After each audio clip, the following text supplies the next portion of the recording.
The Picture of Dorian Gray. By Oscar Wilde. Preface. The artist is the creator of beautiful things. To reveal art and conceal the artist is art's aim. The critic is he who can translate into another manner or a new material his impression of beautiful things. The highest as the lowest form of criticism is a mode of autobiography. Those who find ugly meanings in beautiful things are corrupt without being charming. This is a fault. Those who find beautiful meanings in beautiful things are the cultivated. For these there is hope. They are the elect to whom beautiful things mean only beauty. There is no such thing as a moral or an immoral book. Books are well written, or badly written. That is all.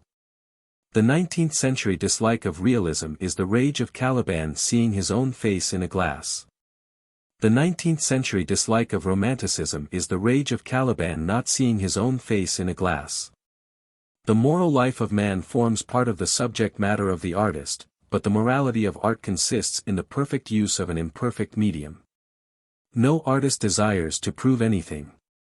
Even things that are true can be proved. No artist has ethical sympathies. An ethical sympathy in an artist is an unpardonable mannerism of style. No artist is ever morbid. The artist can express everything. Thought and language are to the artist instruments of an art. Vice and virtue are to the artist materials for an art. From the point of view of form, the type of all the arts is the art of the musician. From the point of view of feeling, the actor's craft is the type. All art is at once surface and symbol. Those who go beneath the surface do so at their peril. Those who read the symbol do so at their peril. It is the spectator, and not life, that art really mirrors. Diversity of opinion about a work of art shows that the work is new, complex, and vital. When critics disagree, the artist is in accord with himself. We can forgive a man for making a useful thing as long as he does not admire it. The only excuse for making a useless thing is that one admires it intensely. All art is quite useless. Oscar Wilde. How do you find this book? Any thoughts about the book or the author? Any suggestion for improvement? Please take a moment to share your thoughts in a comment. If you like it, share it with your friends who might enjoy it as well. Subscribe to keep in touch. Visit CompleteAudiobooks.com for more quality content. Chapter 1. The studio was filled with the rich odor of roses, and when the light summer wind stirred amidst the trees of the garden, there came through the open door the heavy scent of the lilac. Or the more delicate perfume of the pink flowering thorn. From the corner of the divan of Persian saddlebags on which he was lying, smoking, as was his custom, innumerable cigarettes, Lord Henry Wotton could just catch the gleam of the honey-sweet and honey-colored blossoms of a laburnum, whose tremulous branches seemed hardly able to bear the burden of a beauty so flame-like as theirs. And now and then the fantastic shadows of birds in flight flitted across the long tussore silk curtains that were stretched in front of the huge window, producing a kind of momentary Japanese effect, and making him think of those pallid, jade-faced painters of Tokyo who, through the medium of an art that is necessarily immobile, seek to convey the sense of swiftness and motion. The sullen murmur of the bees shouldering their way through the long unmown grass, or circling with monotonous insistence round the dusty gilt horns of the straggling woodbine, seemed to make the stillness more oppressive. The dim roar of London was like the bourdon note of a distant organ. In the centre of the room, clamped to an upright easel, stood the full-length portrait of a young man of extraordinary personal beauty, and in front of it, some little distance away, was sitting the artist himself, Basil Hallward, whose sudden disappearance some years ago caused, at the time, such public excitement and gave rise to so many strange conjectures. As the painter looked at the gracious and comely form he had so skillfully mirrored in his art, a smile of pleasure passed across his face, and seemed about to linger there. But he suddenly started up, and closing his eyes, placed his fingers upon the lids, as though he sought to imprison within his brain some curious dream from which he feared he might awake. "It is your best work, Basil, the best thing you have ever done," said Lord Henry languidly. "You must certainly send it next year to the Grosvenor." The academy is too large and too vulgar. Whenever I have gone there, there have been either so many people that I have not been able to see the pictures, which was dreadful, or so many pictures that I have not been able to see the people, which was worse. The Grosvenor is really the only place. I don't think I shall send it anywhere, he answered, tossing his head back in that odd way that used to make his friends laugh at him at Oxford. No, I won't send it anywhere. Lord Henry elevated his eyebrows and looked at him in amazement through the thin blue wreaths of smoke that curled up in such fanciful whirls from his heavy, opium-tainted cigarette. Not send it anywhere? My dear fellow, why? Have you any reason? What odd chaps you painters are. You do anything in the world to gain a reputation. As soon as you have one, you seem to want to throw it away. It is silly of you, for there is only one thing in the world worse than being talked about, and that is not being talked about. A portrait like this would set you far above all the young men in England, and make the old men quite jealous, if old men are ever capable of any emotion. I know you will laugh at me, he replied, but I really can't exhibit it. I have put too much of myself into it. Lord Henry stretched himself out on the divan and laughed. Yes, I knew you would, but it is quite true, all the same. Too much of yourself in it. Upon my word, Basil, I didn't know you were so vain. And I really can't see any resemblance between you, with your rugged strong face and your coal-black hair, and this young Adonis, who looks as if he was made out of ivory and rose-leaves. Why, my dear Basil, he is a Narcissus, and you well, of course you have an intellectual expression and all that. But beauty, real beauty, ends where an intellectual expression begins. Intellect is in itself a mode of exaggeration, and destroys the harmony of any face. The moment one sits down to think, one becomes all nose, or all forehead, or something horrid. Look at the successful men in any of the learned professions. How perfectly hideous they are. Except, of course, in the church. But then in the church they don't think. A bishop keeps on saying at the age of 80 what he was told to say when he was a boy of 18, and as a natural consequence he always looks absolutely delightful. Your mysterious young friend, whose name you have never told me, but whose picture really fascinates me, never thinks. I feel quite sure of that. He is some brainless beautiful creature who should be always here in winter when we have no flowers to look at, and always here in summer when we want something to chill our intelligence. Don't flatter yourself, Basil, you are not in the least like him. You don't understand me, Harry, answered the artist. Of course I am not like him. I know that perfectly well. Indeed, I should be sorry to look like him.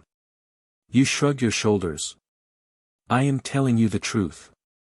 There is a fatality about all physical and intellectual distinction, the sort of fatality that seems to dog through history the faltering steps of kings. It is better not to be different from one's fellows. The ugly and the stupid have the best of it in this world. They can sit at their ease and gape at the play. If they know nothing of victory, they are at least spared the knowledge of defeat. They live as we all should live, undisturbed, indifferent, and without disquiet. They neither bring ruin upon others, nor ever receive it from alien hands. Your rank and wealth, Harry, my brains, such as they are my art, whatever it may be worth. Dorian Gray's good looks, we shall all suffer for what the gods have given us, suffer terribly. Dorian Gray. Is that his name? Asked Lord Henry, walking across the studio towards Basil Hallward. Yes, that is his name. I didn't intend to tell it to you. But why not? Oh, I can't explain. When I like people immensely, I never tell their names to anyone. It is like surrendering a part of them. I have grown to love secrecy. It seems to be the one thing that can make modern life mysterious or marvelous to us. The commonest thing is delightful if one only hides it. When I leave town now I never tell my people where I am going. If I did, I would lose all my pleasure. It is a silly habit, I dare say, but somehow it seems to bring a great deal of romance into one's life. I suppose you think me awfully foolish about it. Not at all, answered Lord Henry, not at all, my dear Basil. You seem to forget that I am married, and the one charm of marriage is that it makes a life of deception absolutely necessary for both parties. I never know where my wife is, and my wife never knows what I am doing.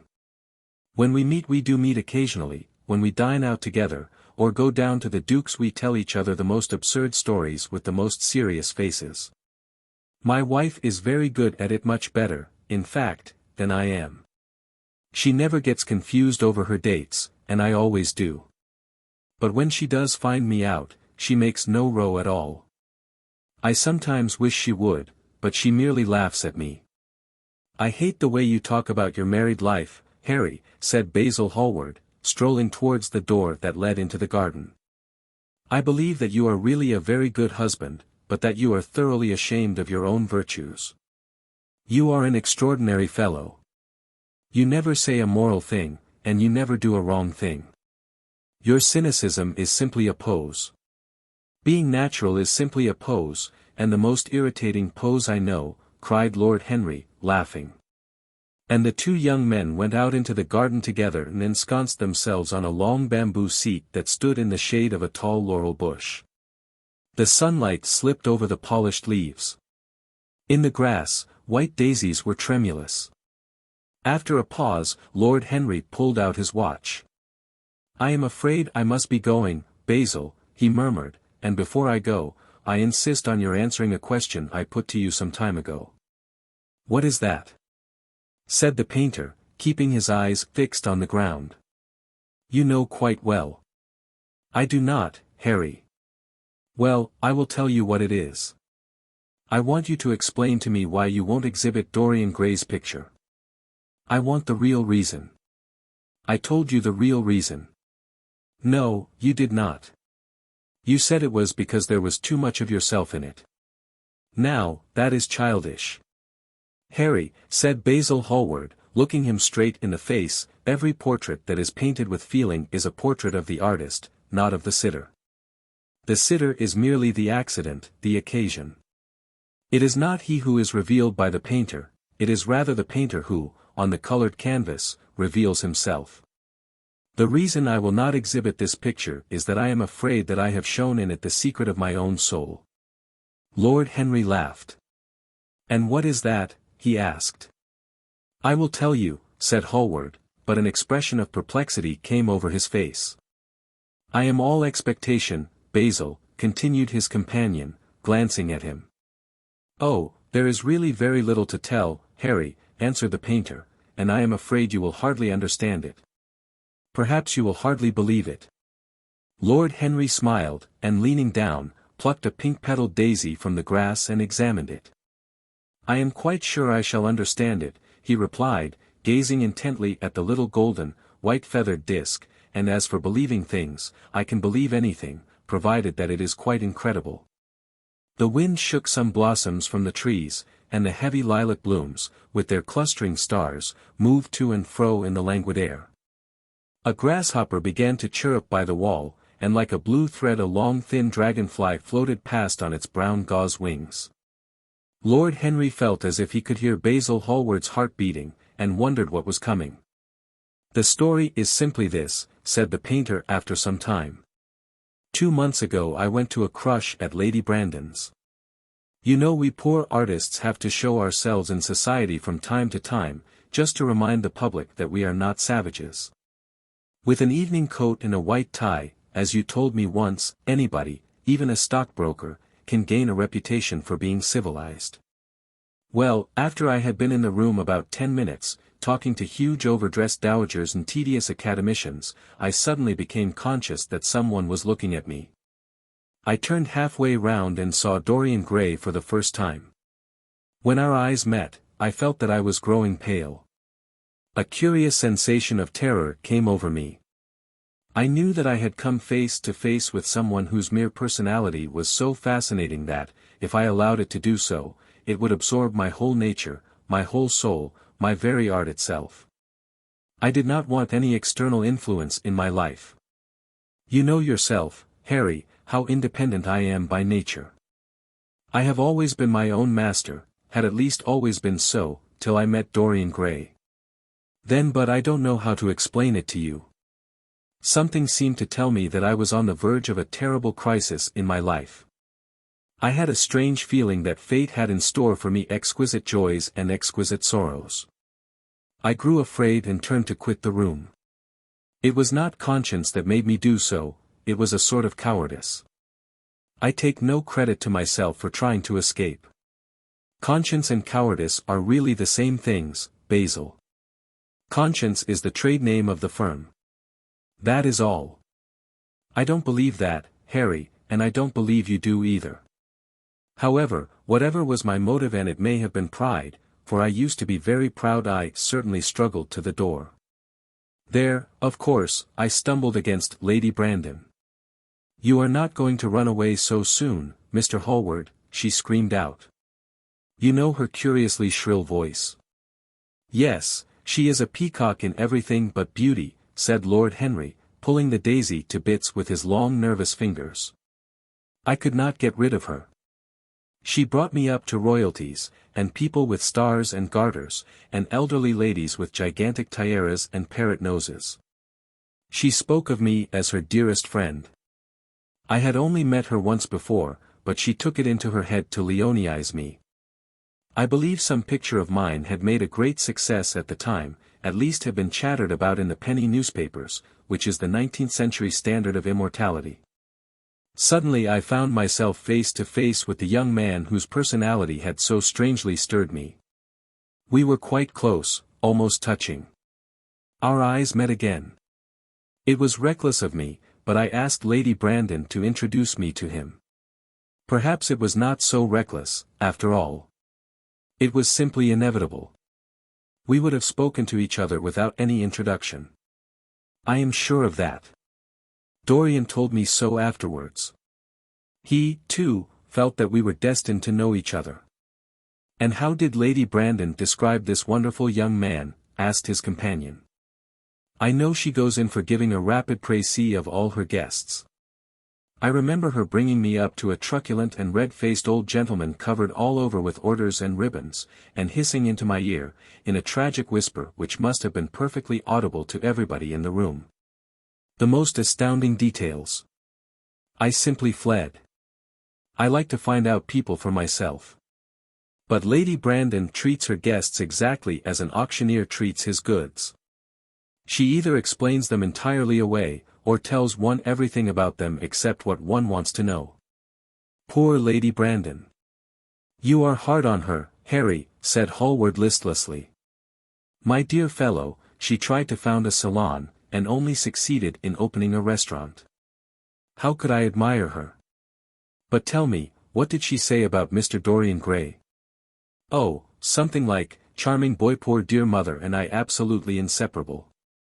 Quite forget what he does, afraid he doesn't do anything. Oh, yes, plays the piano, or is it the violin, dear Mr. Gray.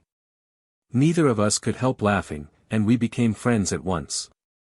Laughter is not at all a bad beginning for a friendship, and it is far the best ending for one, said the young lord, plucking another daisy. Hallward shook his head. You don't understand what friendship is, Harry, he murmured, or what enmity is, for that matter. You like every one, that is to say, you are indifferent to every one. How horribly unjust of you! Cried Lord Henry, tilting his hat back and looking up at the little clouds that, like revolved skeins of glossy white silk, were drifting across the hollow turquoise of the summer sky. Yes, horribly unjust of you. I make a great difference between people. I choose my friends for their good looks, my acquaintances for their good characters, and my enemies for their good intellects. A man cannot be too careful in the choice of his enemies. I have not got one who is a fool. They are all men of some intellectual power, and consequently they all appreciate me. Is that very vain of me? I think it is rather vain. I should think it was, Harry. But according to your category I must be merely an acquaintance. My dear old Basil, you are much more than an acquaintance. And much less than a friend. A sort of brother, I suppose. Oh, brothers. I don't care for brothers. My elder brother won't die, and my younger brothers seem never to do anything else. Harry, exclaimed Hallward, frowning. My dear fellow, I am not quite serious. But I can't help detesting my relations. I suppose it comes from the fact that none of us can stand other people having the same faults as ourselves. I quite sympathize with the rage of the English democracy against what they call the vices of the upper orders. The masses feel that drunkenness, stupidity, and immorality should be their own special property, and that if any one of us makes an ass of himself, he is poaching on their preserves. When poor Southwark got into the divorce court, their indignation was quite magnificent. And yet I don't suppose that 10% of the proletariat live correctly. I don't agree with a single word that you have said, and, what is more, Harry, I feel sure you don't either. Lord Henry stroked his pointed brown beard and tapped the toe of his patent leather boot with a tasseled ebony cane. How English you are, Basil. That is the second time you have made that observation. If one puts forward an idea to a true Englishman, always a rash thing to do, he never dreams of considering whether the idea is right or wrong. The only thing he considers of any importance is whether one believes it oneself.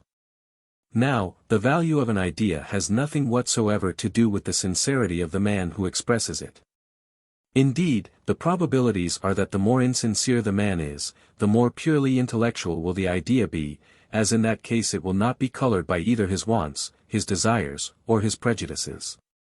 However, I don't propose to discuss politics, sociology, or metaphysics with you. I like persons better than principles, and I like persons with no principles better than anything else in the world. Tell me more about Mr. Dorian Gray. How often do you see him? Every day. I couldn't be happy if I didn't see him every day. He is absolutely necessary to me. How extraordinary. I thought you would never care for anything but your art. He is all my art to me now, said the painter gravely. I sometimes think, Harry, that there are only two eras of any importance in the world's history. The first is the appearance of a new medium for art, and the second is the appearance of a new personality for art also. What the invention of oil painting was to the Venetians, the face of Antinous was to late Greek sculpture, and the face of Dorian Gray will some day be to me. It is not merely that I paint from him, draw from him, sketch from him. Of course, I have done all that. But he is much more to me than a model or a sitter. I won't tell you that I am dissatisfied with what I have done of him, or that his beauty is such that art cannot express it.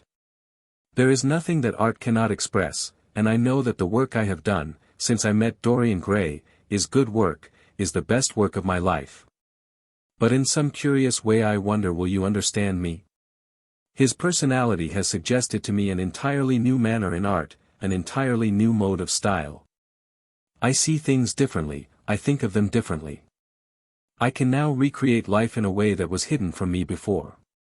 A dream of form in days of thought. Who is it who says that? I forget, but it is what Dorian Gray has been to me. The merely visible presence of this lad, for he seems to me little more than a lad, though he is really over 20, his merely visible presence. I wonder, can you realize all that that means? Unconsciously he defines for me the lines of a fresh school, a school that is to have in it all the passion of the romantic spirit, all the perfection of the spirit that is Greek. The harmony of soul and body, how much that is. We in our madness have separated the two, and have invented a realism that is vulgar, an ideality that is void. Harry! If you only knew what Dorian Gray is to me. You remember that landscape of mine, for which Agnew offered me such a huge price but which I would not part with. It is one of the best things I have ever done. And why is it so? Because, while I was painting it, Dorian Gray sat beside me. Some subtle influence passed from him to me, and for the first time in my life I saw in the plain woodland the wonder I had always looked for and always missed. Basil, this is extraordinary. I must see Dorian Gray. Hallward got up from the seat and walked up and down the garden. After some time he came back. Harry, he said, Dorian Gray is to me simply a motive in art. You might see nothing in him. I see everything in him. He is never more present in my work than when no image of him is there. He is a suggestion, as I have said, of a new manner. I find him in the curves of certain lines, in the loveliness and subtleties of certain colors. That is all. Then why won't you exhibit his portrait? Asked Lord Henry. Because, without intending it, I have put into it some expression of all this curious artistic idolatry, of which, of course, I have never cared to speak to him. He knows nothing about it. He shall never know anything about it. But the world might guess it, and I will not bare my soul to their shallow prying eyes. My heart shall never be put under their microscope. There is too much of myself in the thing, Harry, too much of myself. Poets are not so scrupulous as you are. They know how useful passion is for publication. Nowadays a broken heart will run to many editions. I hate them for it, cried Hallward. An artist should create beautiful things, but should put nothing of his own life into them. We live in an age when men treat art as if it were meant to be a form of autobiography. We have lost the abstract sense of beauty. Some day I will show the world what it is, and for that reason the world shall never see my portrait of Dorian Gray. I think you are wrong, Basil, but I won't argue with you. It is only the intellectually lost who ever argue. Tell me, is Dorian Gray very fond of you? The painter considered for a few moments.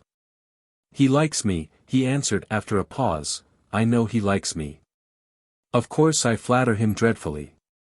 I find a strange pleasure in saying things to him that I know I shall be sorry for having said. As a rule, he is charming to me, and we sit in the studio and talk of 1,000 things. Now and then, however, he is horribly thoughtless, and seems to take a real delight in giving me pain. Then I feel, Harry, that I have given away my whole soul to someone who treats it as if it were a flower to put in his coat, a bit of decoration to charm his vanity, an ornament for a summer's day. Days in summer, Basil, are apt to linger, murmured Lord Henry. Perhaps you will tire sooner than he will. It is a sad thing to think of, but there is no doubt that genius lasts longer than beauty. That accounts for the fact that we all take such pains to overeducate ourselves. In the wild struggle for existence, we want to have something that endures, and so we fill our minds with rubbish and facts, in the silly hope of keeping our place. The thoroughly well-informed man, that is the modern ideal. And the mind of the thoroughly well-informed man is a dreadful thing.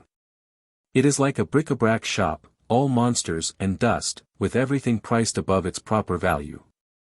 I think you will tire first, all the same. Some day you will look at your friend, and he will seem to you to be a little out of drawing, or you won't like his tone of color, or something.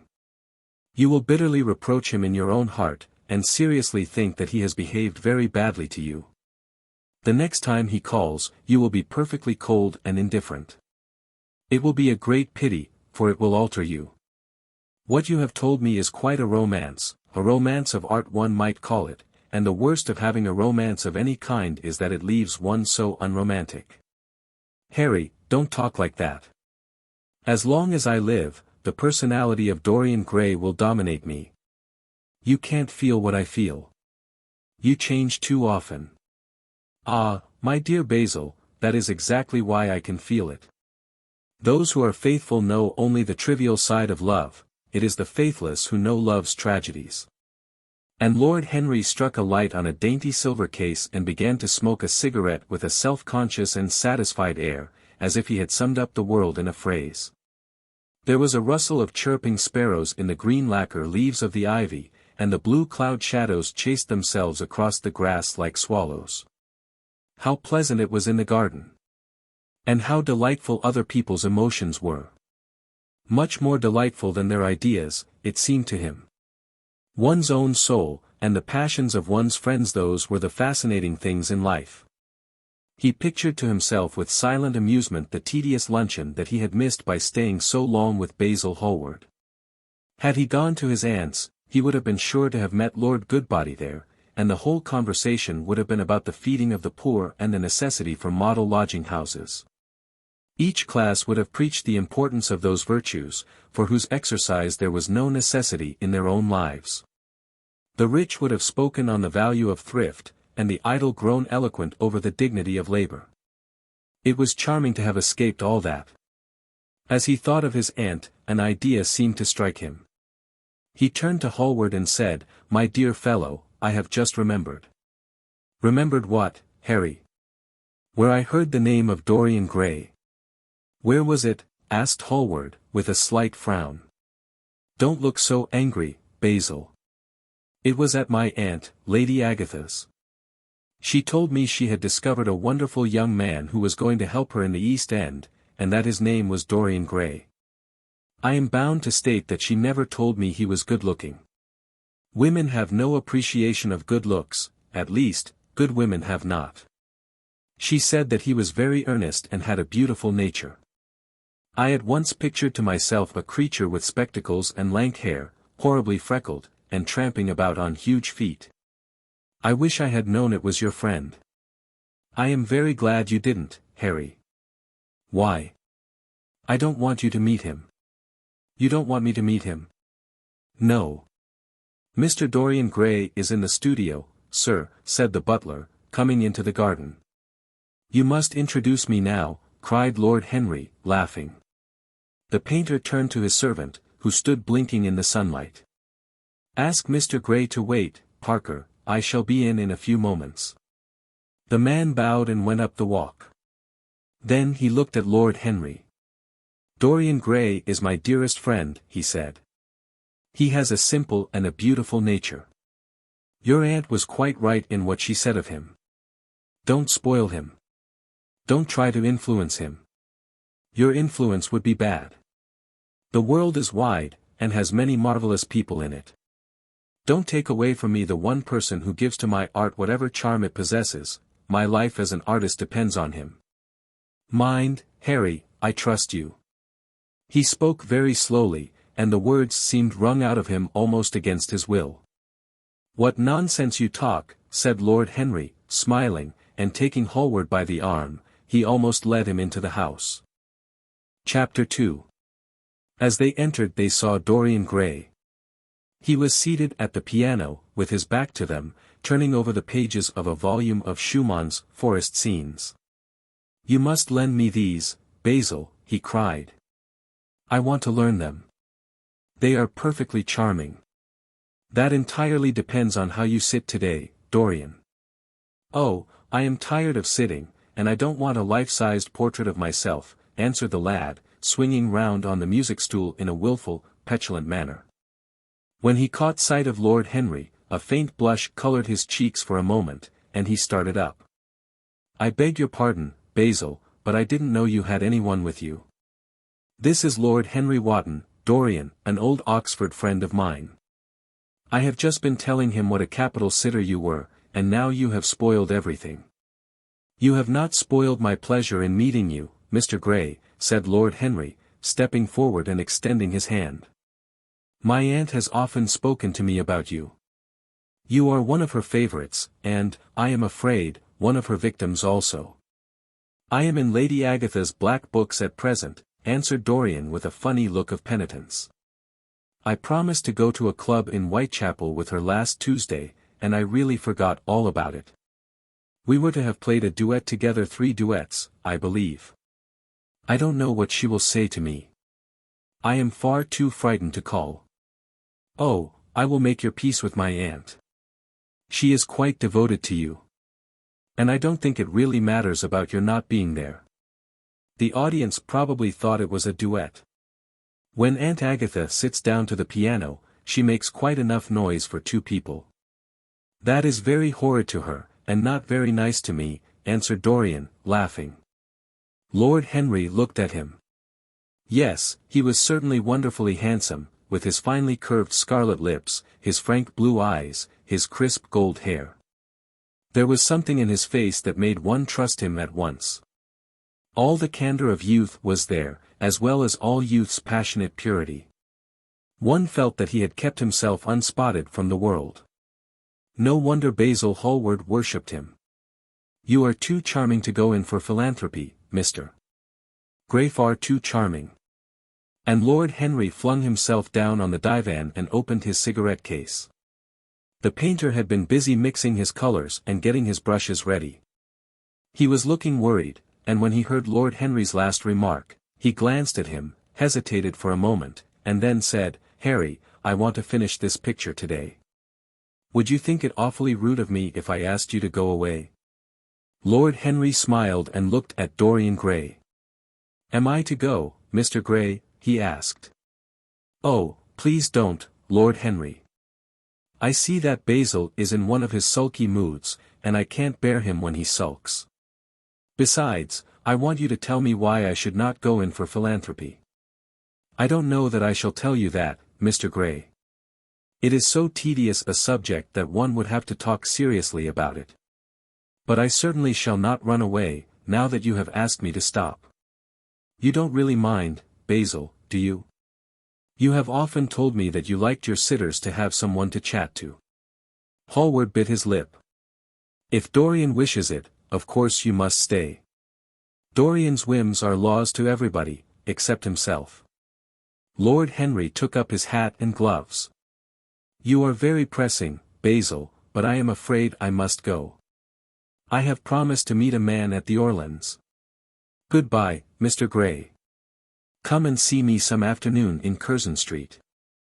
I am nearly always at home at 5 o'clock. Write to me when you are coming.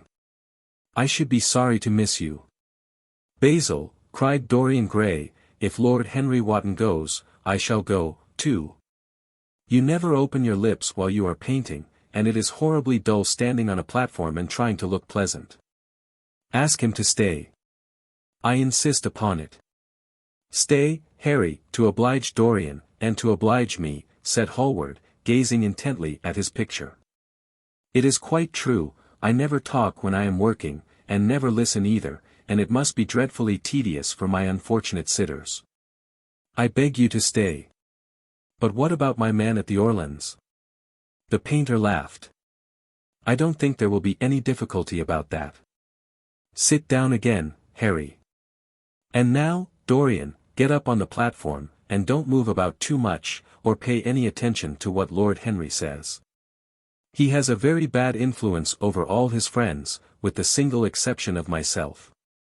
Dorian Gray stepped up on the dais with the air of a young Greek martyr, and made a little moue of discontent to Lord Henry, to whom he had rather taken a fancy. He was so unlike Basil. They made a delightful contrast. And he had such a beautiful voice. After a few moments he said to him, "Have you really a very bad influence, Lord Henry? As bad as Basil says?" "There is no such thing as a good influence, Mr. Gray. All influence is immoral from the scientific point of view." "Why?" "Because to influence a person is to give him one's own soul.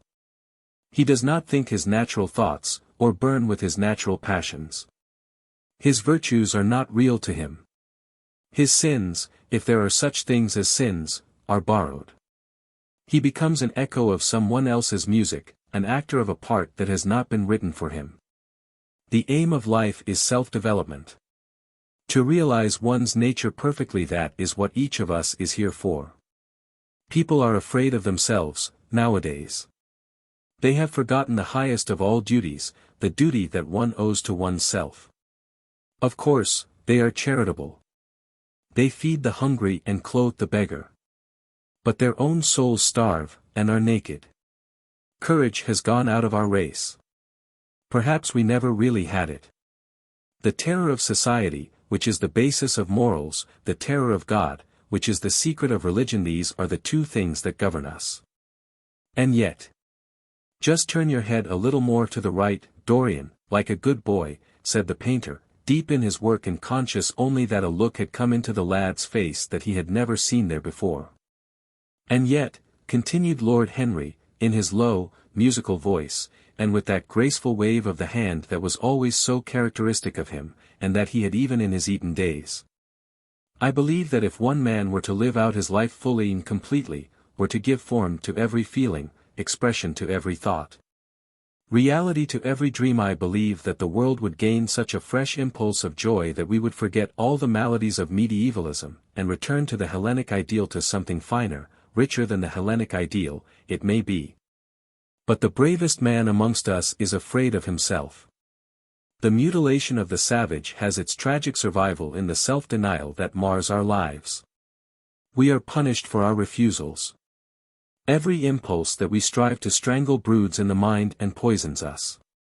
The body sins once, and has done with its sin, for action is a mode of purification. Nothing remains then but the recollection of a pleasure, or the luxury of a regret. The only way to get rid of a temptation is to yield to it. Resist it, and your soul grows sick with longing for the things it has forbidden to itself, with desire for what its monstrous laws have made monstrous and unlawful. It has been said that the great events of the world take place in the brain. It is in the brain, and the brain only, that the great sins of the world take place also. You, Mr. Gray, you yourself, with your rose-red youth and your rose-white boyhood, you have had passions that have made you afraid, thoughts that have filled you with terror. Daydreams and sleeping dreams whose mere memory might stain your cheek with shame. Stop! Faltered Dorian Gray, stop!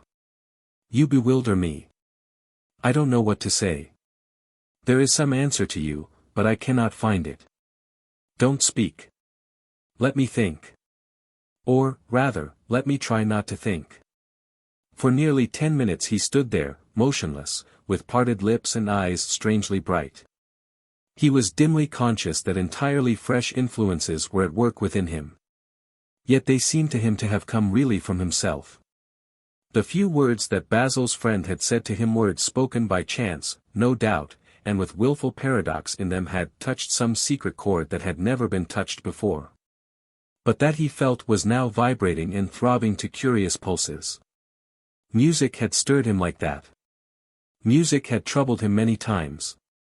But music was not articulate.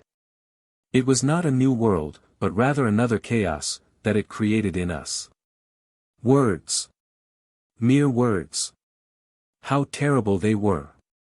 How clear, and vivid, and cruel. One could not escape from them. And yet what a subtle magic there was in them.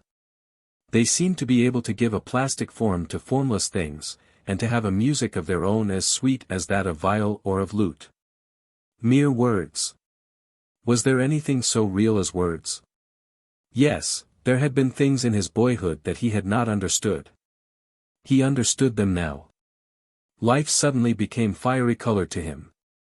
It seemed to him that he had been walking in fire. Why had he not known it? With his subtle smile, Lord Henry watched him. He knew the precise psychological moment when to say nothing. He felt intensely interested. He was amazed at the sudden impression that his words had produced, and, remembering a book that he had read when he was 16, a book which had revealed to him much that he had not known before. He wondered whether Dorian Gray was passing through a similar experience. He had merely shot an arrow into the air. Had it hit the mark? How fascinating the lad was! Hallward painted away with that marvelous bold touch of his, that had the true refinement and perfect delicacy that in art, at any rate, comes only from strength. He was unconscious of the silence. "Basil, I am tired of standing," cried Dorian Gray suddenly. "I must go out and sit in the garden. The air is stifling here. My dear fellow, I am so sorry. When I am painting, I can't think of anything else. But you never sat better. You were perfectly still. And I have caught the effect I wanted, the half-parted lips and the bright look in the eyes. I don't know what Harry has been saying to you, but he has certainly made you have the most wonderful expression. I suppose he has been paying you compliments. You mustn't believe a word that he says. He has certainly not been paying me compliments. Perhaps that is the reason that I don't believe anything he has told me." "You know you believe it all," said Lord Henry, looking at him with his dreamy languorous eyes. "I will go out to the garden with you. It is horribly hot in the studio. Basil, let us have something iced to drink, something with strawberries in it." "Certainly, Harry. Just touch the bell, and when Parker comes I will tell him what you want. I have got to work up this background, so I will join you later on. Don't keep Dorian too long." I have never been in better form for painting than I am today. This is going to be my masterpiece. It is my masterpiece as it stands. Lord Henry went out to the garden and found Dorian Gray burying his face in the great cool lilac blossoms, feverishly drinking in their perfume as if it had been wine. He came close to him and put his hand upon his shoulder. "You are quite right to do that," he murmured. "Nothing can cure the soul but the senses, just as nothing can cure the senses but the soul." The lad started and drew back. He was bareheaded, and the leaves had tossed his rebellious curls and tangled all their gilded threads. There was a look of fear in his eyes, such as people have when they are suddenly awakened. His finely chiseled nostrils quivered, and some hidden nerve shook the scarlet of his lips and left them trembling. "Yes," continued Lord Henry, "that is one of the great secrets of life, to cure the soul by means of the senses, and the senses by means of the soul. You are a wonderful creation. You know more than you think you know, just as you know less than you want to know." Dorian Gray frowned and turned his head away. He could not help liking the tall, graceful young man who was standing by him. His romantic, olive-colored face and worn expression interested him. There was something in his low languid voice that was absolutely fascinating. His cool, white, flower-like hands, even, had a curious charm. They moved, as he spoke, like music, and seemed to have a language of their own. But he felt afraid of him, and ashamed of being afraid. Why had it been left for a stranger to reveal him to himself? He had known Basil Hallward for months, but the friendship between them had never altered him. Suddenly there had come someone across his life who seemed to have disclosed to him life's mystery. And, yet, what was there to be afraid of? He was not a schoolboy or a girl. It was absurd to be frightened. "Let us go and sit in the shade," said Lord Henry. "Parker has brought out the drinks, and if you stay any longer in this glare, you will be quite spoiled, and Basil will never paint you again. You really must not allow yourself to become sunburnt. It would be unbecoming." "What can it matter?" cried Dorian Gray, laughing, as he sat down on the seat at the end of the garden. "It should matter everything to you, Mr. Gray." "Why?" "Because you have the most marvelous youth, and youth is the one thing worth having." "I don't feel that, Lord Henry." "No, you don't feel it now. Some day, when you are old and wrinkled and ugly, when thought has seared your forehead with its lines, and passion branded your lips with its hideous fires, you will feel it terribly. Now, wherever you go, you charm the world. Will it always be so? You have a wonderfully beautiful face, Mr. Gray. Don't frown. You have. And beauty is a form of genius, is higher, indeed, than genius, as it needs no explanation. It is of the great facts of the world, like sunlight, or springtime, or the reflection in dark waters of that silver shell we call the moon. It cannot be questioned. It has its divine right of sovereignty. It makes princes of those who have it. You smile. Ah! When you have lost it you won't smile. People say sometimes that beauty is only superficial. That may be so, but at least it is not so superficial as thought is. To me, beauty is the wonder of wonders. It is only shallow people who do not judge by appearances. The true mystery of the world is the visible, not the invisible. Yes, Mr. Gray, the gods have been good to you. But what the gods give they quickly take away. You have only a few years in which to live really, perfectly, and fully. When your youth goes, your beauty will go with it, and then you will suddenly discover that there are no triumphs left for you, or have to content yourself with those mean triumphs that the memory of your past will make more bitter than defeats. Every month as it wanes brings you nearer to something dreadful. Time is jealous of you, and wars against your lilies and your roses. You will become sallow, and hollow-cheeked, and dull-eyed. You will suffer horribly. Ah! Realize your youth while you have it. Don't squander the gold of your days, listening to the tedious, trying to improve the hopeless failure, or giving away your life to the ignorant, the common, and the vulgar. These are the sickly aims, the false ideals, of our age. Live the wonderful life that is in you. Let nothing be lost upon you. Be always searching for new sensations. Be afraid of nothing. A new hedonism, that is what our century wants. You might be its visible symbol. With your personality there is nothing you could not do. The world belongs to you for a season. The moment I met you I saw that you were quite unconscious of what you really are, of what you really might be. There was so much in you that charmed me that I felt I must tell you something about yourself. I thought how tragic it would be if you were wasted. For there is such a little time that your youth will last, such a little time. The common hill flowers wither, but they blossom again. The laburnum will be as yellow next June as it is now. In a month there will be purple stars on the clematis, and year after year the green night of its leaves will hold its purple stars. But we never get back our youth. The pulse of joy that beats in us at 20 becomes sluggish. Our limbs fail, our senses rot. We degenerate into hideous puppets, haunted by the memory of the passions of which we were too much afraid, and the exquisite temptations that we had not the courage to yield to. Youth. Youth. There is absolutely nothing in the world but youth. Dorian Gray listened, open-eyed and wondering. The spray of lilac fell from his hand upon the gravel. A furry bee came and buzzed round it for a moment. Then it began to scramble all over the oval stellate globe of the tiny blossoms. He watched it with that strange interest in trivial things that we try to develop when things of high import make us afraid, or when we are stirred by some new emotion for which we cannot find expression.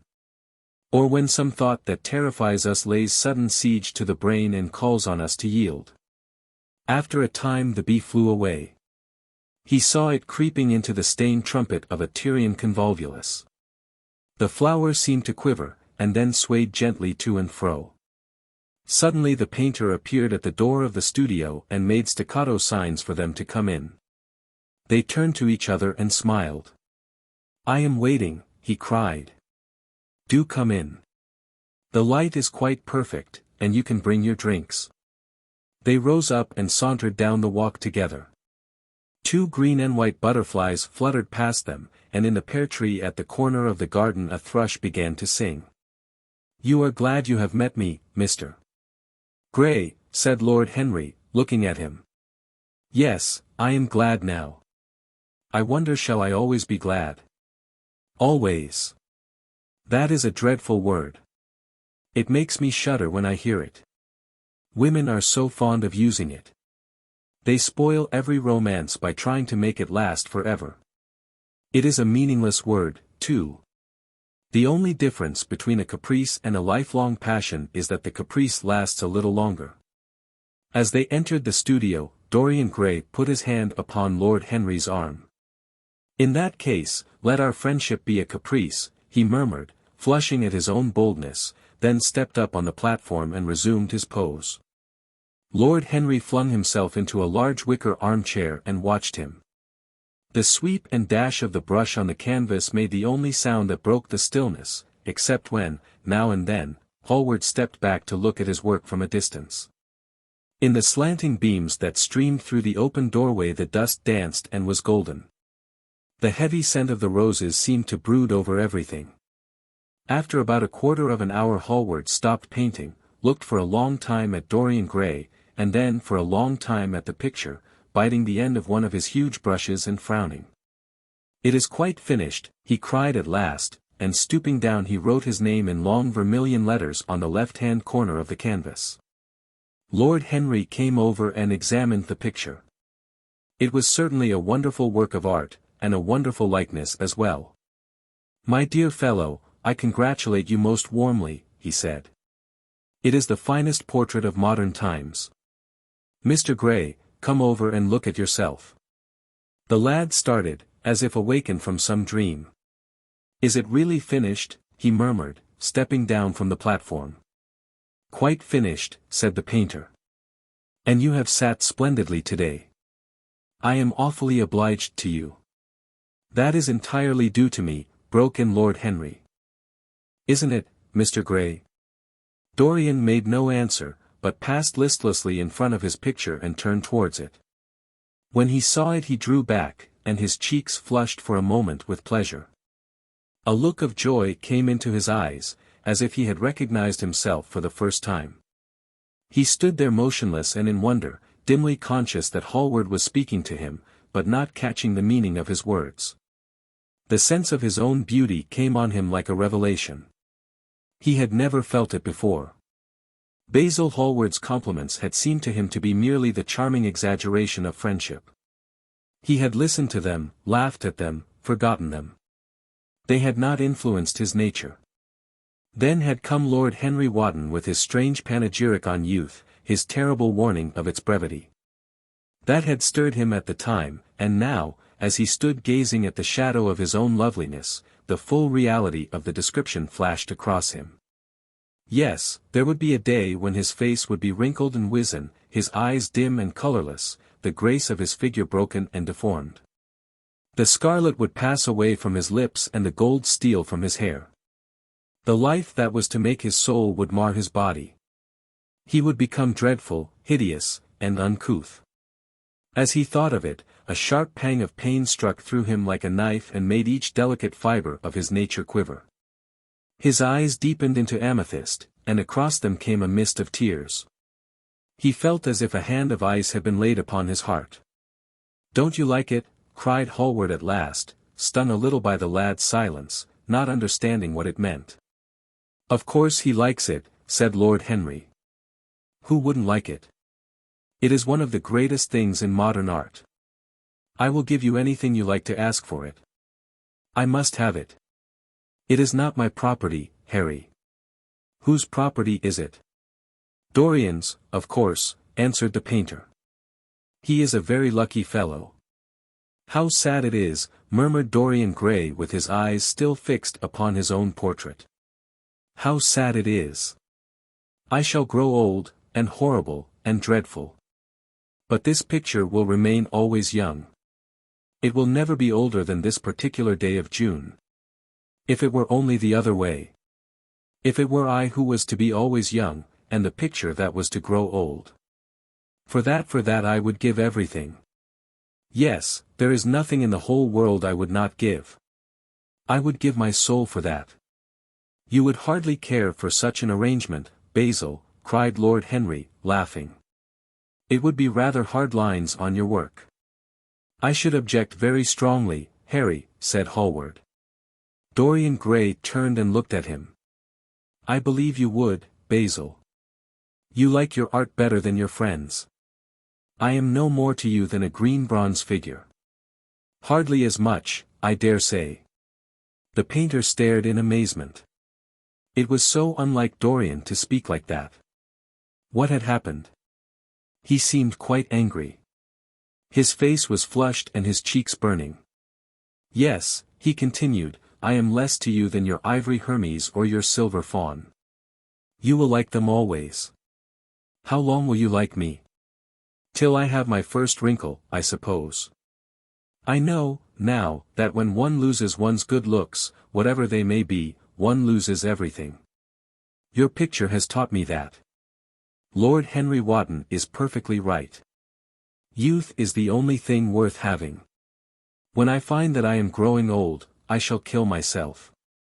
Hallward turned pale and caught his hand. "Dorian! Dorian," he cried, "don't talk like that. I have never had such a friend as you, and I shall never have such another. You are not jealous of material things, are you, you who are finer than any of them? I am jealous of everything whose beauty does not die. I am jealous of the portrait you have painted of me. Why should it keep what I must lose? Every moment that passes takes something from me and gives something to it. Oh, if it were only the other way! If the picture could change, and I could be always what I am now. Why did you paint it? It will mock me some day, mock me horribly." The hot tears welled into his eyes, he tore his hand away and, flinging himself on the divan, he buried his face in the cushions, as though he was praying. "This is your doing, Harry," said the painter bitterly. Lord Henry shrugged his shoulders. It is the real Dorian Gray, that is all. It is not. If it is not, what have I to do with it? You should have gone away when I asked you, he muttered. I stayed when you asked me, was Lord Henry's answer. Harry, I can't quarrel with my two best friends at once, but between you both you have made me hate the finest piece of work I have ever done, and I will destroy it. What is it but canvas and color? I will not let it come across our 3 lives and mar them. Dorian Gray lifted his golden head from the pillow, and with pallid face and tear-stained eyes, looked at him as he walked over to the deal painting table that was set beneath the high curtained window. What was he doing there? His fingers were straying about among the litter of tin tubes and dry brushes, seeking for something. Yes, it was for the long palette knife, with its thin blade of lithe steel. He had found it at last. He was going to rip up the canvas. With a stifled sob the lad leaped from the couch, and, rushing over to Hallward, tore the knife out of his hand, and flung it to the end of the studio. Don't, Basil, don't, he cried. It would be murder. I am glad you appreciate my work at last, Dorian, said the painter coldly when he had recovered from his surprise. I never thought you would. Appreciate it? I am in love with it, Basil. It is part of myself. I feel that. Well, as soon as you are dry, you shall be varnished, and framed, and sent home. Then you can do what you like with yourself. And he walked across the room and rang the bell for tea. You will have tea, of course, Dorian. And so will you, Harry. Or do you object to such simple pleasures? I adore simple pleasures, said Lord Henry. They are the last refuge of the complex. But I don't like scenes, except on the stage. What absurd fellows you are, both of you. I wonder who it was defined man as a rational animal. It was the most premature definition ever given. Man is many things, but he is not rational.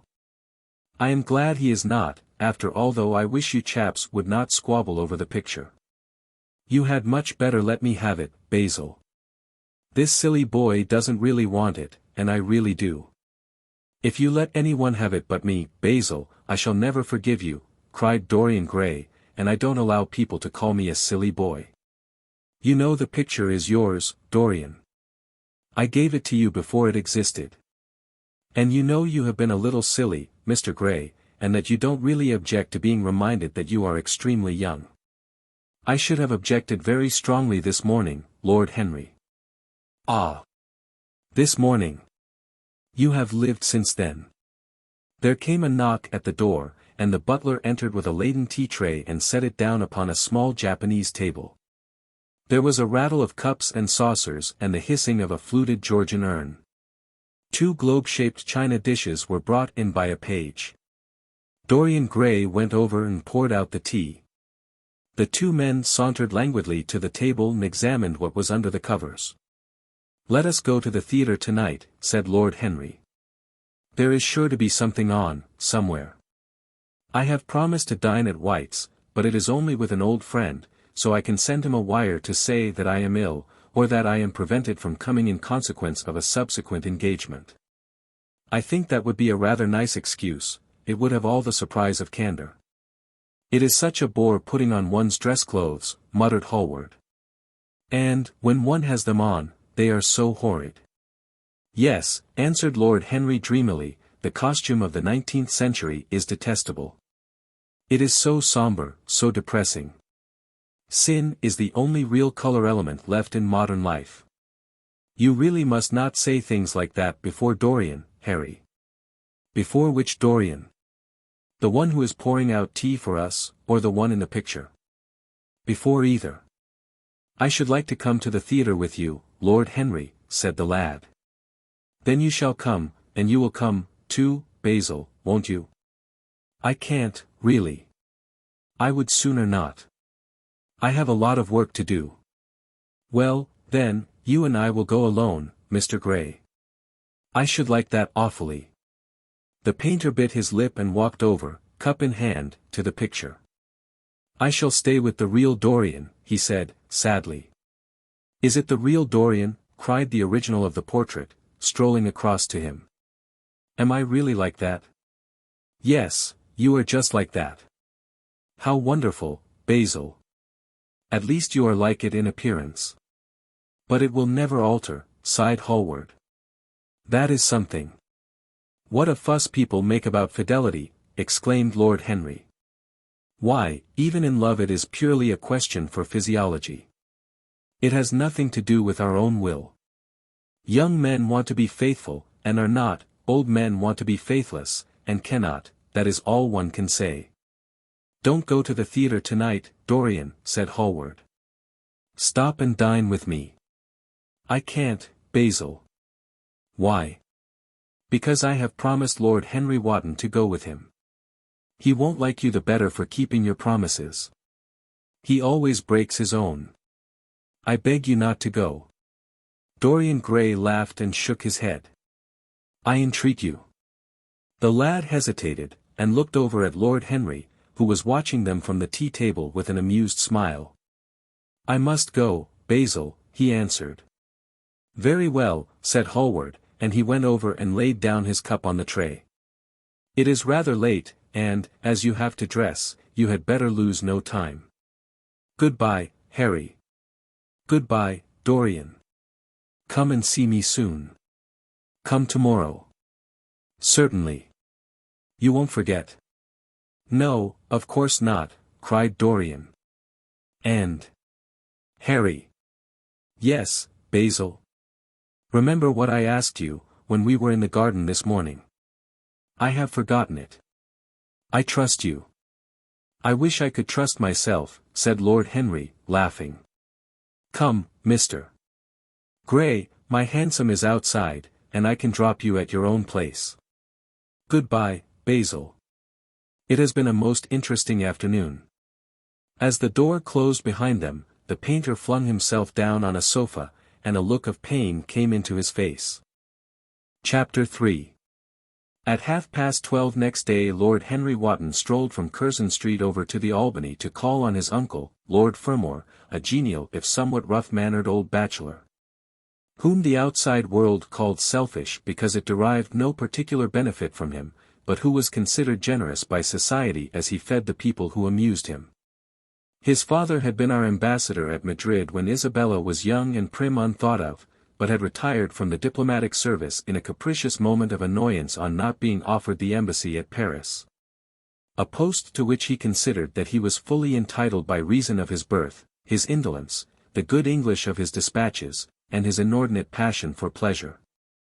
The son, who had been his father's secretary, had resigned along with his chief, somewhat foolishly as was thought at the time, and on succeeding some months later to the title, had set himself to the serious study of the great aristocratic art of doing absolutely nothing. He had 2 large town houses, but preferred to live in chambers as it was less trouble, and took most of his meals at his club. He paid some attention to the management of his collieries in the Midland counties, excusing himself for this taint of industry on the ground that the one advantage of having coal was that it enabled a gentleman to afford the decency of burning wood on his own hearth. In politics he was a Tory, except when the Tories were in office, during which period he roundly abused them for being a pack of radicals. He was a hero to his valet, who bullied him, and a terror to most of his relations, whom he bullied in turn. Only England could have produced him, and he always said that the country was going to the dogs. His principles were out of date, but there was a good deal to be said for his prejudices. When Lord Henry entered the room, he found his uncle sitting in a rough shooting coat, smoking a cheroot and grumbling over the Times. Well, Harry, said the old gentleman, what brings you out so early? I thought you dandies never got up till 2, and were not visible till 5. Pure family affection, I assure you, Uncle George. I want to get something out of you. Money, I suppose, said Lord Fermor, making a wry face. Well, sit down and tell me all about it. Young people, nowadays, imagine that money is everything. Yes, murmured Lord Henry, settling his buttonhole in his coat, and when they grow older they know it. But I don't want money. It is only people who pay their bills who want that, Uncle George, and I never pay mine. Credit is the capital of a younger son, and one lives charmingly upon it. Besides, I always deal with Dartmoor's tradesmen, and consequently they never bother me. What I want is information, not useful information, of course, useless information. Well, I can tell you anything that is in an English blue book, Harry, although those fellows nowadays write a lot of nonsense. When I was in the diplomatic, things were much better. But I hear they let them in now by examination. What can you expect? Examinations, sir, are pure humbug from beginning to end. If a man is a gentleman, he knows quite enough, and if he is not a gentleman, whatever he knows is bad for him. Mr. Dorian Gray does not belong to blue books, Uncle George, said Lord Henry languidly. Mr. Dorian Gray? Who is he? Asked Lord Fermor, knitting his bushy white eyebrows. That is what I have come to learn, Uncle George. Or rather, I know who he is. He is the last Lord Kelso's grandson. His mother was a Devereux, Lady Margaret Devereux. I want you to tell me about his mother. What was she like? Whom did she marry? You have known nearly everybody in your time, so you might have known her. I am very much interested in Mr. Gray at present. I have only just met him. Kelso's grandson, echoed the old gentleman. Kelso's grandson. Of course. I knew his mother intimately. I believe I was at her christening. She was an extraordinarily beautiful girl, Margaret Devereux, and made all the men frantic by running away with a penniless young fellow, a mere nobody, sir, a subaltern in a foot regiment, or something of that kind. Certainly. I remember the whole thing as if it happened yesterday. The poor chap was killed in a duel at Spa a few months after the marriage. There was an ugly story about it.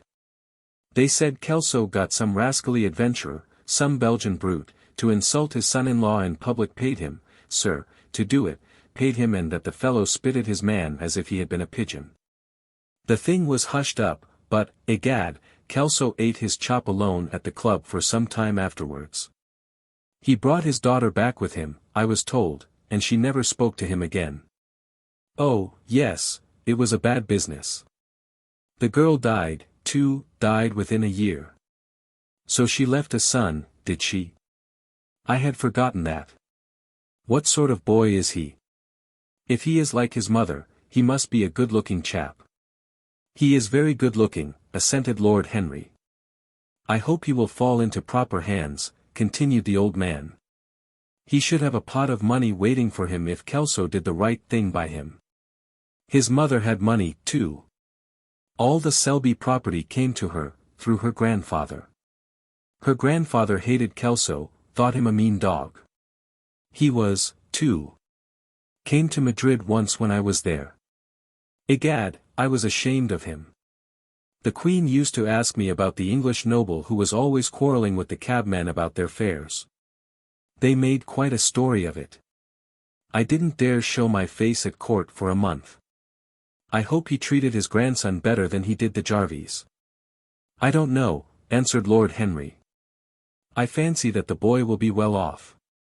He is not of age yet. He has Selby, I know. He told me so.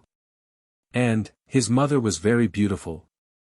Margaret Devereux was one of the loveliest creatures I ever saw, Harry. What on earth induced her to behave as she did, I never could understand. She could have married anybody she chose. Carlington was mad after her. She was romantic, though. All the women of that family were. The men were a poor lot, but, egad. The women were wonderful. Carlington went on his knees to her. Told me so himself.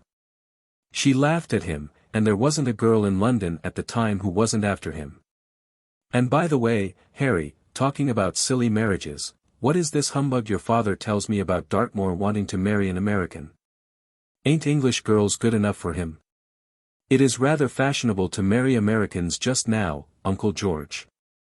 I'll back English women against the world, Harry, said Lord Fermor, striking the table with his fist. The betting is on the Americans. They don't last, I am told, muttered his uncle. A long engagement exhausts them, but they are capital at a steeplechase. They take things flying. I don't think Dartmoor has a chance. Who are her people? Grumbled the old gentleman. Has she got any? Lord Henry shook his head. American girls are as clever at concealing their parents, as English women are at concealing their past, he said, rising to go. They are pork packers, I suppose. I hope so, Uncle George, for Dartmoor's sake. I am told that pork packing is the most lucrative profession in America, after politics. Is she pretty? She behaves as if she was beautiful. Most American women do. It is the secret of their charm. Why can't these American women stay in their own country? They are always telling us that it is the paradise for women. It is. That is the reason why, like Eve, they are so excessively anxious to get out of it, said Lord Henry. Goodbye, Uncle George. I shall be late for lunch, if I stop any longer. Thanks for giving me the information I wanted. I always like to know everything about my new friends, and nothing about my old ones. Where are you lunching, Harry? At Aunt Agatha's. I have asked myself and Mr. Gray. He is her latest protégé. Humph. Tell your Aunt Agatha, Harry, not to bother me any more with her charity appeals. I am sick of them. Why, the good woman thinks that I have nothing to do but to write checks for her silly fads. All right, Uncle George, I'll tell her, but it won't have any effect. Philanthropic people lose all sense of humanity. It is their distinguishing characteristic. The old gentleman growled approvingly and rang the bell for his servant. Lord Henry passed up the low arcade into Burlington Street and turned his steps in the direction of Berkeley Square. So that was the story of Dorian Gray's parentage. Crudely as it had been told to him, it had yet stirred him by its suggestion of a strange, almost modern romance. A beautiful woman risking everything for a mad passion. A few wild weeks of happiness cut short by a hideous, treacherous crime. Months of voiceless agony, and then a child born in pain. The mother snatched away by death, the boy left to solitude and the tyranny of an old and loveless man. Yes, it was an interesting background. It posed the lad, made him more perfect, as it were. Behind every exquisite thing that existed, there was something tragic. Worlds had to be in travail, that the meanest flower might blow. And how charming he had been at dinner the night before, as with startled eyes and lips parted in frightened pleasure he had sat opposite to him at the club, the red candle shade staining to a richer rose the wakening wonder of his face. Talking to him was like playing upon an exquisite violin. He answered to every touch and thrill of the bow. There was something terribly enthralling in the exercise of influence. No other activity was like it. To project one's soul into some gracious form, and let it tarry there for a moment, to hear one's own intellectual views echoed back to one with all the added music of passion and youth. To convey one's temperament into another as though it were a subtle fluid or a strange perfume, there was a real joy in that, perhaps the most satisfying joy left to us in an age so limited and vulgar as our own. An age grossly carnal in its pleasures, and grossly common in its aims. He was a marvelous type, too, this lad, whom by so curious a chance he had met in Basil's studio, or could be fashioned into a marvelous type, at any rate. Grace was his, and the white purity of boyhood, and beauty such as old Greek marbles kept for us. There was nothing that one could not do with him. He could be made a Titan or a toy. What a pity it was that such beauty was destined to fade. And Basil? From a psychological point of view, how interesting he was. The new manner in art, the fresh mode of looking at life, suggested so strangely by the merely visible presence of one who was unconscious of it all. The silent spirit that dwelt in dim woodland, and walked unseen in open field, suddenly showing herself, dryad-like and not afraid. Because in his soul who sought for her there had been wakened that wonderful vision to which alone are wonderful things revealed. The mere shapes and patterns of things becoming, as it were, refined, and gaining a kind of symbolical value, as though they were themselves patterns of some other and more perfect form whose shadow they made real. How strange it all was. He remembered something like it in history. Was it not Plato, that artist in thought, who had first analyzed it? Was it not Buonarroti who had carved it in the colored marbles of a sonnet sequence? But in our own century it was strange. Yes. He would try to be to Dorian Gray what, without knowing it, the lad was to the painter who had fashioned the wonderful portrait. He would seek to dominate him, had already, indeed, half done so. He would make that wonderful spirit his own. There was something fascinating in this son of love and death. Suddenly he stopped and glanced up at the houses. He found that he had passed his aunt some distance, and, smiling to himself, turned back. When he entered the somewhat somber hall, the butler told him that they had gone in to lunch. He gave one of the footmen his hat and stick and passed into the dining room. "Late as usual, Harry," cried his aunt, shaking her head at him. He invented a facile excuse, and having taken the vacant seat next to her, looked round to see who was there. Dorian bowed to him shyly from the end of the table, a flush of pleasure stealing into his cheek.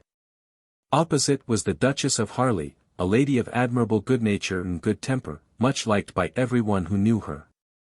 And of those ample architectural proportions that in women who are not duchesses are described by contemporary historians as stoutness.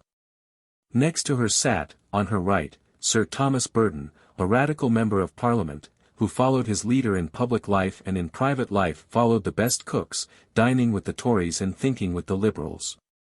In accordance with a wise and well-known rule. The post on her left was occupied by Mr.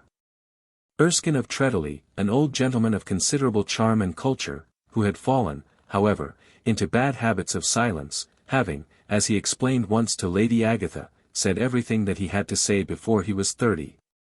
His own neighbour was Mrs. Vandeleur, one of his aunt's oldest friends, a perfect saint amongst women, but so dreadfully dowdy that she reminded one of a badly bound hymn book.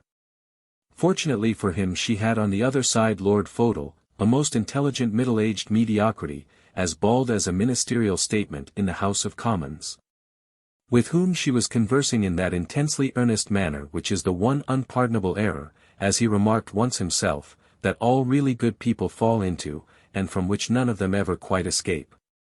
"We are talking about poor Dartmoor, Lord Henry," cried the Duchess, nodding pleasantly to him across the table. "Do you think he will really marry this fascinating young person?" "I believe she has made up her mind to propose to him, Duchess."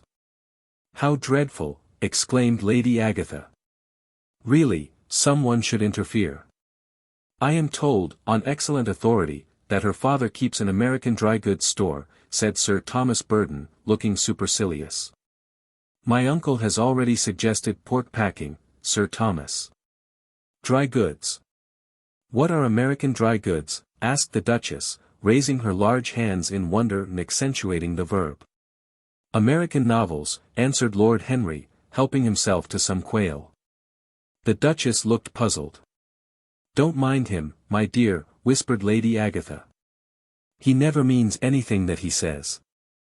"When America was discovered," said the radical member, and he began to give some wearisome facts. Like all people who try to exhaust a subject, he exhausted his listeners. The Duchess sighed and exercised her privilege of interruption. "I wish to goodness it never had been discovered at all," she exclaimed. "Really, our girls have no chance nowadays. It is most unfair." "Perhaps, after all, America never has been discovered," said Mr. Erskine. "I myself would say that it had merely been detected." "Oh. But I have seen specimens of the inhabitants," answered the Duchess vaguely. "I must confess that most of them are extremely pretty. And they dress well, too. They get all their dresses in Paris. I wish I could afford to do the same." "They say that when good Americans die they go to Paris," chuckled Sir Thomas, who had a large wardrobe of Humour's cast-off clothes. "Really? And where do bad Americans go to when they die?" inquired the Duchess. "They go to America," murmured Lord Henry. Sir Thomas frowned. "I am afraid that your nephew is prejudiced against that great country," he said to Lady Agatha. I have travelled all over it in cars provided by the directors, who, in such matters, are extremely civil. I assure you that it is an education to visit it. But must we really see Chicago in order to be educated? Asked Mr. Erskine plaintively. I don't feel up to the journey. Sir Thomas waved his hand. Mr. Erskine of Treadley has the world on his shelves. We practical men like to see things, not to read about them. The Americans are an extremely interesting people. They are absolutely reasonable. I think that is their distinguishing characteristic. Yes, Mr. Erskine, an absolutely reasonable people. I assure you there is no nonsense about the Americans. How dreadful, cried Lord Henry. I can stand brute force, but brute reason is quite unbearable. There is something unfair about its use. It is hitting below the intellect. I do not understand you, said Sir Thomas, growing rather red. I do, Lord Henry, murmured Mr. Erskine, with a smile. Paradoxes are all very well in their way, rejoined the baronet. Was that a paradox? Asked Mr. Erskine. I did not think so. Perhaps it was. Well, the way of paradoxes is the way of truth. To test reality we must see it on the tightrope. When the verities become acrobats, we can judge them. Dear me, said Lady Agatha, how you men argue. I am sure I never can make out what you are talking about. Oh. Harry, I am quite vexed with you. Why do you try to persuade our nice Mr. Dorian Gray to give up the East End? I assure you he would be quite invaluable. They would love his playing. I want him to play to me, cried Lord Henry, smiling, and he looked down the table and caught a bright answering glance. But they are so unhappy in Whitechapel, continued Lady Agatha. I can sympathize with everything except suffering, said Lord Henry, shrugging his shoulders. I cannot sympathize with that. It is too ugly, too horrible, too distressing. There is something terribly morbid in the modern sympathy with pain. One should sympathize with the color, the beauty, the joy of life. The less said about life's sores, the better. Still, the East End is a very important problem, remarked Sir Thomas with a grave shake of the head. Quite so, answered the young lord. It is the problem of slavery, and we try to solve it by amusing the slaves. The politician looked at him keenly. What change do you propose, then? He asked. Lord Henry laughed. I don't desire to change anything in England except the weather, he answered. I am quite content with philosophic contemplation. But, as the 19th century has gone bankrupt through an over-expenditure of sympathy, I would suggest that we should appeal to science to put us straight. The advantage of the emotions is that they lead us astray, and the advantage of science is that it is not emotional. But we have such grave responsibilities, ventured Mrs. Vandeleur timidly. Terribly grave, echoed Lady Agatha. Lord Henry looked over at Mr. Erskine. Humanity takes itself too seriously. It is the world's original sin. If the caveman had known how to laugh, history would have been different. You are really very comforting, warbled the Duchess.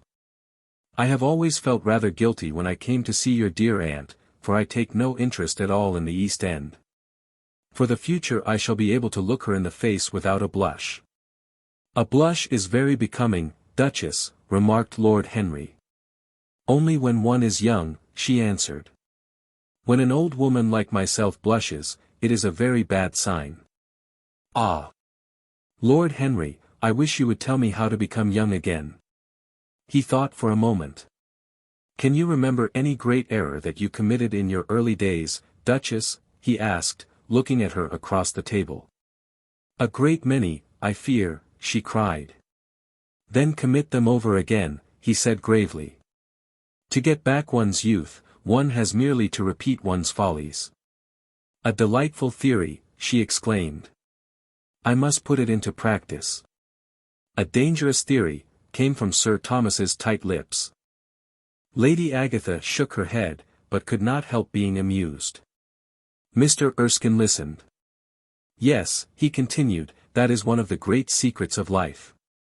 Nowadays most people die of a sort of creeping common sense, and discover when it is too late that the only things one never regrets are one's mistakes.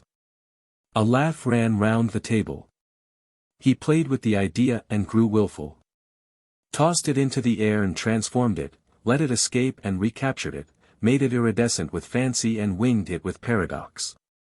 The praise of folly, as he went on, soared into a philosophy, and philosophy herself became young, and catching the mad music of pleasure, wearing, one might fancy, her wine-stained robe and wreath of ivy, danced like a bacchante over the hills of life, and mocked the slow Silenus for being sober. Facts fled before her like frightened forest things. Her white feet trod the huge press at which wise Omar sits, till the seething grape juice rose round her bare limbs in waves of purple bubbles, or crawled in red foam over the vat's black, dripping, sloping sides. It was an extraordinary improvisation. He felt that the eyes of Dorian Gray were fixed on him, and the consciousness that amongst his audience there was one whose temperament he wished to fascinate seemed to give his wit keenness and to lend color to his imagination. He was brilliant, fantastic, irresponsible. He charmed his listeners out of themselves, and they followed his pipe, laughing. Dorian Gray never took his gaze off him, but sat like one under a spell, smiles chasing each other over his lips and wonder growing grave in his darkening eyes. At last, liveried in the costume of the age, reality entered the room in the shape of a servant to tell the Duchess that her carriage was waiting. She wrung her hands in mock despair. "How annoying," she cried. "I must go. I have to call for my husband at the club, to take him to some absurd meeting at Willis's rooms, where he is going to be in the chair. If I am late he is sure to be furious, and I couldn't have a scene in this bonnet. It is far too fragile. A harsh word would ruin it. No, I must go, dear Agatha. Goodbye, Lord Henry, you are quite delightful and dreadfully demoralizing. I am sure I don't know what to say about your views. You must come and dine with us some night. Tuesday. Are you disengaged Tuesday? For you I would throw over anybody, Duchess, said Lord Henry with a bow. Ah! That is very nice, and very wrong of you, she cried, so mind you come. And she swept out of the room, followed by Lady Agatha and the other ladies. When Lord Henry had sat down again, Mr. Erskine moved round, and taking a chair close to him, placed his hand upon his arm. You talk books away, he said. Why don't you write one? I am too fond of reading books to care to write them, Mr. Erskine. I should like to write a novel certainly, a novel that would be as lovely as a Persian carpet and as unreal. But there is no literary public in England for anything except newspapers, primers, and encyclopedias. Of all people in the world the English have the least sense of the beauty of literature. I fear you are right, answered Mr. Erskine. I myself used to have literary ambitions, but I gave them up long ago. And now, my dear young friend, if you will allow me to call you so, may I ask if you really meant all that you said to us at lunch? I quite forget what I said, smiled Lord Henry. Was it all very bad? Very bad indeed. In fact I consider you extremely dangerous, and if anything happens to our good Duchess, we shall all look on you as being primarily responsible. But I should like to talk to you about life. The generation into which I was born was tedious. Some day, when you are tired of London, come down to Treadley and expound to me your philosophy of pleasure over some admirable Burgundy I am fortunate enough to possess. I shall be charmed. A visit to Treadley would be a great privilege. It has a perfect host, and a perfect library. You will complete it, answered the old gentleman with a courteous bow. And now I must bid good-bye to your excellent aunt. I am due at the Athenaeum. It is the hour when we sleep there. All of you, Mr. Erskine. 40 of us, in 40 armchairs. We are practicing for an English Academy of Letters. Lord Henry laughed and rose. I am going to the park, he cried. As he was passing out of the door, Dorian Gray touched him on the arm. Let me come with you, he murmured. But I thought you had promised Basil Hallward to go and see him, answered Lord Henry. I would sooner come with you. Yes, I feel I must come with you. Do let me. And you will promise to talk to me all the time. No one talks so wonderfully as you do. Ah. I have talked quite enough for today, said Lord Henry, smiling. All I want now is to look at life. You may come and look at it with me, if you care to. Chapter 4. One afternoon, a month later, Dorian Gray was reclining in a luxurious armchair, in the little library of Lord Henry's house in Mayfair. It was, in its way, a very charming room, with its high-panelled wainscoting of olive-stained oak, its cream-coloured frieze and ceiling of raised plasterwork, and its brick-dust felt carpet strewn with silk, long-fringed Persian rugs. On a tiny satinwood table stood a statuette by Clodion, and beside it lay a copy of Les Cent Nouvelles, bound for Margaret of Valois by Clovis Eve and powdered with the gilt daisies that Queen had selected for her device. Some large blue china jars and parrot tulips were ranged on the mantelshelf, and through the small leaded panes of the window streamed the apricot-coloured light of a summer day in London. Lord Henry had not yet come in. He was always late on principle, his principle being that punctuality is the thief of time. So the lad was looking rather sulky, as with listless fingers he turned over the pages of an elaborately illustrated edition of Manon Lescaut that he had found in one of the bookcases. The formal monotonous ticking of the Louis Quatorze clock annoyed him. Once or twice he thought of going away. At last he heard a step outside, and the door opened. "How late you are, Harry," he murmured. "I am afraid it is not Harry, Mr. Gray," answered a shrill voice. He glanced quickly round and rose to his feet. "I beg your pardon. I thought. You thought it was my husband. It is only his wife. You must let me introduce myself. I know you quite well by your photographs. I think my husband has got 17 of them." "Not 17, Lady Henry." "Well, 18, then. And I saw you with him the other night at the opera." She laughed nervously as she spoke, and watched him with her vague forget-me-not eyes. She was a curious woman, whose dresses always looked as if they had been designed in a rage and put on in a tempest. She was usually in love with somebody, and, as her passion was never returned, she had kept all her illusions. She tried to look picturesque, but only succeeded in being untidy. Her name was Victoria, and she had a perfect mania for going to church. That was at Lohengrin, Lady Henry, I think. Yes, it was at dear Lohengrin. I like Wagner's music better than anybody's. It is so loud that one can talk the whole time without other people hearing what one says. That is a great advantage, don't you think so, Mr. Gray? The same nervous staccato laugh broke from her thin lips, and her fingers began to play with a long tortoise-shell paper knife. Dorian smiled and shook his head. "I am afraid I don't think so, Lady Henry. I never talk during music, at least, during good music. If one hears bad music, it is one's duty to drown it in conversation." "Ah. That is one of Harry's views, isn't it, Mr. Gray? I always hear Harry's views from his friends. It is the only way I get to know of them. But you must not think I don't like good music. I adore it, but I am afraid of it. It makes me too romantic. I have simply worshipped pianists 2 at a time, sometimes, Harry tells me. I don't know what it is about them. Perhaps it is that they are foreigners. They all are, ain't they? Even those that are born in England become foreigners after a time, don't they? It is so clever of them, and such a compliment to art. Makes it quite cosmopolitan, doesn't it? You have never been to any of my parties, have you, Mr. Gray? You must come. I can't afford orchids, but I spare no expense in foreigners. They make one's rooms look so picturesque. But here is Harry. Harry, I came in to look for you, to ask you something. I forget what it was, and I found Mr. Gray here. We have had such a pleasant chat about music. We have quite the same ideas.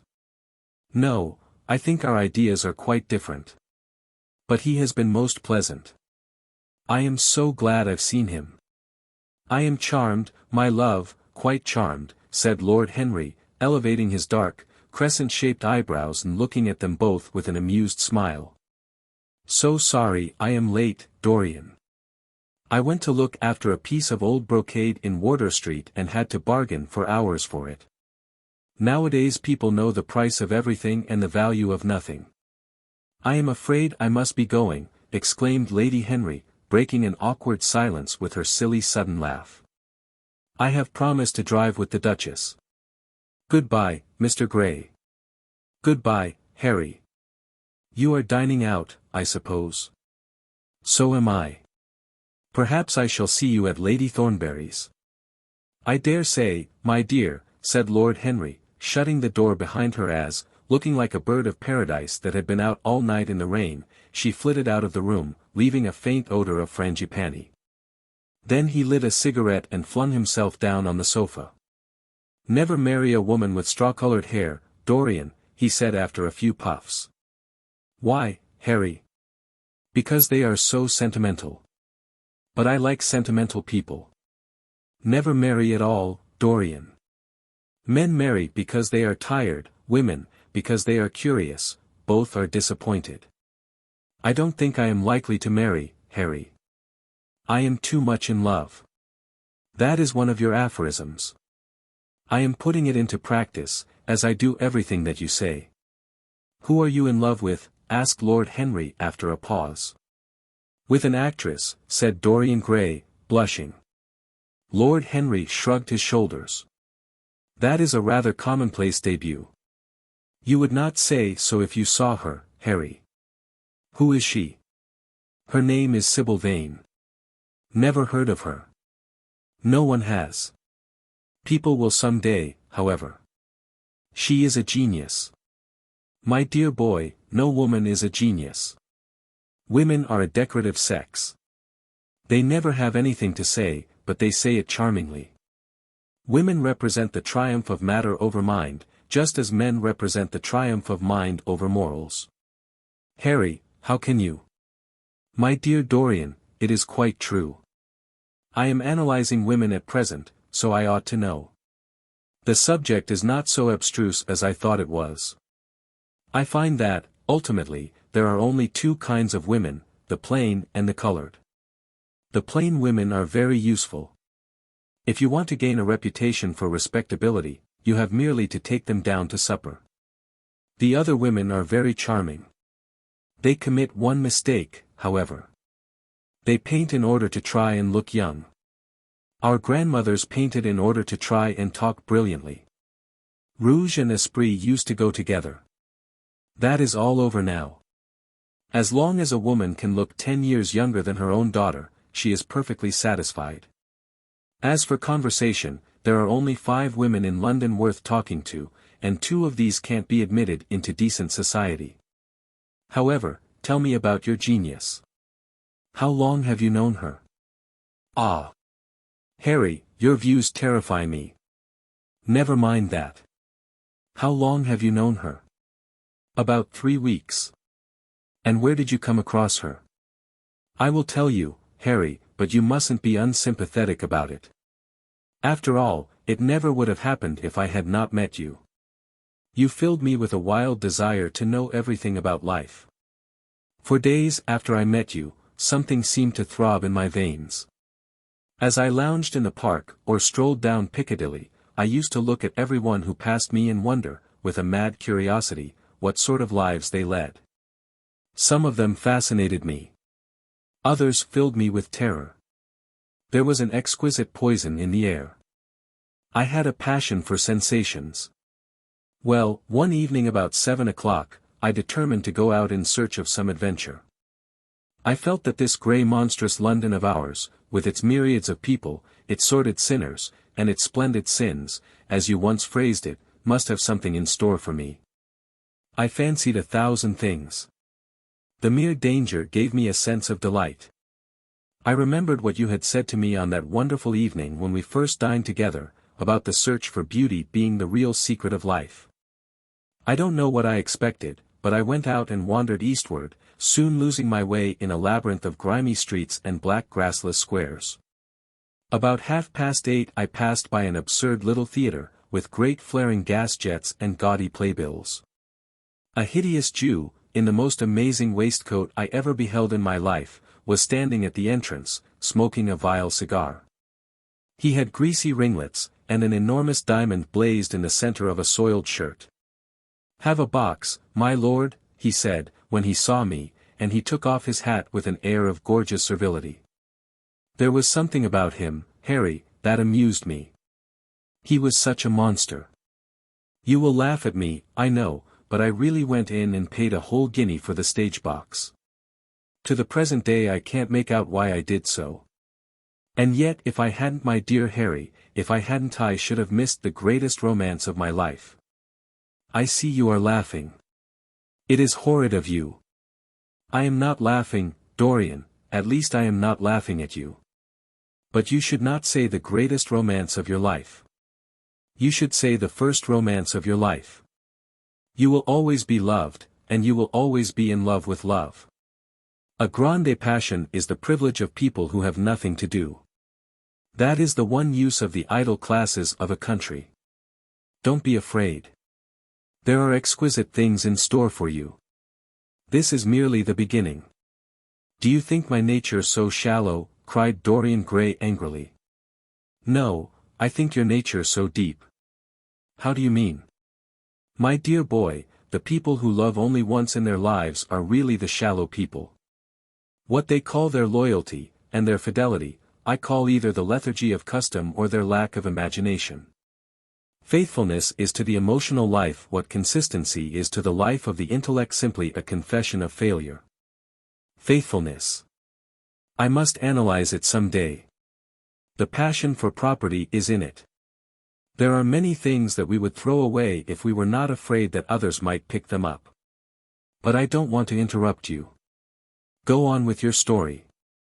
Well, I found myself seated in a horrid little private box, with a vulgar drop scene staring me in the face.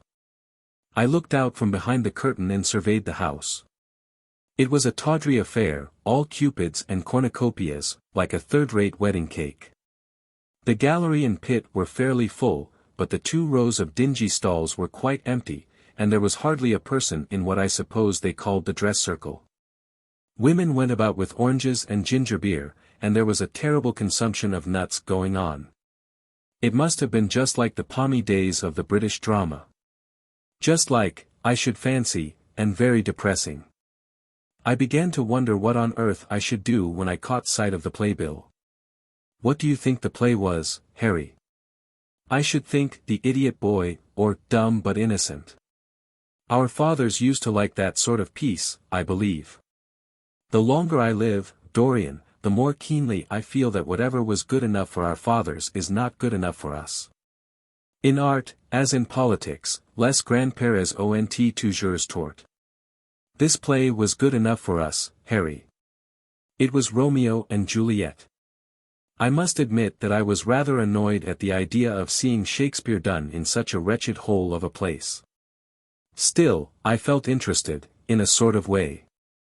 At any rate, I determined to wait for the first act. There was a dreadful orchestra, presided over by a young Hebrew who sat at a cracked piano, that nearly drove me away, but at last the drop scene was drawn up and the play began. Romeo was a stout elderly gentleman, with corked eyebrows, a husky tragedy voice, and a figure like a beer barrel. Mercutio was almost as bad. He was played by the low comedian, who had introduced gags of his own and was on most friendly terms with the pit.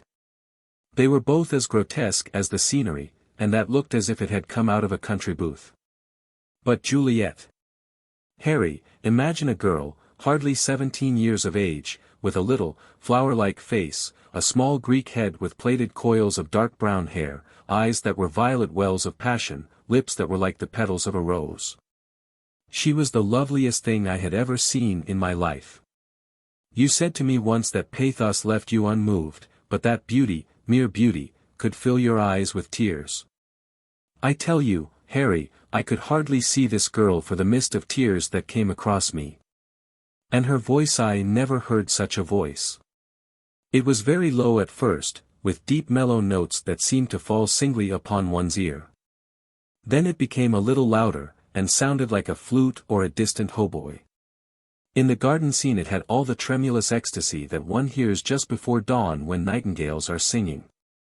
There were moments, later on, when it had the wild passion of violins. You know how a voice can stir one. Your voice and the voice of Sybil Vane are two things that I shall never forget. When I close my eyes, I hear them, and each of them says something different. I don't know which to follow. Why should I not love her? Harry, I do love her. She is everything to me in life. Night after night I go to see her play. One evening she is Rosalind, and the next evening she is Imogen. I have seen her die in the gloom of an Italian tomb, sucking the poison from her lover's lips. I have watched her wandering through the forest of Arden, disguised as a pretty boy in hose and doublet and dainty cap. She has been mad, and has come into the presence of a guilty king, and given him rue to wear and bitter herbs to taste of. She has been innocent, and the black hands of jealousy have crushed her reed-like throat. I have seen her in every age and in every costume. Ordinary women never appeal to one's imagination. They are limited to their century. No glamour ever transfigures them. One knows their minds as easily as one knows their bonnets. One can always find them. There is no mystery in any of them. They ride in the park in the morning and chatter at tea parties in the afternoon. They have their stereotyped smile and their fashionable manner. They are quite obvious. But an actress. How different an actress is. Harry. Why didn't you tell me that the only thing worth loving is an actress? Because I have loved so many of them, Dorian. Oh, yes, horrid people with dyed hair and painted faces. Don't run down dyed hair and painted faces. There is an extraordinary charm in them, sometimes, said Lord Henry. I wish now I had not told you about Sybil Vane. You could not have helped telling me, Dorian. All through your life you will tell me everything you do.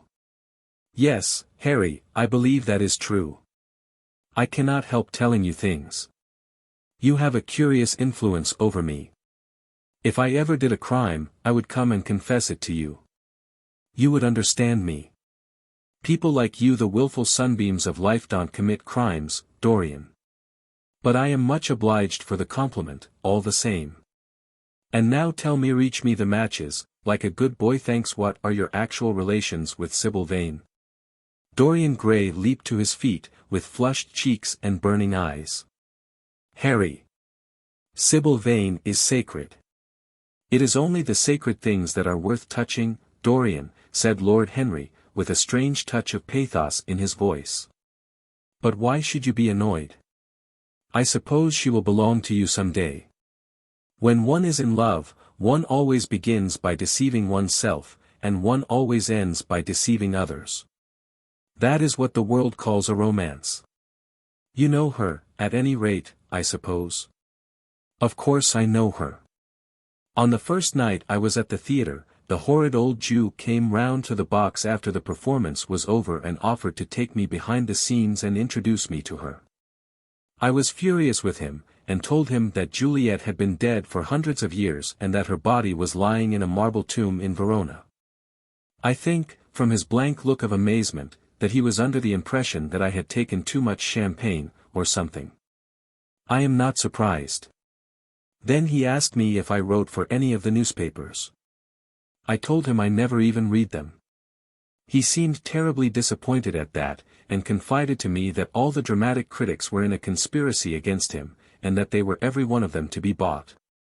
I should not wonder if he was quite right there. But, on the other hand, judging from their appearance, most of them cannot be at all expensive. Well, he seemed to think they were beyond his means, laughed Dorian. By this time, however, the lights were being put out in the theatre, and I had to go. He wanted me to try some cigars that he strongly recommended. I declined. The next night, of course, I arrived at the place again. When he saw me, he made me a low bow and assured me that I was a munificent patron of art. He was a most offensive brute, though he had an extraordinary passion for Shakespeare.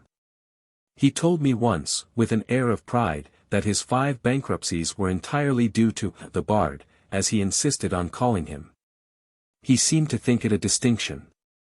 It was a distinction, my dear Dorian, a great distinction. Most people become bankrupt through having invested too heavily in the prose of life. To have ruined one's self over poetry is an honor. But when did you first speak to Miss Sybil Vane? The 3rd night. She had been playing Rosalind. I could not help going round. I had thrown her some flowers, and she had looked at me, at least I fancied that she had. The old Jew was persistent. He seemed determined to take me behind, so I consented. It was curious my not wanting to know her, wasn't it? No, I don't think so. My dear Harry, why? I will tell you some other time. Now I want to know about the girl. Sybil. Oh, she was so shy and so gentle. There is something of a child about her. Her eyes opened wide in exquisite wonder when I told her what I thought of her performance, and she seemed quite unconscious of her power. I think we were both rather nervous. The old Jew stood grinning at the doorway of the dusty green room, making elaborate speeches about us both, while we stood looking at each other like children. He would insist on calling me my lord, so I had to assure Sybil that I was not anything of the kind. She said quite simply to me, "You look more like a prince." I must call you Prince Charming. Upon my word, Dorian, Miss Sybil knows how to pay compliments. You don't understand her, Harry. She regarded me merely as a person in a play. She knows nothing of life. She lives with her mother, a faded tired woman who played Lady Capulet in a sort of magenta dressing wrapper on the first night, and looks as if she had seen better days. I know that look. It depresses me, murmured Lord Henry, examining his rings. The Jew wanted to tell me her history, but I said it did not interest me. You were quite right. There is always something infinitely mean about other people's tragedies. Sybil is the only thing I care about. What is it to me where she came from? From her little head to her little feet, she is absolutely and entirely divine. Every night of my life I go to see her act, and every night she is more marvelous. That is the reason, I suppose, that you never dine with me now. I thought you must have some curious romance on hand. You have, but it is not quite what I expected. My dear Harry, we either lunch or sup together every day, and I have been to the opera with you several times, said Dorian, opening his blue eyes in wonder. You always come dreadfully late. Well, I can't help going to see Sybil play, he cried, even if it is only for a single act. I get hungry for her presence. And when I think of the wonderful soul that is hidden away in that little ivory body, I am filled with awe. You can dine with me tonight, Dorian, can't you? He shook his head. Tonight she is Imogen, he answered, and tomorrow night she will be Juliet. When is she Sybil Vane? Never. I congratulate you. How horrid you are. She is all the great heroines of the world in one. She is more than an individual. You laugh, but I tell you she has genius. I love her, and I must make her love me. You, who know all the secrets of life, tell me how to charm Sybil Vane to love me. I want to make Romeo jealous. I want the dead lovers of the world to hear our laughter and grow sad. I want a breath of our passion to stir their dust into consciousness, to wake their ashes into pain. My God, Harry, how I worship her. He was walking up and down the room as he spoke. Hectic spots of red burned on his cheeks. He was terribly excited. Lord Henry watched him with a subtle sense of pleasure. How different he was now from the shy frightened boy he had met in Basil Hallward's studio. His nature had developed like a flower, had borne blossoms of scarlet flame. Out of its secret hiding place had crept his soul, and desire had come to meet it on the way. And what do you propose to do? Said Lord Henry at last. I want you and Basil to come with me some night and see her act. I have not the slightest fear of the result. You are certain to acknowledge her genius. Then we must get her out of the Jew's hands. She is bound to him for 3 years, at least for 2 years and 8 months from the present time. I shall have to pay him something, of course. When all that is settled, I shall take a West End theatre and bring her out properly. She will make the world as mad as she has made me. That would be impossible, my dear boy. Yes, she will. She has not merely consummate art instinct, in her, but she has personality also, and you have often told me that it is personalities, not principles, that move the age. Well, what night shall we go? Let me see. Today is Tuesday. Let us fix tomorrow. She plays Juliet tomorrow. All right. The Bristol at 8 o'clock, and I will get Basil. Not 8, Harry, please. 6:30. We must be there before the curtain rises. You must see her in the first act, where she meets Romeo. 6:30. What an hour! It will be like having a meat tea, or reading an English novel. It must be 7. No gentleman dines before 7. Shall you see Basil between this and then? Or shall I write to him? Dear Basil. I have not laid eyes on him for a week. It is rather horrid of me, as he has sent me my portrait in the most wonderful frame, specially designed by himself, and, though I am a little jealous of the picture for being a whole month younger than I am, I must admit that I delight in it. Perhaps you had better write to him. I don't want to see him alone. He says things that annoy me. He gives me good advice. Lord Henry smiled. People are very fond of giving away what they need most themselves. It is what I call the depth of generosity. Oh, Basil is the best of fellows, but he seems to me to be just a bit of a Philistine. Since I have known you, Harry, I have discovered that. Basil, my dear boy, puts everything that is charming in him into his work. The consequence is that he has nothing left for life but his prejudices, his principles, and his common sense. The only artists I have ever known who are personally delightful are bad artists.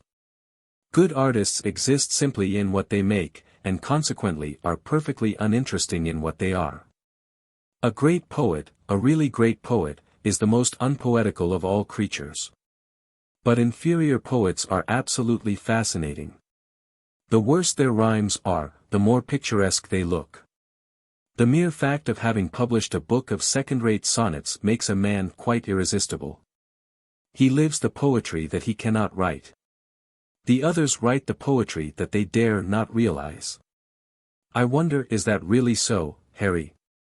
Said Dorian Gray, putting some perfume on his handkerchief out of a large, gold-topped bottle that stood on the table. It must be, if you say it. And now I am off.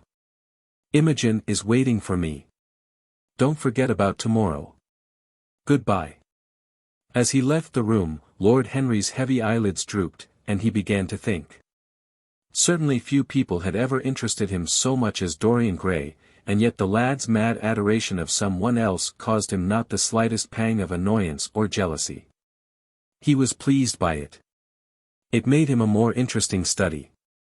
He had been always enthralled by the methods of natural science, but the ordinary subject matter of that science had seemed to him trivial and of no import.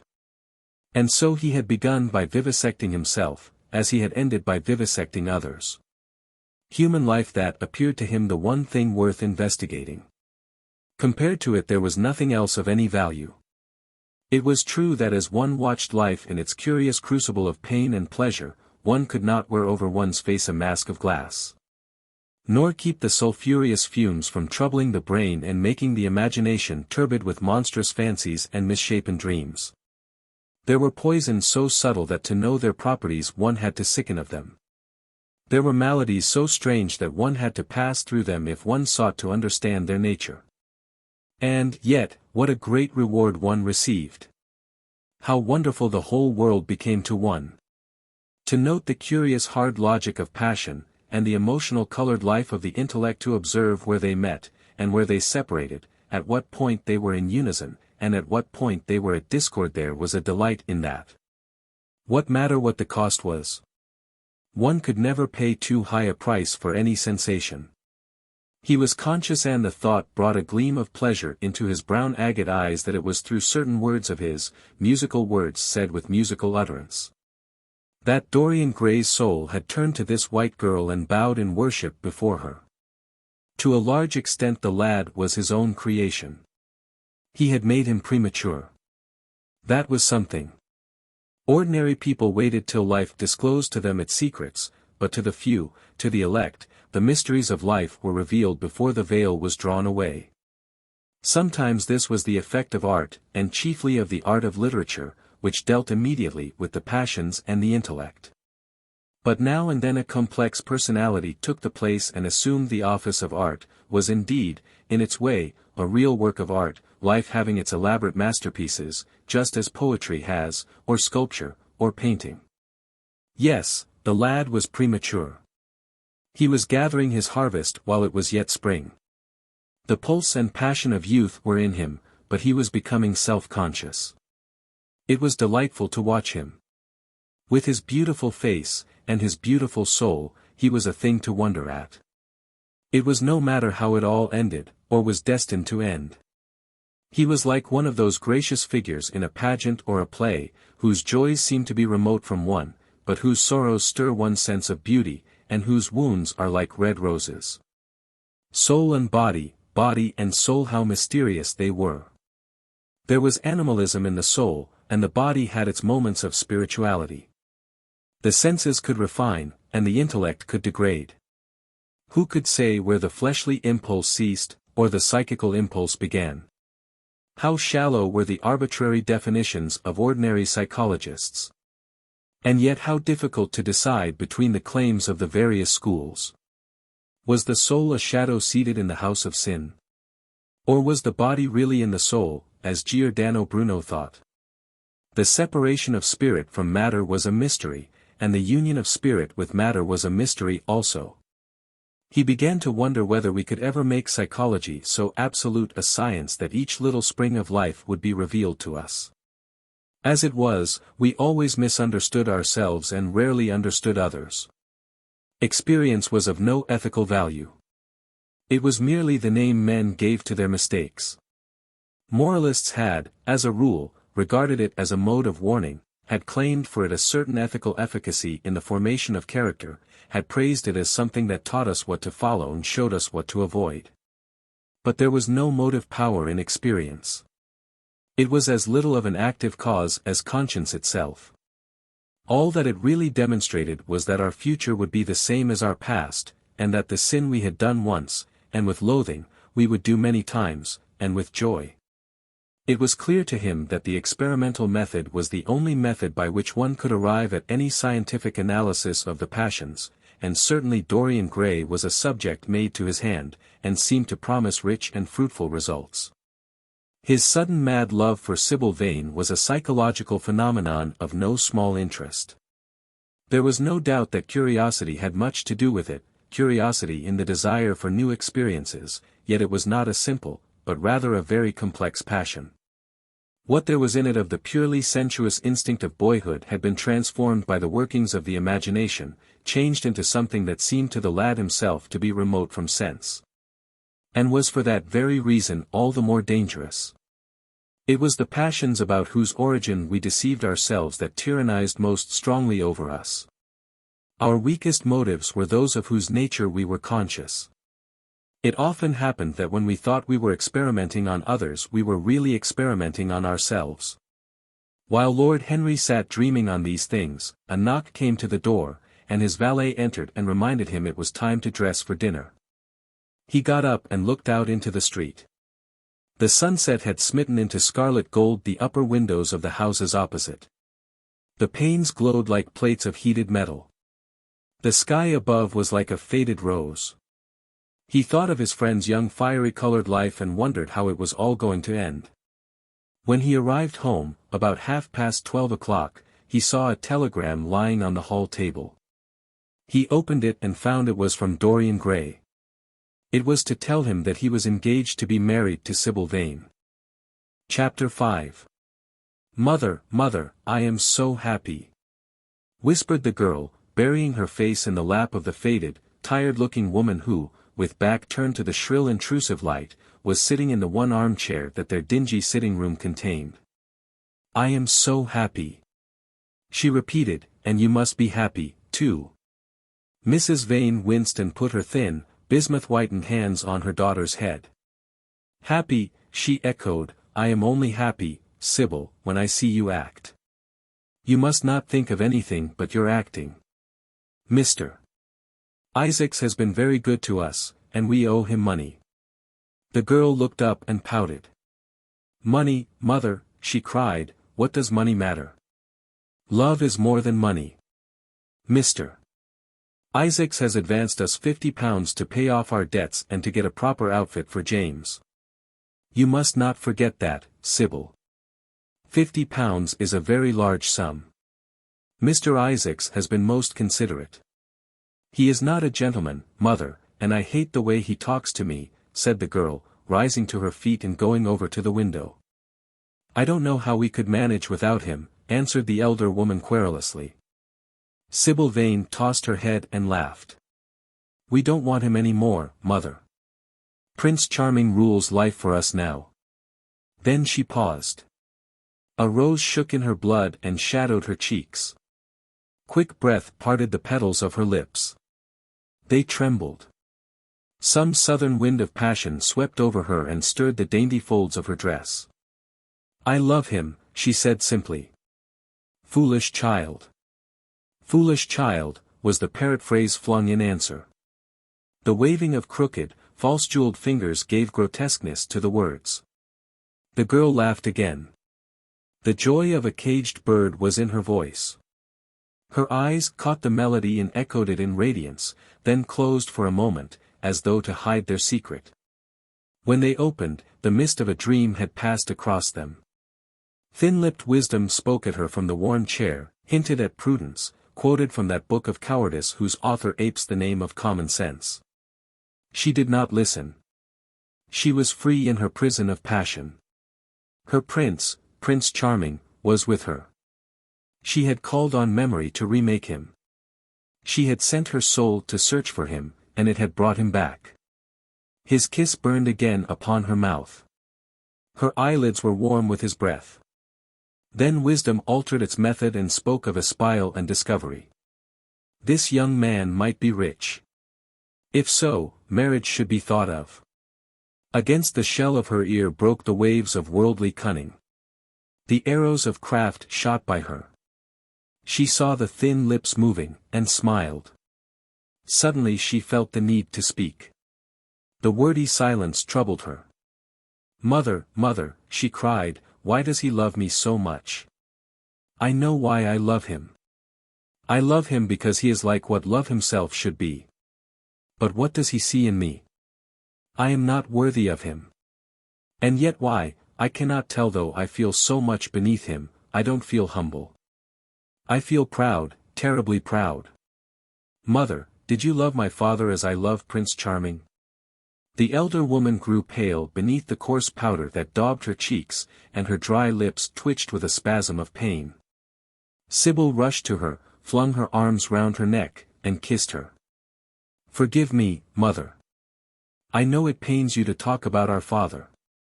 But it only pains you because you loved him so much. Don't look so sad. I am as happy today as you were 20 years ago. Ah! Let me be happy forever. My child, you are far too young to think of falling in love.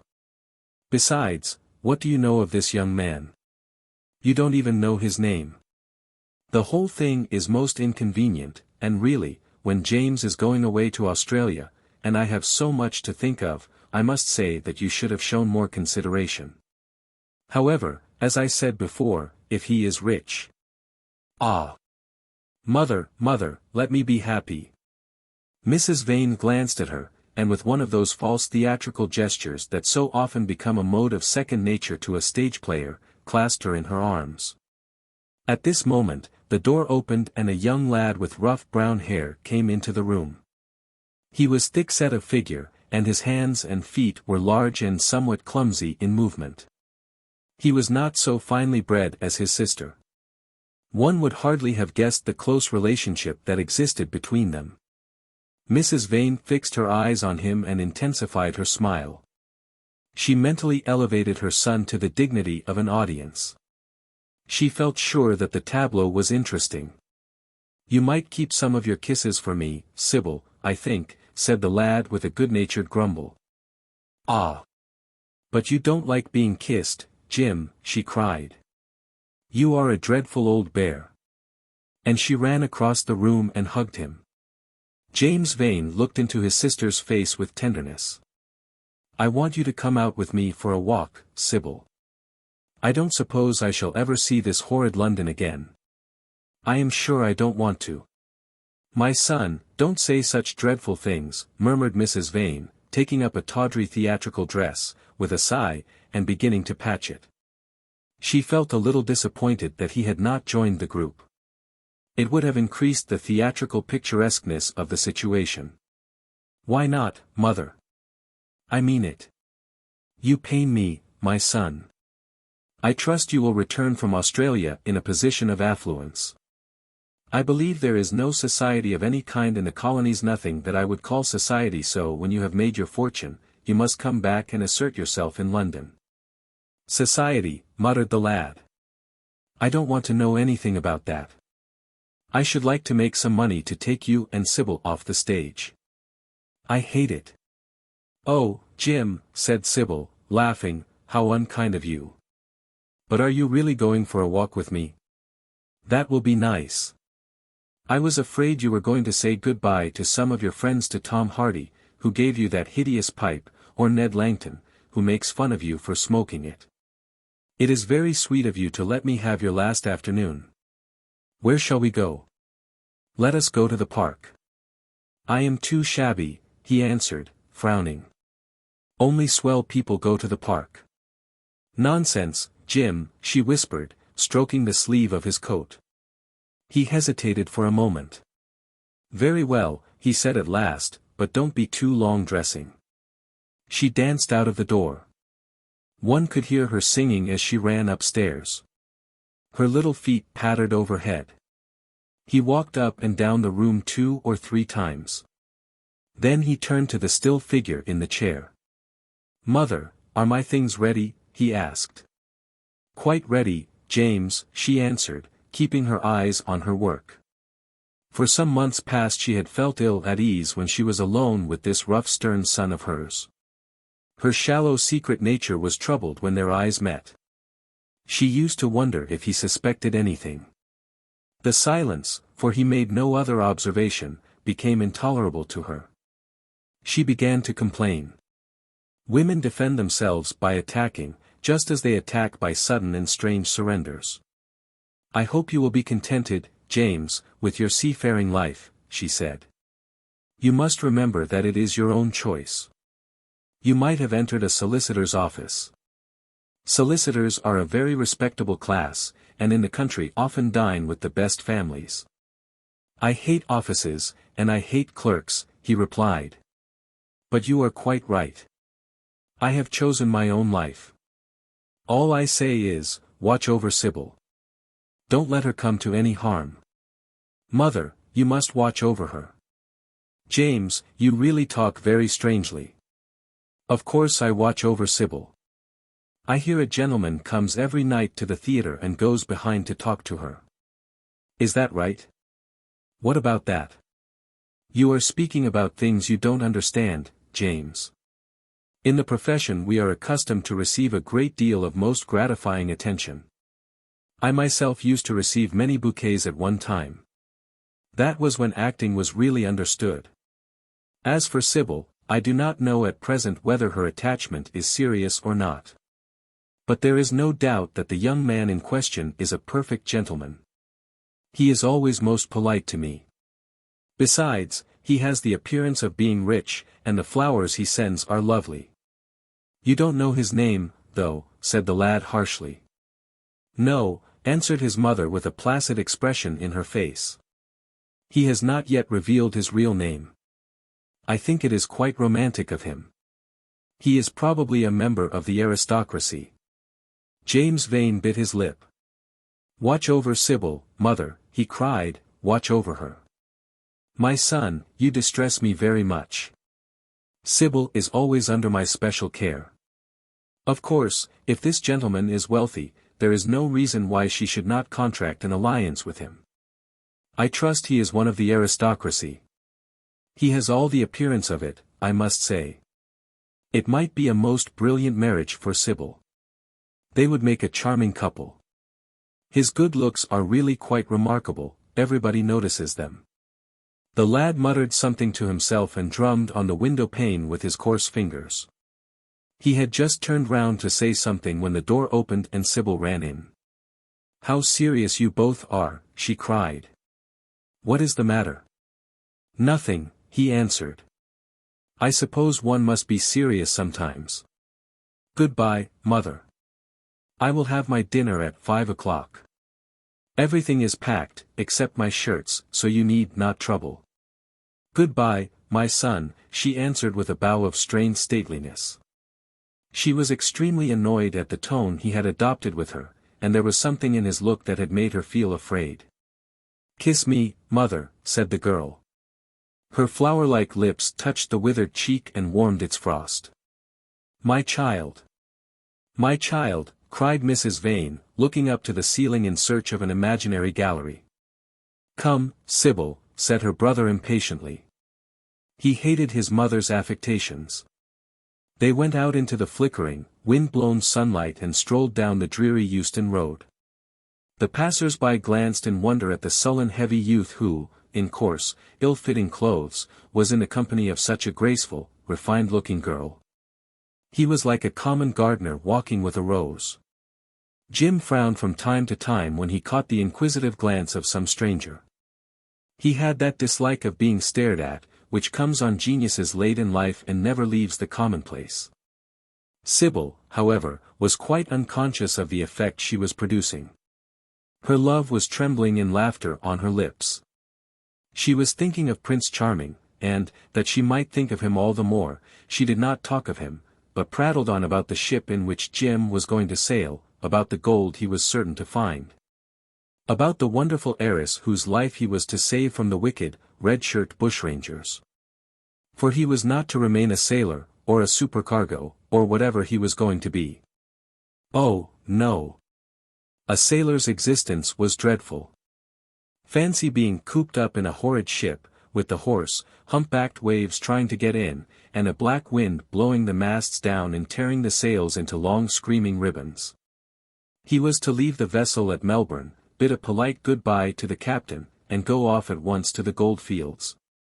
Before a week was over he was to come across a large nugget of pure gold, the largest nugget that had ever been discovered, and bring it down to the coast in a wagon guarded by 6 mounted policemen.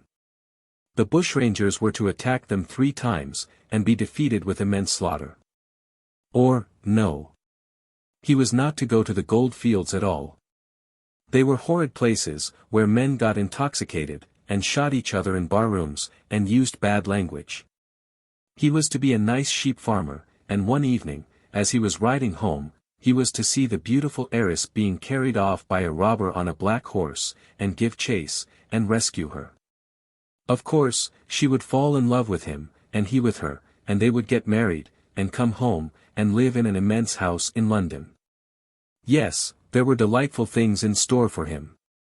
But he must be very good, and not lose his temper, or spend his money foolishly. She was only a year older than he was, but she knew so much more of life. He must be sure, also, to write to her by every mail, and to say his prayers each night before he went to sleep.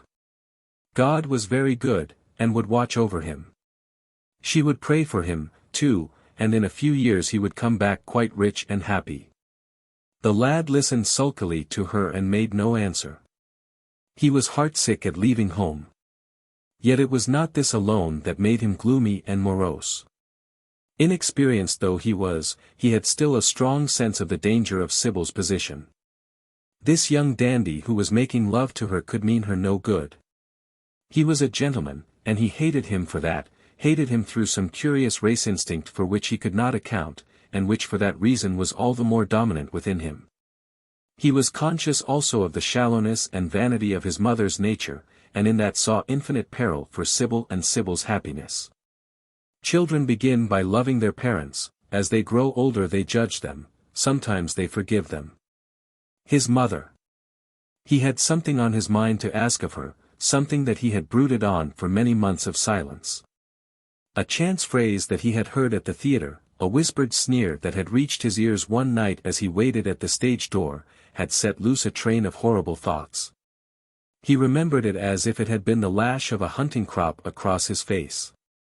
His brows knit together into a wedge-like furrow, and with a twitch of pain he bit his underlip. "You are not listening to a word I am saying, Jim," cried Sybil, "and I am making the most delightful plans for your future." "Do say something." "What do you want me to say?" "Oh. That you will be a good boy and not forget us," she answered, smiling at him. He shrugged his shoulders. "You are more likely to forget me than I am to forget you, Sybil." She flushed. "What do you mean, Jim?" she asked. "You have a new friend, I hear. Who is he? Why have you not told me about him? He means you no good." "Stop, Jim," she exclaimed. "You must not say anything against him. I love him." "Why, you don't even know his name," answered the lad. "Who is he?" "I have a right to know." "He is called Prince Charming." "Don't you like the name?" "Oh. You silly boy. You should never forget it. If you only saw him, you would think him the most wonderful person in the world. Some day you will meet him when you come back from Australia. You will like him so much. Everybody likes him, and I love him. I wish you could come to the theatre tonight. He is going to be there, and I am to play Juliet. Oh. How I shall play it. Fancy, Jim, to be in love and play Juliet. To have him sitting there. To play for his delight. I am afraid I may frighten the company, frighten or enthrall them. To be in love is to surpass oneself. Poor dreadful Mr. Isaacs will be shouting "genius" to his loafers at the bar. He has preached me as a dogma, tonight he will announce me as a revelation. I feel it. And it is all his only, Prince Charming, my wonderful lover, my god of graces. But I am poor beside him. Poor. What does that matter? When poverty creeps in at the door, love flies in through the window. Our proverbs want rewriting. They were made in winter, and it is summer now. Springtime for me, I think, a very dance of blossoms in blue skies. He is a gentleman, said the lad sullenly. A prince, she cried musically. What more do you want? He wants to enslave you. I shudder at the thought of being free. I want you to beware of him. To see him is to worship him, to know him is to trust him. Sybil, you are mad about him. She laughed and took his arm. You dear old Jim, you talk as if you were 100. Some day you will be in love yourself. Then you will know what it is. Don't look so sulky. Surely you should be glad to think that, though you are going away, you leave me happier than I have ever been before. Life has been hard for us both, terribly hard and difficult. But it will be different now. You are going to a new world, and I have found one. Here are 2 chairs, let us sit down and see the smart people go by. They took their seats amidst a crowd of watchers. The tulip beds across the road flamed like throbbing rings of fire. A white dust, tremulous cloud of orris root it seemed hung in the panting air. The brightly colored parasols danced and dipped like monstrous butterflies. She made her brother talk of himself, his hopes, his prospects. He spoke slowly and with effort. They passed words to each other as players at a game pass counters. Sybil felt oppressed. She could not communicate her joy. A faint smile curving that sullen mouth was all the echo she could win. After some time she became silent. Suddenly she caught a glimpse of golden hair and laughing lips, and in an open carriage with 2 ladies Dorian Gray drove past. She started to her feet. "There he is," she cried. "Who?" said Jim Vane. "Prince Charming," she answered, looking after the Victoria. He jumped up and seized her roughly by the arm. "Show him to me." "Which is he?" "Point him out." "I must see him," he exclaimed. But at that moment the Duke of Berwick's four-in hand came between, and when it had left the space clear, the carriage had swept out of the park. "He is gone," murmured Sybil sadly. "I wish you had seen him." "I wish I had, for as sure as there is a God in heaven, if he ever does you any wrong, I shall kill him." She looked at him in horror. He repeated his words. They cut the air like a dagger. The people round began to gape. A lady standing close to her tittered. "Come away, Jim, come away," she whispered. He followed her doggedly as she passed through the crowd. He felt glad at what he had said. When they reached the Achilles statue, she turned round. There was pity in her eyes that became laughter on her lips. She shook her head at him. "You are foolish, Jim, utterly foolish, a bad-tempered boy, that is all. How can you say such horrible things? You don't know what you are talking about. You are simply jealous and unkind. Ah! I wish you would fall in love. Love makes people good, and what you said was wicked." "I am 16, he answered, "and I know what I am about. Mother is no help to you. She doesn't understand how to look after you. I wish now that I was not going to Australia at all. I have a great mind to chuck the whole thing up. I would, if my articles hadn't been signed." "Oh, don't be so serious, Jim. You are like one of the heroes of those silly melodramas Mother used to be so fond of acting in. I am not going to quarrel with you. I have seen him, and oh! To see him is perfect happiness. We won't quarrel. I know you would never harm anyone I love, would you?" "Not as long as you love him, I suppose," was the sullen answer. "I shall love him forever," she cried. "And he?" "Forever, too. He had better." She shrank from him. Then she laughed and put her hand on his arm. He was merely a boy. At the Marble Arch they hailed an omnibus, which left them close to their shabby home in the Euston Road. It was after 5 o'clock, and Sybil had to lie down for a couple of hours before acting. Jim insisted that she should do so. He said that he would sooner part with her when their mother was not present. She would be sure to make a scene, and he detested scenes of every kind. In Sybil's own room they parted. There was jealousy in the lad's heart, and a fierce murderous hatred of the stranger who, as it seemed to him, had come between them. Yet, when her arms were flung round his neck, and her fingers strayed through his hair, he softened and kissed her with real affection. There were tears in his eyes as he went downstairs. His mother was waiting for him below. She grumbled at his unpunctuality, as he entered. He made no answer, but sat down to his meager meal. The flies buzzed round the table and crawled over the stained cloth. Through the rumble of omnibuses, and the clatter of street cabs, he could hear the droning voice devouring each minute that was left to him. After some time, he thrust away his plate and put his head in his hands. He felt that he had a right to know. It should have been told to him before, if it was as he suspected. Leaden with fear, his mother watched him. Words dropped mechanically from her lips. A tattered lace handkerchief twitched in her fingers. When the clock struck 6, he got up and went to the door. Then he turned back and looked at her. Their eyes met. In hers he saw a wild appeal for mercy. It enraged him. "Mother, I have something to ask you," he said. Her eyes wandered vaguely about the room. She made no answer. "Tell me the truth. I have a right to know. Were you married to my father?" She heaved a deep sigh. It was a sigh of relief. The terrible moment, the moment that night and day, for weeks and months, she had dreaded, had come at last, and yet she felt no terror. Indeed, in some measure it was a disappointment to her. The vulgar directness of the question called for a direct answer. The situation had not been gradually led up to. It was crude.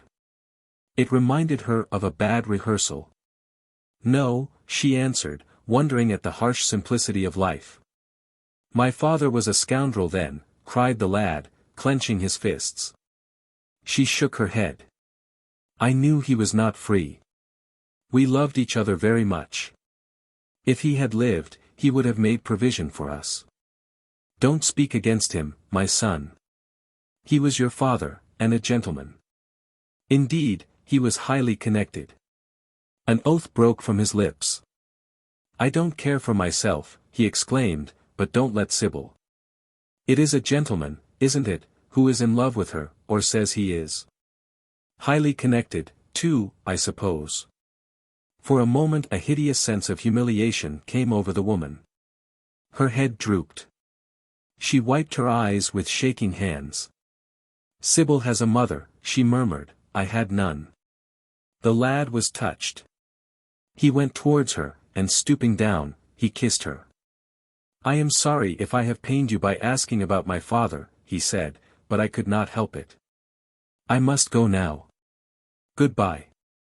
Don't forget that you will have only one child now to look after, and believe me that if this man wrongs my sister, I will find out who he is, track him down, and kill him like a dog. I swear it. The exaggerated folly of the threat, the passionate gesture that accompanied it, the mad melodramatic words, made life seem more vivid to her. She was familiar with the atmosphere. She breathed more freely, and for the first time for many months she really admired her son. She would have liked to have continued the scene on the same emotional scale, but he cut her short. Trunks had to be carried down and mufflers looked for. The lodging-house drudge bustled in and out. There was the bargaining with the cabman. The moment was lost in vulgar details. It was with a renewed feeling of disappointment that she waved the tattered lace handkerchief from the window, as her son drove away. She was conscious that a great opportunity had been wasted. She consoled herself by telling Sybil how desolate she felt her life would be, now that she had only one child to look after. She remembered the phrase. It had pleased her. Of the threat she said nothing. It was vividly and dramatically expressed. She felt that they would all laugh at it some day. Chapter 6. I suppose you have heard the news, Basil, said Lord Henry that evening as Hallward was shown into a little private room at the Bristol where dinner had been laid for three. No, Harry, answered the artist, giving his hat and coat to the bowing waiter. What is it? Nothing about politics, I hope. They don't interest me. There is hardly a single person in the House of Commons worth painting, though many of them would be the better for a little whitewashing. Dorian Gray is engaged to be married, said Lord Henry, watching him as he spoke. Hallward started and then frowned. Dorian engaged to be married, he cried. Impossible. It is perfectly true. To whom? To some little actress or other. I can't believe it. Dorian is far too sensible. Dorian is far too wise not to do foolish things now and then, my dear Basil. Marriage is hardly a thing that one can do now and then, Harry. Except in America, rejoined Lord Henry languidly. But I didn't say he was married. I said he was engaged to be married. There is a great difference. I have a distinct remembrance of being married, but I have no recollection at all of being engaged. I am inclined to think that I never was engaged. But think of Dorian's birth, and position, and wealth. It would be absurd for him to marry so much beneath him. If you want to make him marry this girl, tell him that, Basil. He is sure to do it, then. Whenever a man does a thoroughly stupid thing, it is always from the noblest motives. I hope the girl is good, Harry. I don't want to see Dorian tied to some vile creature, who might degrade his nature and ruin his intellect. Oh, she is better than good, she is beautiful, murmured Lord Henry, sipping a glass of vermouth and orange bitters. Dorian says she is beautiful, and he is not often wrong about things of that kind. Your portrait of him has quickened his appreciation of the personal appearance of other people. It has had that excellent effect, amongst others. We are to see her tonight, if that boy doesn't forget his appointment. Are you serious? Quite serious, Basil. I should be miserable if I thought I should ever be more serious than I am at the present moment. But do you approve of it, Harry? Asked the painter, walking up and down the room and biting his lip. You can't approve of it, possibly. It is some silly infatuation. I never approve, or disapprove, of anything now. It is an absurd attitude to take towards life. We are not sent into the world to air our moral prejudices. I never take any notice of what common people say, and I never interfere with what charming people do. If a personality fascinates me, whatever mode of expression that personality selects is absolutely delightful to me. Dorian Gray falls in love with a beautiful girl who acts Juliet, and proposes to marry her. Why not? If he wedded Messalina, he would be none the less interesting. You know I am not a champion of marriage.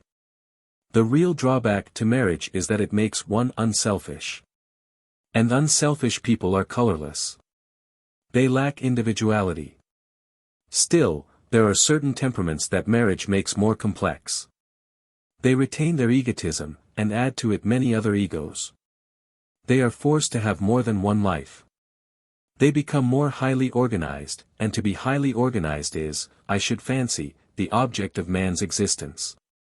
Besides, every experience is of value, and whatever one may say against marriage, it is certainly an experience.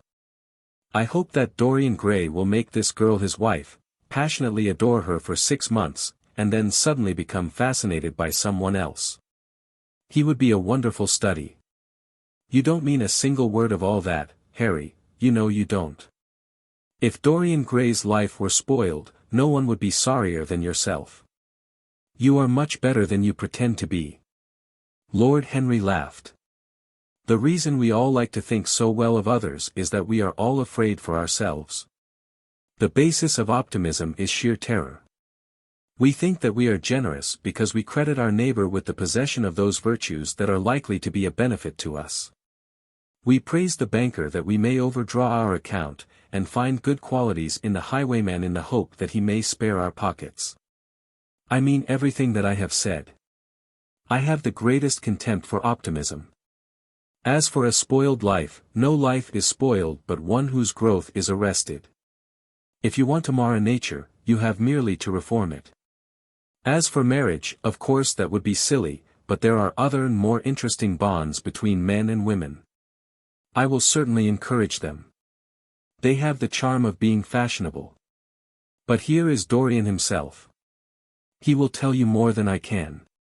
My dear Harry, my dear Basil, you must both congratulate me, said the lad, throwing off his evening cape with its satin-lined wings and shaking each of his friends by the hand in turn. I have never been so happy. Of course, it is sudden all really delightful things are. And yet it seems to me to be the one thing I have been looking for all my life. He was flushed with excitement and pleasure, and looked extraordinarily handsome. I hope you will always be very happy, Dorian, said Hallward, but I don't quite forgive you for not having let me know of your engagement. You let Harry know. And I don't forgive you for being late for dinner, broke in Lord Henry, putting his hand on the lad's shoulder and smiling as he spoke. Come, let us sit down and try what the new chef here is like, and then you will tell us how it all came about. There is really not much to tell, cried Dorian as they took their seats at the small round table. What happened was simply this. After I left you yesterday evening, Harry, I dressed, had some dinner at that little Italian restaurant in Rupert Street you introduced me to, and went down at 8 o'clock to the theatre. Sybil was playing Rosalind. Of course, the scenery was dreadful and the Orlando absurd. But Sybil. You should have seen her. When she came on in her boy's clothes, she was perfectly wonderful. She wore a moss-colored velvet jerkin with cinnamon sleeves, slim, brown, cross-gartered hose, a dainty little green cap with a hawk's feather caught in a jewel, and a hooded cloak lined with dull red. She had never seemed to me more exquisite. She had all the delicate grace of that Tanagra figurine that you have in your studio, Basil. Her hair clustered round her face like dark leaves round a pale rose. As for her acting, well, you shall see her tonight. She is simply a born artist. I sat in the dingy box absolutely enthralled. I forgot that I was in London and in the 19th century. I was away with my love in a forest that no man had ever seen. After the performance was over, I went behind and spoke to her. As we were sitting together, suddenly there came into her eyes a look that I had never seen there before. My lips moved towards hers. We kissed each other. I can't describe to you what I felt at that moment. It seemed to me that all my life had been narrowed to one perfect point of rose-colored joy. She trembled all over and shook like a white narcissus. Then she flung herself on her knees and kissed my hands. I feel that I should not tell you all this, but I can't help it. Of course, our engagement is a dead secret. She has not even told her own mother. I don't know what my guardians will say. Lord Radley is sure to be furious. I don't care. I shall be of age in less than a year, and then I can do what I like. I have been right, Basil, haven't I, to take my love out of poetry and to find my wife in Shakespeare's plays? Lips that Shakespeare taught to speak have whispered their secret in my ear. I have had the arms of Rosalind around me, and kissed Juliet on the mouth. Yes, Dorian, I suppose you were right, said Hallward slowly. Have you seen her today? Asked Lord Henry. Dorian Gray shook his head. I left her in the forest of Arden, I shall find her in an orchard in Verona. Lord Henry sipped his champagne in a meditative manner. At what particular point did you mention the word marriage, Dorian? And what did she say in answer? Perhaps you forgot all about it. My dear Harry, I did not treat it as a business transaction, and I did not make any formal proposal. I told her that I loved her, and she said she was not worthy to be my wife. Not worthy. Why, the whole world is nothing to me compared with her. Women are wonderfully practical, murmured Lord Henry, much more practical than we are. In situations of that kind we often forget to say anything about marriage, and they always remind us. Hallward laid his hand upon his arm. Don't, Harry. You have annoyed Dorian. He is not like other men. He would never bring misery upon anyone. His nature is too fine for that. Lord Henry looked across the table. Dorian is never annoyed with me, he answered. I asked the question for the best reason possible, for the only reason, indeed, that excuses one for asking any question, simple curiosity. I have a theory that it is always the women who propose to us, and not we who propose to the women. Except, of course, in middle-class life. But then the middle classes are not modern. Dorian Gray laughed, and tossed his head. You are quite incorrigible, Harry, but I don't mind. It is impossible to be angry with you. When you see Sybil Vane, you will feel that the man who could wrong her would be a beast without a heart. I cannot understand how anyone can wish to shame the thing he loves. I love Sybil Vane. I want to place her on a pedestal of gold and to see the world worship the woman who is mine. What is marriage? An irrevocable vow. You mock at it for that. Ah! Don't mock. It is an irrevocable vow that I want to take. Her trust makes me faithful, her belief makes me good. When I am with her, I regret all that you have taught me. I become different from what you have known me to be. I am changed, and the mere touch of Sybil Vane's hand makes me forget you and all your wrong, fascinating, poisonous, delightful theories. And those are, asked Lord Henry, helping himself to some salad. Oh, your theories about life, your theories about love, your theories about pleasure. All your theories, in fact, Harry. Pleasure is the only thing worth having a theory about, he answered in his slow melodious voice. But I am afraid I cannot claim my theory as my own. It belongs to nature, not to me.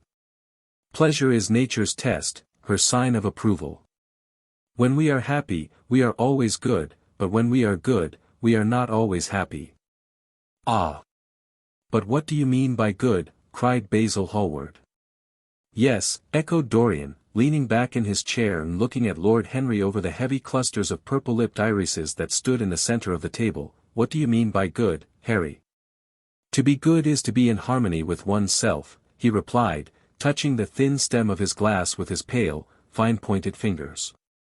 Discord is to be forced to be in harmony with others. One's own life, that is the important thing.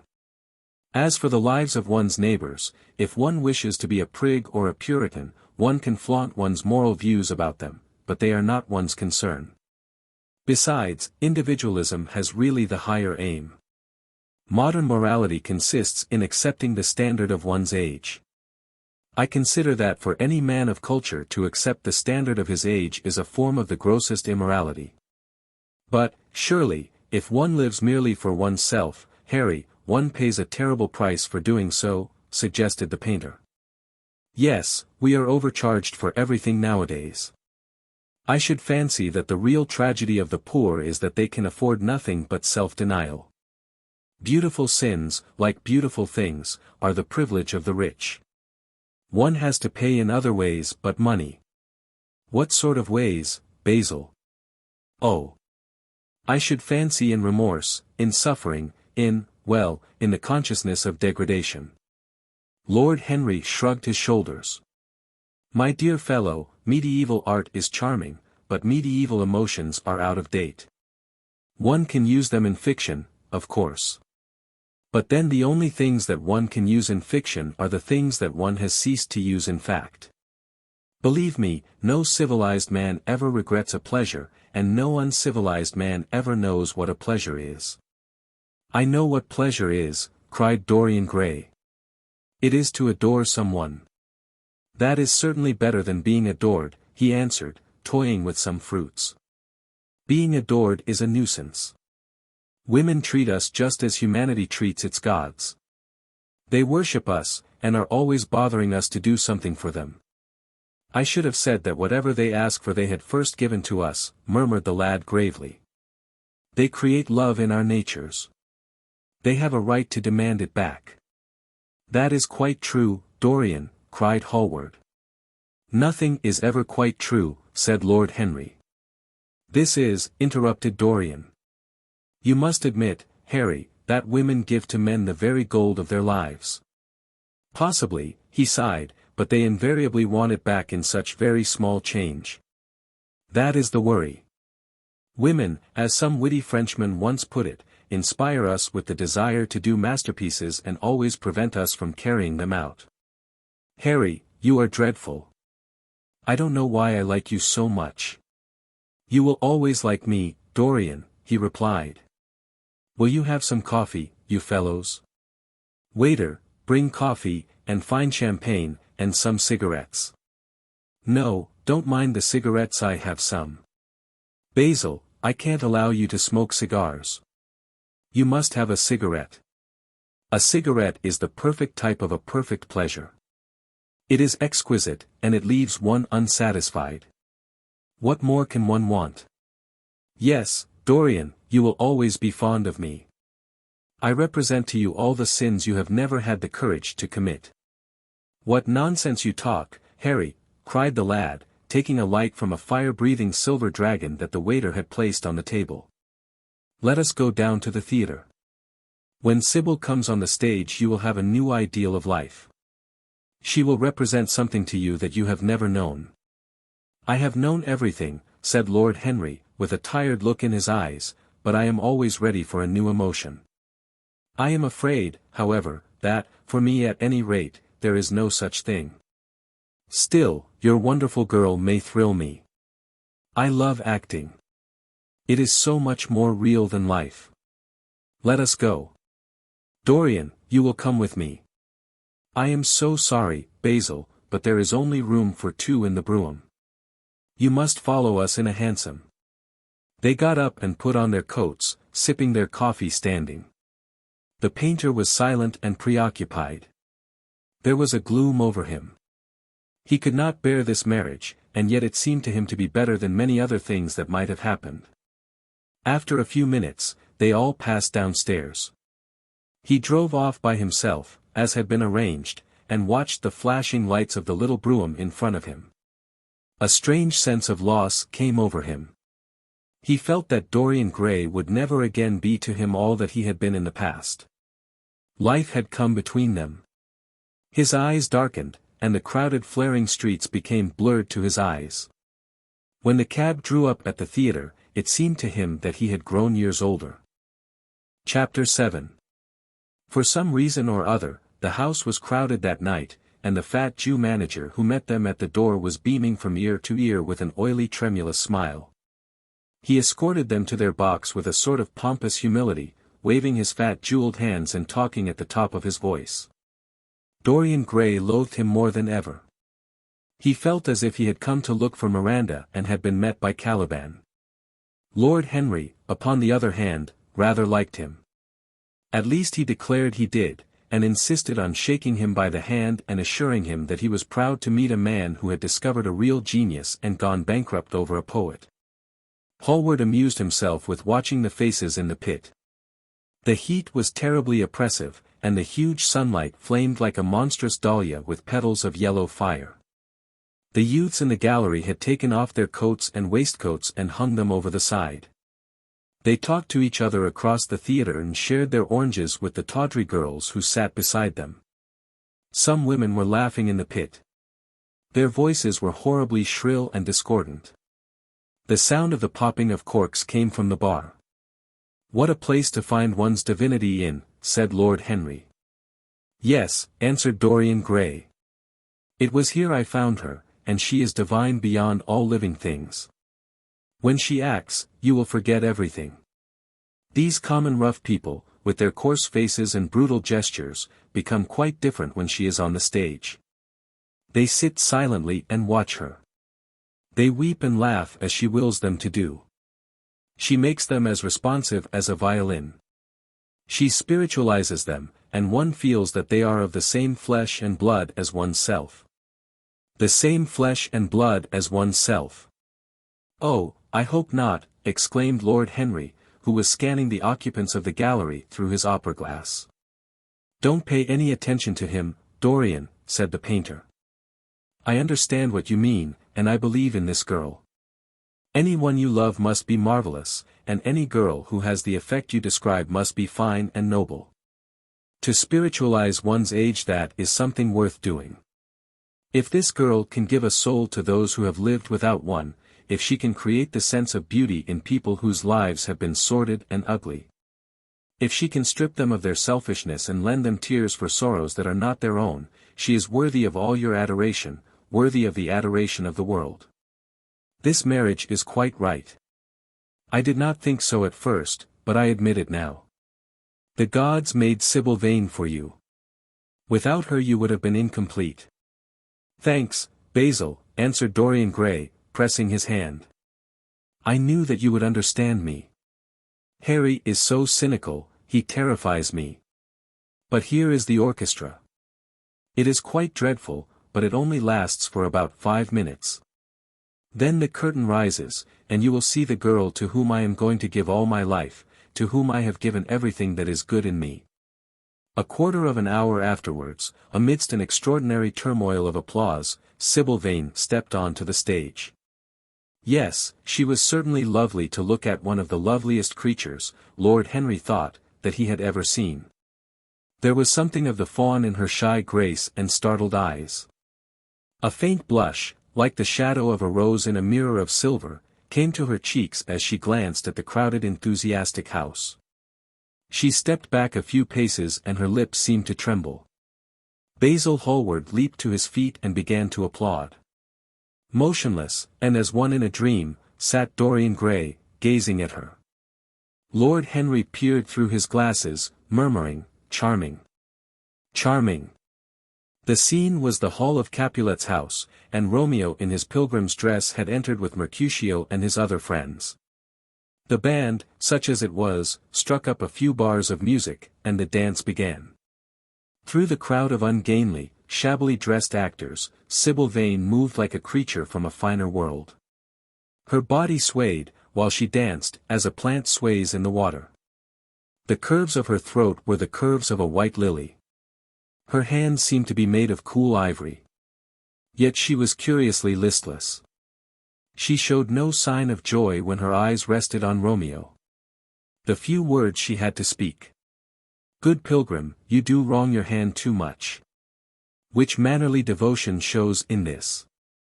For saints have hands that pilgrims' hands do touch. And palm to palm is holy palmer's kiss." With the brief dialogue that follows, were spoken in a thoroughly artificial manner. The voice was exquisite, but from the point of view of tone it was absolutely false. It was wrong in color. It took away all the life from the verse. It made the passion unreal. Dorian Gray grew pale as he watched her. He was puzzled and anxious. Neither of his friends dared to say anything to him. She seemed to them to be absolutely incompetent. They were horribly disappointed. Yet they felt that the true test of any Juliet is the balcony scene of the second act. They waited for that. If she failed there was nothing in her. She looked charming as she came out in the moonlight. That could not be denied. But the stodginess of her acting was unbearable, and grew worse as she went on. Her gestures became absurdly artificial. She overemphasized everything that she had to say. The beautiful passage. "Thou knowest the mask of night is on my face. Else would a maiden blush bepaint my cheek. For that which thou hast heard me speak tonight," was declaimed with the painful precision of a schoolgirl who has been taught to recite by some second-rate professor of elocution. When she leaned over the balcony and came to those wonderful lines. "Although I joy in thee, I have no joy of this contract tonight. It is too rash, too unadvised, too sudden. Too like the lightning, which doth cease to be. Ere one can say, it lightens. Sweet, good night. This bud of love by summer's ripening breath may prove a beauteous flower when next we meet." She spoke the words as though they conveyed no meaning to her. It was not nervousness. Indeed, so far from being nervous, she was absolutely self-contained. It was simply bad art. She was a complete failure. Even the common uneducated audience of the pit and gallery lost their interest in the play. They got restless, and began to talk loudly and to whistle. The Jew manager, who was standing at the back of the dress circle, stamped and swore with rage. The only person unmoved was the girl herself. When the second act was over, there came a storm of hisses, and Lord Henry got up from his chair and put on his coat. "She is quite beautiful, Dorian," he said, "but she can't act. Let us go." "I am going to see the play through," answered the lad, in a hard bitter voice. "I am awfully sorry that I have made you waste an evening, Harry. I apologize to you both."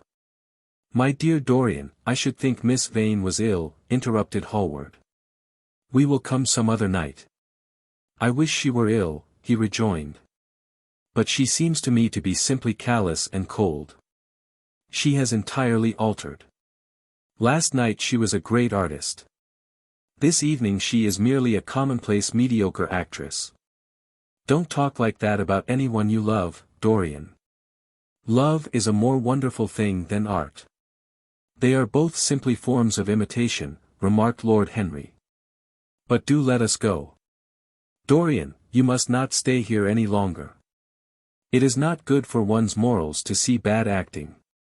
Besides, I don't suppose you will want your wife to act, so what does it matter if she plays Juliet like a wooden doll? She is very lovely, and if she knows as little about life as she does about acting, she will be a delightful experience. There are only two kinds of people who are really fascinating: people who know absolutely everything, and people who know absolutely nothing. Good heavens, my dear boy, don't look so tragic. The secret of remaining young is never to have an emotion that is unbecoming. Come to the club with Basil and myself. We will smoke cigarettes and drink to the beauty of Sybil Vane. She is beautiful. What more can you want?" "Go away, Harry," cried the lad. "I want to be alone." Basil, you must go. Ah! Can't you see that my heart is breaking? The hot tears came to his eyes.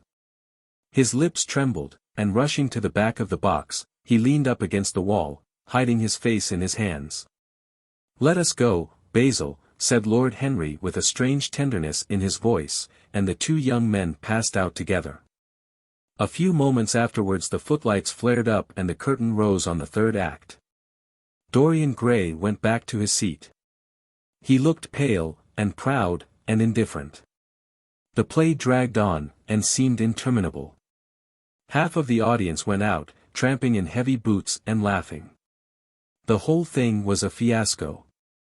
The last act was played to almost empty benches. The curtain went down on a titter and some groans. As soon as it was over, Dorian Gray rushed behind the scenes into the green room. The girl was standing there alone, with a look of triumph on her face. Her eyes were lit with an exquisite fire. There was a radiance about her. Her parted lips were smiling over some secret of their own. When he entered, she looked at him, and an expression of infinite joy came over her. "How badly I acted tonight, Dorian," she cried. "Horribly," he answered, gazing at her in amazement. "Horribly. It was dreadful. Are you ill? You have no idea what it was. You have no idea what I suffered." The girl smiled. "Dorian," she answered, lingering over his name with long-drawn music in her voice, as though it were sweeter than honey to the red petals of her mouth.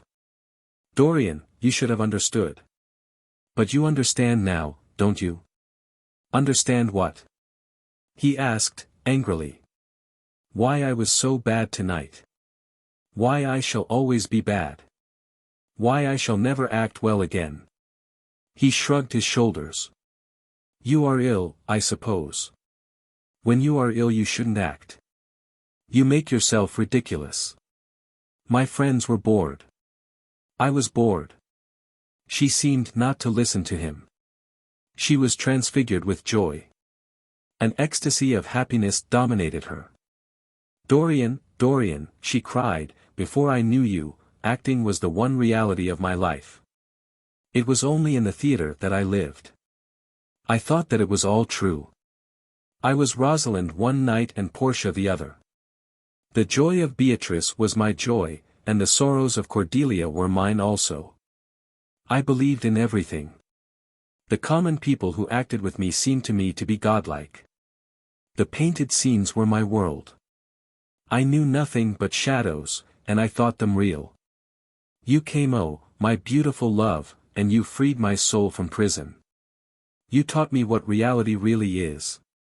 Tonight, for the first time in my life, I saw through the hollowness, the sham, the silliness of the empty pageant in which I had always played. Tonight, for the first time, I became conscious that the Romeo was hideous, and old, and painted, that the moonlight in the orchard was false, that the scenery was vulgar, and that the words I had to speak were unreal, were not my words. Were not what I wanted to say. You had brought me something higher, something of which all art is but a reflection. You had made me understand what love really is. My love. My love. Prince Charming. Prince of life. I have grown sick of shadows. You are more to me than all art can ever be. What have I to do with the puppets of a play? When I came on tonight, I could not understand how it was that everything had gone from me. I thought that I was going to be wonderful. I found that I could do nothing. Suddenly it dawned on my soul what it all meant. The knowledge was exquisite to me.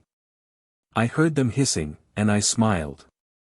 What could they know of love such as ours? Take me away, Dorian, take me away with you, where we can be quite alone. I hate the stage. I might mimic a passion that I do not feel, but I cannot mimic one that burns me like fire. Oh, Dorian, Dorian, you understand now what it signifies. Even if I could do it, it would be profanation for me to play at being in love. You have made me see that. He flung himself down on the sofa and turned away his face. You have killed my love, he muttered. She looked at him in wonder and laughed. He made no answer. She came across to him, and with her little fingers stroked his hair. She knelt down and pressed his hands to her lips. He drew them away, and a shudder ran through him. Then he leaped up and went to the door. "Yes," he cried, "you have killed my love. You used to stir my imagination. Now you don't even stir my curiosity. You simply produce no effect. I loved you because you were marvelous, because you had genius and intellect, because you realized the dreams of great poets and gave shape and substance to the shadows of art. You have thrown it all away. You are shallow and stupid. My God! How mad I was to love you! What a fool I have been!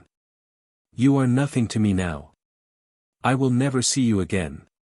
I will never think of you. I will never mention your name. You don't know what you were to me, once. Why, once. Oh, I can't bear to think of it. I wish I had never laid eyes upon you. You have spoiled the romance of my life. How little you can know of love, if you say it mars your art. Without your art, you are nothing. I would have made you famous, splendid, magnificent. The world would have worshipped you, and you would have borne my name. What are you now? A third-rate actress with a pretty face. The girl grew white and trembled. She clenched her hands together, and her voice seemed to catch in her throat. You are not serious, Dorian, she murmured. You are acting. Acting. I leave that to you. You do it so well, he answered bitterly. She rose from her knees and, with a piteous expression of pain in her face, came across the room to him. She put her hand upon his arm and looked into his eyes. He thrust her back. Don't touch me, he cried. A low moan broke from her, and she flung herself at his feet and lay there like a trampled flower. Dorian, Dorian, don't leave me, she whispered. I am so sorry I didn't act well. I was thinking of you all the time. But I will try indeed, I will try.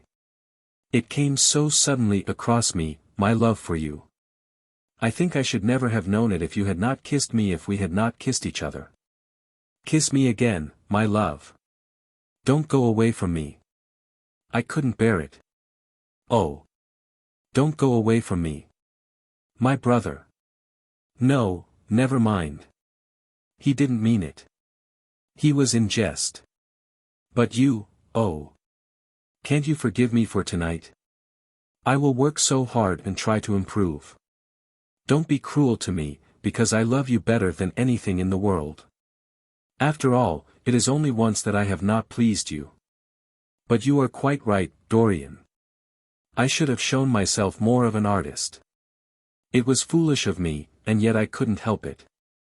Oh, don't leave me, don't leave me. A fit of passionate sobbing choked her. She crouched on the floor like a wounded thing, and Dorian Gray, with his beautiful eyes, looked down at her, and his chiseled lips curled in exquisite disdain. There is always something ridiculous about the emotions of people whom one has ceased to love. Sybil Vane seemed to him to be absurdly melodramatic. Her tears and sobs annoyed him. I am going, he said at last in his calm clear voice. I don't wish to be unkind, but I can't see you again. You have disappointed me. She wept silently, and made no answer, but crept nearer. Her little hands stretched blindly out, and appeared to be seeking for him. He turned on his heel and left the room. In a few moments he was out of the theatre. Where he went to he hardly knew. He remembered wandering through dimly lit streets, past gaunt, black-shadowed archways and evil-looking houses. Women with hoarse voices and harsh laughter had called after him. Drunkards had reeled by, cursing and chattering to themselves like monstrous apes. He had seen grotesque children huddled upon doorsteps, and heard shrieks and oaths from gloomy courts. As the dawn was just breaking, he found himself close to Covent Garden. The darkness lifted, and, flushed with faint fires, the sky hollowed itself into a perfect pearl. Huge carts filled with nodding lilies rumbled slowly down the polished empty street. The air was heavy with the perfume of the flowers, and their beauty seemed to bring him an anodyne for his pain. He followed into the market and watched the men unloading their wagons. A white-smocked carter offered him some cherries. He thanked him, wondered why he refused to accept any money for them, and began to eat them listlessly. They had been plucked at midnight, and the coldness of the moon had entered into them. A long line of boys carrying crates of striped tulips, and of yellow and red roses, defiled in front of him, threading their way through the huge, jade-green piles of vegetables. Under the portico, with its grey, sun-bleached pillars, loitered a troop of draggled bare-headed girls, waiting for the auction to be over. Others crowded round the swinging doors of the coffee-house in the piazza. The heavy cart horses slipped and stamped upon the rough stones, shaking their bells and trappings. Some of the drivers were lying asleep on a pile of sacks. Iris-necked and pink-footed, the pigeons ran about picking up seeds. After a little while, he hailed a hansom and drove home. For a few moments he loitered upon the doorstep, looking round at the silent square, with its blank, close-shuttered windows, and its staring blinds. The sky was pure opal now, and the roofs of the houses glistened like silver against it. From some chimney opposite a thin wreath of smoke was rising. It curled, a violet riband, through the nacre-colored air. In the huge gilt Venetian lantern, spoil of some doge's barge, that hung from the ceiling of the great, oak-panelled hall of entrance, lights were still burning from 3 flickering jets, thin blue petals of flame they seemed. Rimmed with white fire. He turned them out and, having thrown his hat and cape on the table, passed through the library towards the door of his bedroom, a large octagonal chamber on the ground floor that, in his newborn feeling for luxury, he had just had decorated for himself and hung with some curious Renaissance tapestries that had been discovered stored in a disused attic at Selby Royal. As he was turning the handle of the door, his eye fell upon the portrait Basil Hallward had painted of him. He started back as if in surprise. Then he went on into his own room, looking somewhat puzzled. After he had taken the buttonhole out of his coat, he seemed to hesitate. Finally, he came back, went over to the picture, and examined it. In the dim arrested light that struggled through the cream-colored silk blinds, the face appeared to him to be a little changed. The expression looked different. One would have said that there was a touch of cruelty in the mouth. It was certainly strange. He turned round and, walking to the window, drew up the blind. The bright dawn flooded the room and swept the fantastic shadows into dusky corners, where they lay shuddering. But the strange expression that he had noticed in the face of the portrait seemed to linger there, to be more intensified even. The quivering ardent sunlight showed him the lines of cruelty round the mouth as clearly as if he had been looking into a mirror after he had done some dreadful thing. He winced and, taking up from the table an oval glass framed in ivory cupids, one of Lord Henry's many presents to him, glanced hurriedly into its polished depths. No line like that warped his red lips. What did it mean? He rubbed his eyes, and came close to the picture, and examined it again. There were no signs of any change when he looked into the actual painting, and yet there was no doubt that the whole expression had altered. It was not a mere fancy of his own. The thing was horribly apparent. He threw himself into a chair and began to think. Suddenly there flashed across his mind what he had said in Basil Hallward's studio the day the picture had been finished. Yes, he remembered it perfectly. He had uttered a mad wish that he himself might remain young, and the portrait grow old, that his own beauty might be untarnished, and the face on the canvas bear the burden of his passions and his sins. That the painted image might be seared with the lines of suffering and thought, and that he might keep all the delicate bloom and loveliness of his then just conscious boyhood. Surely his wish had not been fulfilled. Such things were impossible. It seemed monstrous even to think of them. And, yet, there was the picture before him, with the touch of cruelty in the mouth. Cruelty. Had he been cruel? It was the girl's fault, not his. He had dreamed of her as a great artist, had given his love to her because he had thought her great. Then she had disappointed him. She had been shallow and unworthy. And, yet, a feeling of infinite regret came over him, as he thought of her lying at his feet sobbing like a little child. He remembered with what callousness he had watched her. Why had he been made like that? Why had such a soul been given to him? But he had suffered also. During the 3 terrible hours that the play had lasted, he had lived centuries of pain, aeon upon aeon of torture. His life was well worth hers.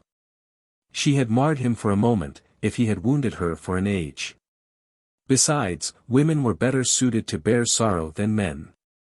They lived on their emotions. They only thought of their emotions. When they took lovers, it was merely to have someone with whom they could have scenes. Lord Henry had told him that, and Lord Henry knew what women were. Why should he trouble about Sybil Vane? She was nothing to him now. But the picture? What was he to say of that? It held the secret of his life, and told his story. It had taught him to love his own beauty. Would it teach him to loathe his own soul? Would he ever look at it again? No, it was merely an illusion wrought on the troubled senses. The horrible night that he had passed had left phantoms behind it. Suddenly there had fallen upon his brain that tiny scarlet speck that makes men mad. The picture had not changed. It was folly to think so. Yet it was watching him, with its beautiful marred face and its cruel smile.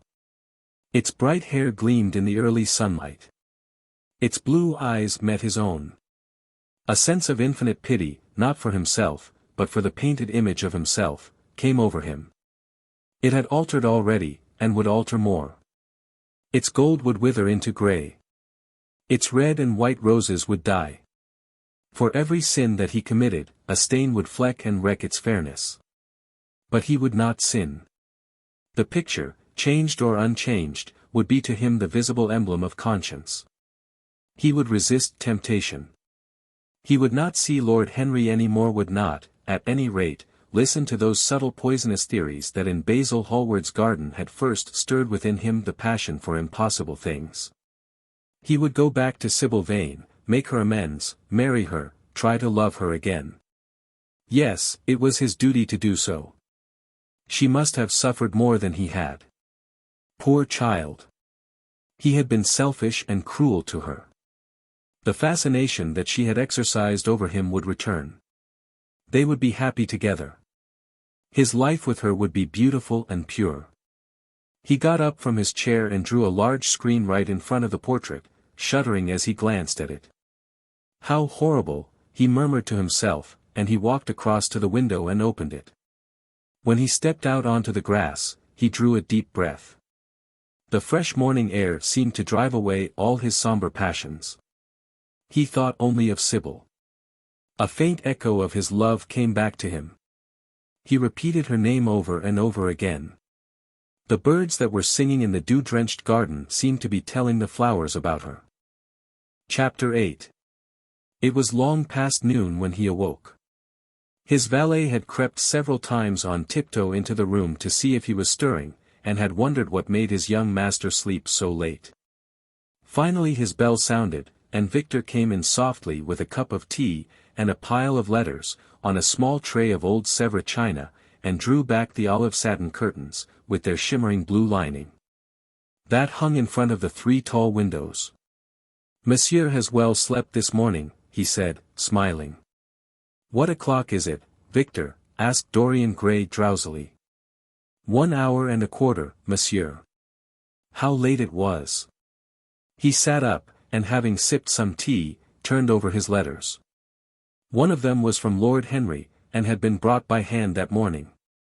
He hesitated for a moment, and then put it aside. The others he opened listlessly. They contained the usual collection of cards, invitations to dinner, tickets for private views, programs of charity concerts, and the like that are showered on fashionable young men every morning during the season. There was a rather heavy bill for a chased silver Louis Quinze toilet set that he had not yet had the courage to send on to his guardians, who were extremely old-fashioned people and did not realize that we live in an age when unnecessary things are our only necessities. And there were several very courteously worded communications from German street money-lenders offering to advance any sum of money at a moment's notice and at the most reasonable rates of interest. After about 10 minutes he got up, and throwing on an elaborate dressing gown of silk-embroidered cashmere wool, passed into the onyx-paved bathroom. The cool water refreshed him after his long sleep. He seemed to have forgotten all that he had gone through. A dim sense of having taken part in some strange tragedy came to him once or twice, but there was the unreality of a dream about it. As soon as he was dressed, he went into the library and sat down to a light French breakfast that had been laid out for him on a small round table close to the open window. It was an exquisite day. The warm air seemed laden with spices. A bee flew in and buzzed round the blue dragon bowl that, filled with sulphur-yellow roses, stood before him. He felt perfectly happy. Suddenly his eye fell on the screen that he had placed in front of the portrait, and he started. "Too cold for monsieur?" asked his valet, putting an omelette on the table. "I shut the window." Dorian shook his head. "I am not cold," he murmured. Was it all true? Had the portrait really changed? Or had it been simply his own imagination that had made him see a look of evil where there had been a look of joy? Surely a painted canvas could not alter. The thing was absurd. It would serve as a tale to tell Basil some day. It would make him smile. And, yet, how vivid was his recollection of the whole thing. First in the dim twilight, and then in the bright dawn, he had seen the touch of cruelty round the warped lips. He almost dreaded his valet leaving the room. He knew that when he was alone he would have to examine the portrait. He was afraid of certainty. When the coffee and cigarettes had been brought and the man turned to go, he felt a wild desire to tell him to remain. As the door was closing behind him, he called him back. The man stood waiting for his orders. Dorian looked at him for a moment. "I am not at home to anyone, Victor," he said with a sigh. The man bowed and retired. Then he rose from the table, lit a cigarette, and flung himself down on a luxuriously cushioned couch that stood facing the screen. The screen was an old one, of gilt Spanish leather, stamped and wrought with a rather florid Louis XIV pattern. He scanned it curiously, wondering if ever before it had concealed the secret of a man's life. Should he move it aside, after all? Why not let it stay there? What was the use of knowing? If the thing was true, it was terrible. If it was not true, why trouble about it? But what if, by some fate or deadlier chance, eyes other than his spied behind and saw the horrible change? What should he do if Basil Hallward came and asked to look at his own picture? Basil would be sure to do that. No, the thing had to be examined, and at once. Anything would be better than this dreadful state of doubt. He got up and locked both doors. At least he would be alone when he looked upon the mask of his shame. Then he drew the screen aside and saw himself face to face. It was perfectly true. The portrait had altered. As he often remembered afterwards, and always with no small wonder, he found himself at first gazing at the portrait with a feeling of almost scientific interest. That such a change should have taken place was incredible to him. And yet it was a fact. Was there some subtle affinity between the chemical atoms that shaped themselves into form and color on the canvas and the soul that was within him? Could it be that what that soul thought, they realized? That what it dreamed, they made true? Or was there some other, more terrible reason? He shuddered, and felt afraid, and, going back to the couch, lay there, gazing at the picture in sickened horror. One thing, however, he felt that it had done for him. It had made him conscious how unjust, how cruel, he had been to Sybil Vane. It was not too late to make reparation for that. She could still be his wife. His unreal and selfish love would yield to some higher influence, would be transformed into some nobler passion, and the portrait that Basil Hallward had painted of him would be a guide to him through life, would be to him what holiness is to some, and conscience to others, and the fear of God to us all. There were opiates for remorse, drugs that could lull the moral sense to sleep. But here was a visible symbol of the degradation of sin. Here was an ever-present sign of the ruin men brought upon their souls. 3 o'clock struck, and 4, and the half-hour rang its double chime, but Dorian Gray did not stir. He was trying to gather up the scarlet threads of life and to weave them into a pattern. To find his way through the sanguine labyrinth of passion through which he was wandering. He did not know what to do, or what to think. Finally, he went over to the table and wrote a passionate letter to the girl he had loved, imploring her forgiveness and accusing himself of madness. He covered page after page with wild words of sorrow and wilder words of pain. There is a luxury in self-reproach. When we blame ourselves, we feel that no one else has a right to blame us. It is the confession, not the priest, that gives us absolution. When Dorian had finished the letter, he felt that he had been forgiven. Suddenly there came a knock to the door, and he heard Lord Henry's voice outside. "My dear boy, I must see you. Let me in at once. I can't bear your shutting yourself up like this." He made no answer at first, but remained quite still. The knocking still continued and grew louder. Yes, it was better to let Lord Henry in, and to explain to him the new life he was going to lead, to quarrel with him if it became necessary to quarrel, to part if parting was inevitable. He jumped up, drew the screen hastily across the picture, and unlocked the door. "I am so sorry for it all, Dorian," said Lord Henry as he entered. "But you must not think too much about it." "Do you mean about Sybil Vane?" asked the lad.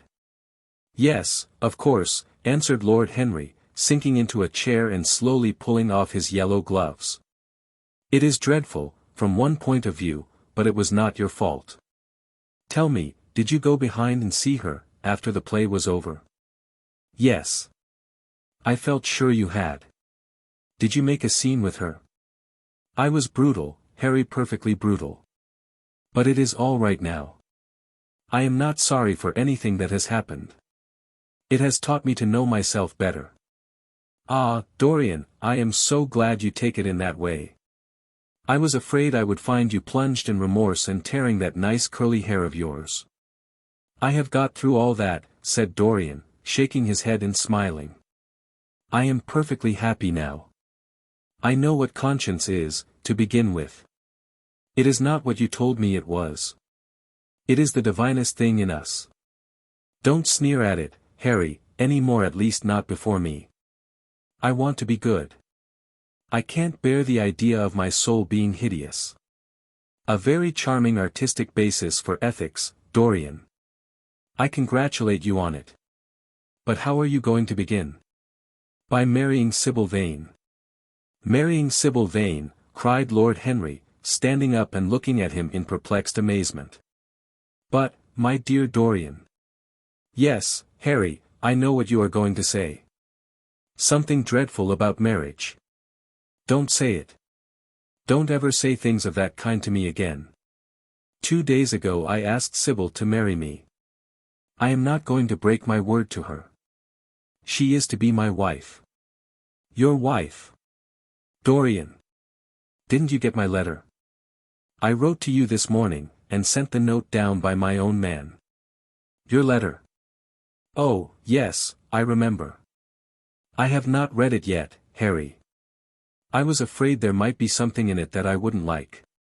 You cut life to pieces with your epigrams. You know nothing then." "What do you mean?"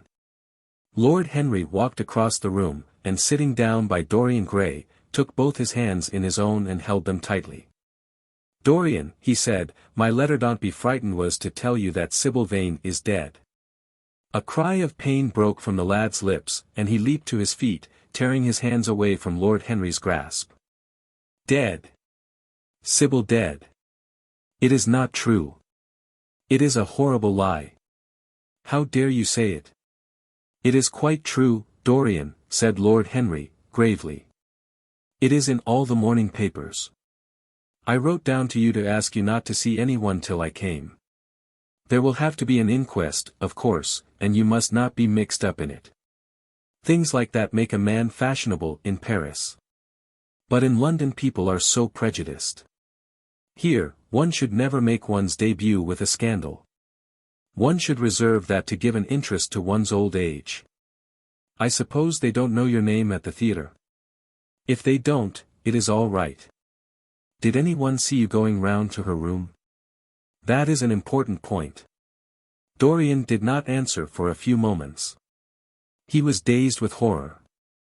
Finally he stammered, in a stifled voice, "Harry, did you say an inquest? What did you mean by that? Did Sybil?" "Oh, Harry, I can't bear it. But be quick. Tell me everything at once." "I have no doubt it was not an accident, Dorian, though it must be put in that way to the public. It seems that as she was leaving the theatre with her mother, about 12:30 or so, she said she had forgotten something upstairs. They waited some time for her, but she did not come down again. They ultimately found her lying dead on the floor of her dressing room. She had swallowed something by mistake, some dreadful thing they use at theatres. I don't know what it was, but it had either prussic acid or white lead in it.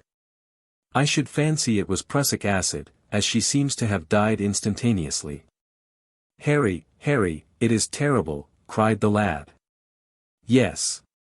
It is very tragic, of course, but you must not get yourself mixed up in it. I see by the standard that she was 17. I should have thought she was almost younger than that. She looked such a child, and seemed to know so little about acting. Dorian, you mustn't let this thing get on your nerves. You must come and dine with me, and afterwards we will look in at the opera. It is a Patty night, and everybody will be there. You can come to my sister's box. She has got some smart women with her." "So I have murdered Sybil Vane," said Dorian Gray, half to himself, "murdered her as surely as if I had cut her little throat with a knife. Yet the roses are not less lovely for all that. The birds sing just as happily in my garden. And tonight I am to dine with you, and then go on to the opera, and sup somewhere, I suppose, afterwards. How extraordinarily dramatic life is. If I had read all this in a book, Harry, I think I would have wept over it. Somehow, now that it has happened actually, and to me, it seems far too wonderful for tears. Here is the first passionate love letter I have ever written in my life. Strange, that my first passionate love letter should have been addressed to a dead girl. Can they feel, I wonder, those white silent people we call the dead? Sybil. Can she feel, or know, or listen? Oh, Harry, how I loved her once. It seems years ago to me now. She was everything to me. Then came that dreadful night, was it really only last night, when she played so badly, and my heart almost broke. She explained it all to me. It was terribly pathetic. But I was not moved a bit. I thought her shallow. Suddenly something happened that made me afraid. I can't tell you what it was, but it was terrible. I said I would go back to her. I felt I had done wrong. And now she is dead. My God! My God! Harry, what shall I do? You don't know the danger I am in, and there is nothing to keep me straight. She would have done that for me. She had no right to kill herself. It was selfish of her. My dear Dorian, answered Lord Henry, taking a cigarette from his case and producing a gold latten matchbox, the only way a woman can ever reform a man is by boring him so completely that he loses all possible interest in life. If you had married this girl, you would have been wretched. Of course, you would have treated her kindly. One can always be kind to people about whom one cares nothing. But she would have soon found out that you were absolutely indifferent to her. And when a woman finds that out about her husband, she either becomes dreadfully dowdy, or wears very smart bonnets that some other woman's husband has to pay for. I say nothing about the social mistake, which would have been abject, which, of course, I would not have allowed, but I assure you that in any case the whole thing would have been an absolute failure. I suppose it would, muttered the lad, walking up and down the room and looking horribly pale. But I thought it was my duty. It is not my fault that this terrible tragedy has prevented my doing what was right. I remember your saying once that there is a fatality about good resolutions, that they are always made too late. Mine certainly were. Good resolutions are useless attempts to interfere with scientific laws. Their origin is pure vanity. Their result is absolutely nil. They give us, now and then, some of those luxurious sterile emotions that have a certain charm for the weak. That is all that can be said for them. They are simply checks that men draw on a bank where they have no account. Harry, cried Dorian Gray, coming over and sitting down beside him, why is it that I cannot feel this tragedy as much as I want to? I don't think I am heartless. Do you? You have done too many foolish things during the last fortnight to be entitled to give yourself that name, Dorian, answered Lord Henry with his sweet melancholy smile. The lad frowned. I don't like that explanation, Harry, he rejoined, but I am glad you don't think I am heartless. I am nothing of the kind. I know I am not. And yet I must admit that this thing that has happened does not affect me as it should. It seems to me to be simply like a wonderful ending to a wonderful play. It has all the terrible beauty of a Greek tragedy, a tragedy in which I took a great part, but by which I have not been wounded. It is an interesting question, said Lord Henry, who found an exquisite pleasure in playing on the lad's unconscious egotism, an extremely interesting question. I fancy that the true explanation is this: it often happens that the real tragedies of life occur in such an inartistic manner that they hurt us by their crude violence, their absolute incoherence, their absurd want of meaning, their entire lack of style. They affect us just as vulgarity affects us. They give us an impression of sheer brute force, and we revolt against that. Sometimes, however, a tragedy that possesses artistic elements of beauty crosses our lives. If these elements of beauty are real, the whole thing simply appeals to our sense of dramatic effect. Suddenly we find that we are no longer the actors, but the spectators of the play. Or rather we are both. We watch ourselves, and the mere wonder of the spectacle enthralls us. In the present case, what is it that has really happened? Someone has killed herself for love of you. I wish that I had ever had such an experience. It would have made me in love with love for the rest of my life. The people who have adored me there have not been very many, but there have been some have always insisted on living on, long after I had ceased to care for them, or they to care for me. They have become stout and tedious, and when I meet them, they go in at once for reminiscences. That awful memory of woman. What a fearful thing it is. And what an utter intellectual stagnation it reveals. One should absorb the color of life, but one should never remember its details. Details are always vulgar. I must sow poppies in my garden, sighed Dorian. There is no necessity, rejoined his companion. Life has always poppies in her hands. Of course, now and then things linger. I once wore nothing but violets all through one season, as a form of artistic mourning for a romance that would not die. Ultimately, however, it did die. I forget what killed it. I think it was her proposing to sacrifice the whole world for me. That is always a dreadful moment. It fills one with the terror of eternity. Well, would you believe it? A week ago, at Lady Hampshire's, I found myself seated at dinner next the lady in question, and she insisted on going over the whole thing again, and digging up the past, and raking up the future. I had buried my romance in a bed of asphodel. She dragged it out again and assured me that I had spoiled her life. I am bound to state that she ate an enormous dinner, so I did not feel any anxiety. But what a lack of taste she showed. The one charm of the past is that it is the past. But women never know when the curtain has fallen.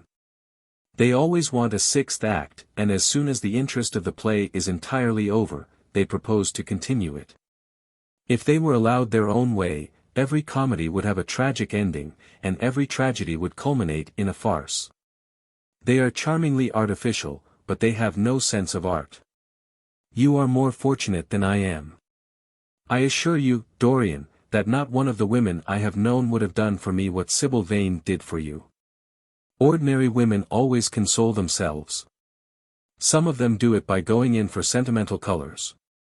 Never trust a woman who wears mauve, whatever her age may be, or a woman over 35 who is fond of pink ribbons. It always means that they have a history. Others find a great consolation in suddenly discovering the good qualities of their husbands. They flaunt their conjugal felicity in one's face, as if it were the most fascinating of sins. Religion consoles some. Its mysteries have all the charm of a flirtation, a woman once told me, and I can quite understand it. Besides, nothing makes one so vain as being told that one is a sinner. Conscience makes egotists of us all. Yes. There is really no end to the consolations that women find in modern life. Indeed, I have not mentioned the most important one. What is that, Harry? Said the lad listlessly. Oh, the obvious consolation. Taking someone else's admirer when one loses one's own. In good society that always whitewashes a woman. But really, Dorian, how different Sybil Vane must have been from all the women one meets. There is something to me quite beautiful about her death. I am glad I am living in a century when such wonders happen. They make one believe in the reality of the things we all play with, such as romance, passion, and love. I was terribly cruel to her. You forget that. I am afraid that women appreciate cruelty, downright cruelty, more than anything else. They have wonderfully primitive instincts. We have emancipated them, but they remain slaves looking for their masters, all the same. They love being dominated. I am sure you were splendid. I have never seen you really and absolutely angry, but I can fancy how delightful you looked. And, after all, you said something to me the day before yesterday that seemed to me at the time to be merely fanciful, but that I see now was absolutely true, and it holds the key to everything. What was that, Harry? You said to me that Sybil Vane represented to you all the heroines of romance, that she was Desdemona one night, and Ophelia the other, that if she died as Juliet, she came to life as Imogen. She will never come to life again now, muttered the lad, burying his face in his hands. No, she will never come to life. She has played her last part.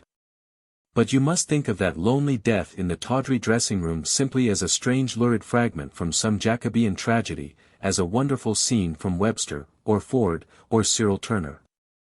The girl never really lived, and so she has never really died. To you at least she was always a dream, a phantom that flitted through Shakespeare's plays and left them lovelier for its presence, a reed through which Shakespeare's music sounded richer and more full of joy. The moment she touched actual life, she marred it, and it marred her, and so she passed away. Mourn for Ophelia, if you like. Put ashes on your head because Cordelia was strangled. Cry out against heaven because the daughter of Brabantio died. But don't waste your tears over Sybil Vane. She was less real than they are. There was a silence. The evening darkened in the room. Noiselessly, and with silver feet, the shadows crept in from the garden. The colors faded wearily out of things. After some time Dorian Gray looked up.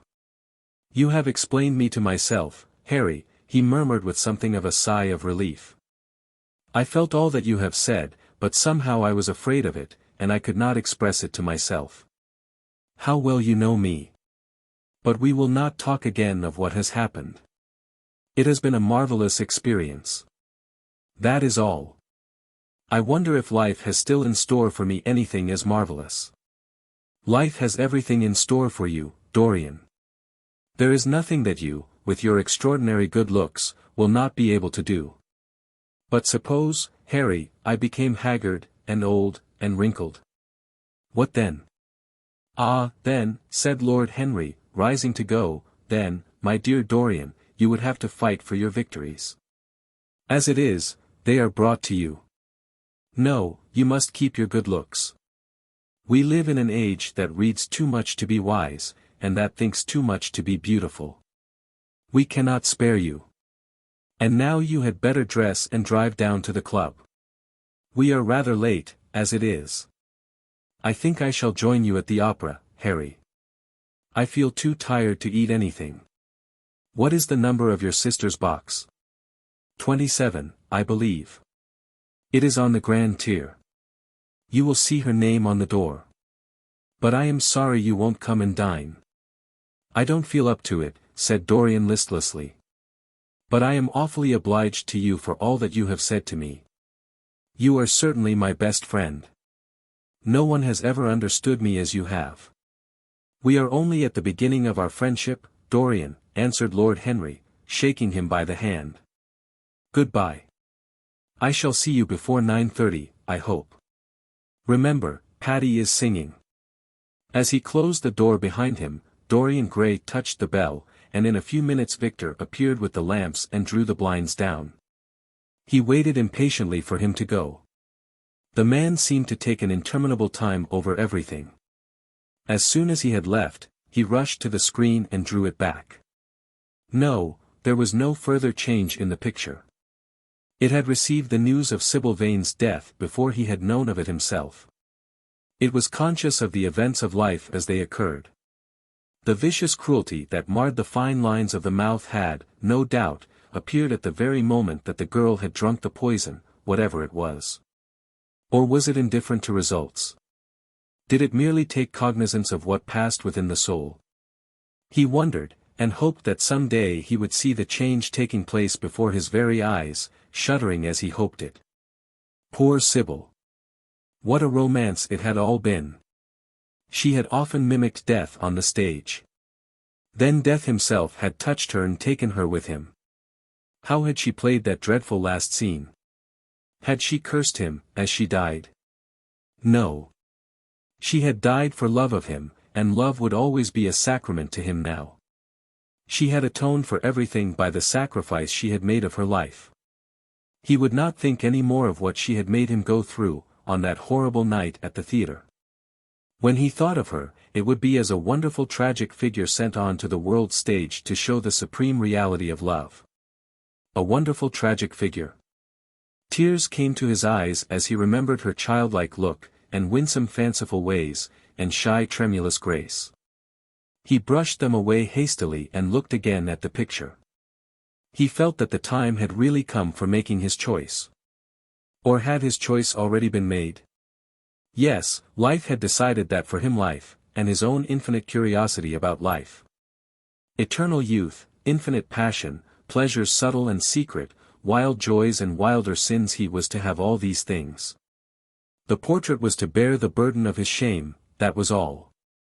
A feeling of pain crept over him as he thought of the desecration that was in store for the fair face on the canvas. Once, in boyish mockery of Narcissus, he had kissed, or feigned to kiss, those painted lips that now smiled so cruelly at him.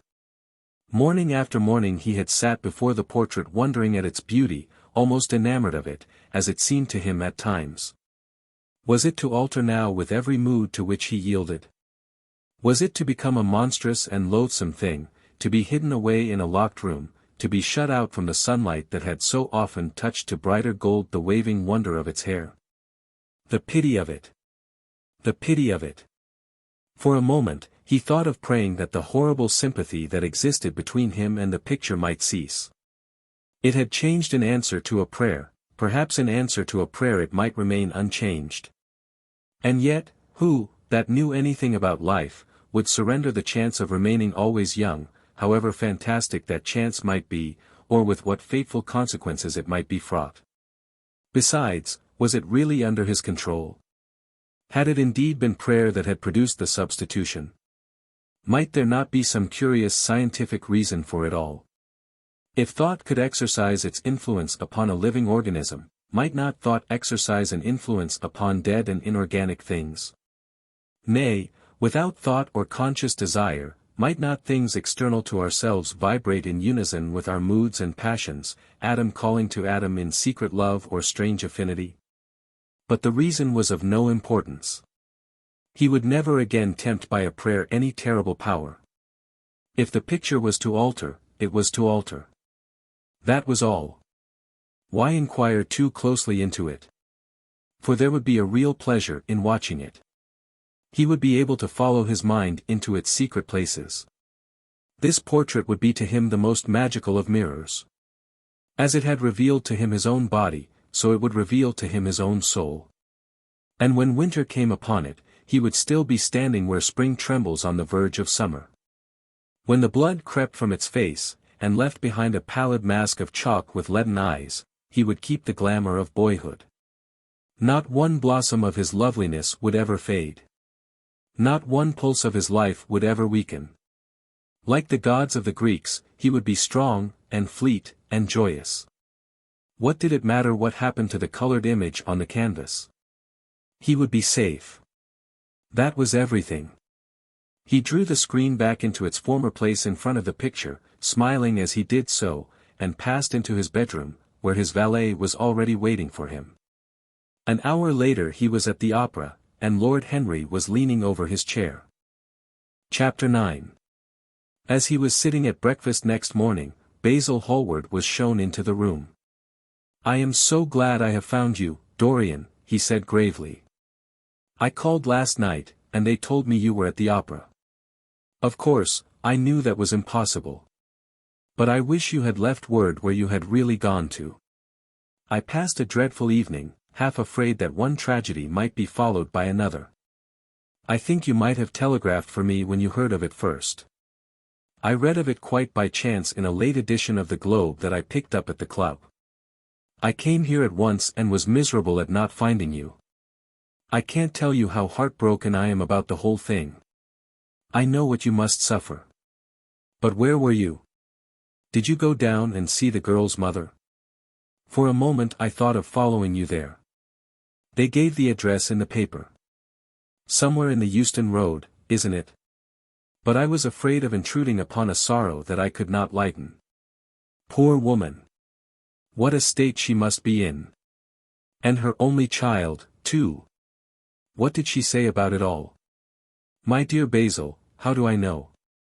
murmured Dorian Gray, sipping some pale yellow wine from a delicate, gold-beaded bubble of Venetian glass and looking dreadfully bored. "I was at the opera. You should have come on there. I met Lady Gwendolen, Harry's sister, for the first time. We were in her box. She is perfectly charming, and Patty sang divinely. Don't talk about horrid subjects. If one doesn't talk about a thing, it has never happened. It is simply expression, as Harry says, that gives reality to things. I may mention that she was not the woman's only child. There is a son, a charming fellow, I believe. But he is not on the stage. He is a sailor, or something. And now, tell me about yourself and what you are painting." "You went to the opera?" said Hallward, speaking very slowly and with a strained touch of pain in his voice. "You went to the opera while Sybil Vane was lying dead in some sordid lodging? You can talk to me of other women being charming, and of Patty singing divinely, before the girl you loved has even the quiet of a grave to sleep in? Why, man, there are horrors in store for that little white body of hers." "Stop, Basil. I won't hear it," cried Dorian, leaping to his feet. "You must not tell me about things. What is done is done. What is past is past. You call yesterday the past. What has the actual lapse of time got to do with it? It is only shallow people who require years to get rid of an emotion. A man who is master of himself can end a sorrow as easily as he can invent a pleasure. I don't want to be at the mercy of my emotions. I want to use them, to enjoy them, and to dominate them. Dorian, this is horrible. Something has changed you completely. You look exactly the same wonderful boy who, day after day, used to come down to my studio to sit for his picture. But you were simple, natural, and affectionate then. You were the most unspoiled creature in the whole world. Now, I don't know what has come over you. You talk as if you had no heart, no pity in you. It is all Harry's influence. I see that." The lad flushed up and, going to the window, looked out for a few moments on the green, flickering, sun-lashed garden. "I owe a great deal to Harry, Basil," he said at last, "more than I owe to you. You only taught me to be vain. Well, I am punished for that, Dorian, or shall be some day." "I don't know what you mean, Basil," he exclaimed, turning round. "I don't know what you want." "What do you want?" "I want the Dorian Gray I used to paint," said the artist sadly. "Basil," said the lad, going over to him and putting his hand on his shoulder, "you have come too late. Yesterday, when I heard that Sybil Vane had killed herself. Killed herself. Good heavens! Is there no doubt about that? Cried Hallward, looking up at him with an expression of horror. My dear Basil. Surely you don't think it was a vulgar accident? Of course she killed herself. The elder man buried his face in his hands. How fearful, he muttered, and a shudder ran through him. No, said Dorian Gray, there is nothing fearful about it. It is one of the great romantic tragedies of the age. As a rule, people who act lead the most commonplace lives. They are good husbands, or faithful wives, or something tedious. You know what I mean, middle-class virtue and all that kind of thing. How different Sybil was. She lived her finest tragedy. She was always a heroine. The last night she played the night you saw her, she acted badly because she had known the reality of love. When she knew its unreality, she died, as Juliet might have died. She passed again into the sphere of art. There is something of the martyr about her. Her death has all the pathetic uselessness of martyrdom, all its wasted beauty. But, as I was saying, you must not think I have not suffered. If you had come in yesterday at a particular moment about 5:30, perhaps, or 5:45, you would have found me in tears. Even Harry, who was here, who brought me the news, in fact, had no idea what I was going through. I suffered immensely. Then it passed away. I cannot repeat an emotion. No one can, except sentimentalists. And you are awfully unjust, Basil. You come down here to console me. That is charming of you. You find me consoled, and you are furious. How like a sympathetic person. You remind me of a story Harry told me about a certain philanthropist who spent 20 years of his life in trying to get some grievance redressed, or some unjust law altered. I forget exactly what it was. Finally he succeeded, and nothing could exceed his disappointment. He had absolutely nothing to do, almost died of ennui, and became a confirmed misanthrope. And besides, my dear old Basil, if you really want to console me, teach me rather to forget what has happened, or to see it from a proper artistic point of view. Was it not Gautier who used to write about La Consolation d'Arts? I remember picking up a little vellum-covered book in your studio one day and chancing on that delightful phrase. Well, I am not like that young man you told me of when we were down at Marlow together, the young man who used to say that yellow satin could console one for all the miseries of life. I love beautiful things that one can touch and handle. Old brocades, green bronzes, lacquerwork, carved ivories, exquisite surroundings, luxury, pomp, there is much to be got from all these. But the artistic temperament that they create, or at any rate reveal, is still more to me. To become the spectator of one's own life, as Harry says, is to escape the suffering of life. I know you are surprised at my talking to you like this. You have not realized how I have developed. I was a schoolboy when you knew me. I am a man now. I have new passions, new thoughts, new ideas. I am different, but you must not like me less. I am changed, but you must always be my friend. Of course, I am very fond of Harry. But I know that you are better than he is. You are not stronger, you are too much afraid of life, but you are better. And how happy we used to be together. Don't leave me, Basil, and don't quarrel with me. I am what I am. There is nothing more to be said. The painter felt strangely moved.